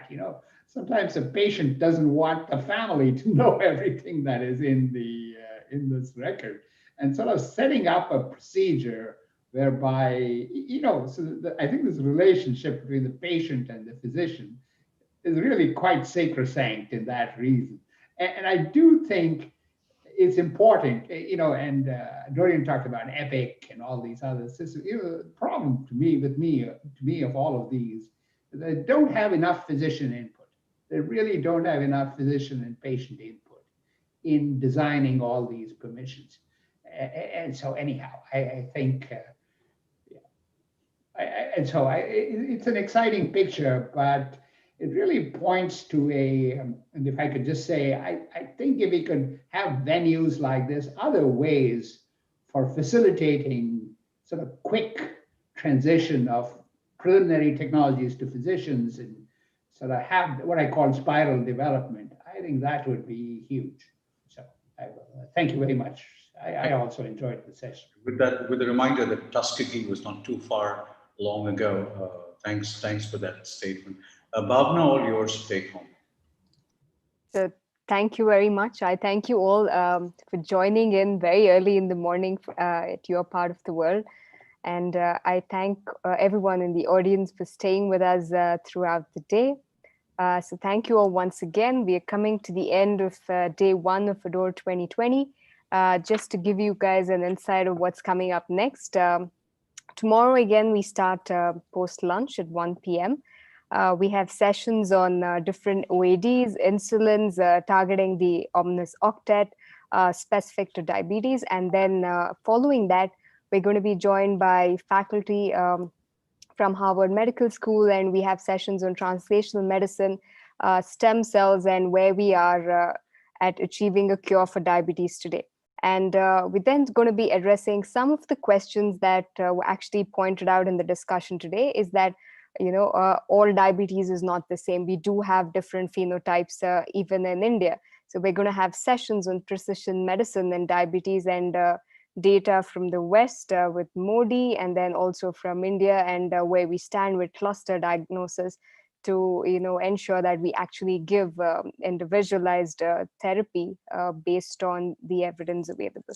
So that's what's coming up tomorrow, guys. So that's you'll be joined by faculty from University of Chicago. So Dr. Lou Phillipson is going to be joining us, and Dr. Rohit Kulkarni, Dr. Alison Goldfein, and Dr. Sundar Mudliar will be joining us from San Diego for a history lesson in different treatments in diabetes. So that's coming up tomorrow. So thank you all very much once again, and good night. We have a small video to play now, which will go on for a couple of minutes while we wind up here, while the organizing team winds up. This is to thank all our sponsors who have come together to help us make this event possible, to ensure that this is being streamed live to several thousands of people across India. And as you know, the registration for the entire educational program has been free. So I thank all our sponsors once again. So thank you very much, and good night. Bye.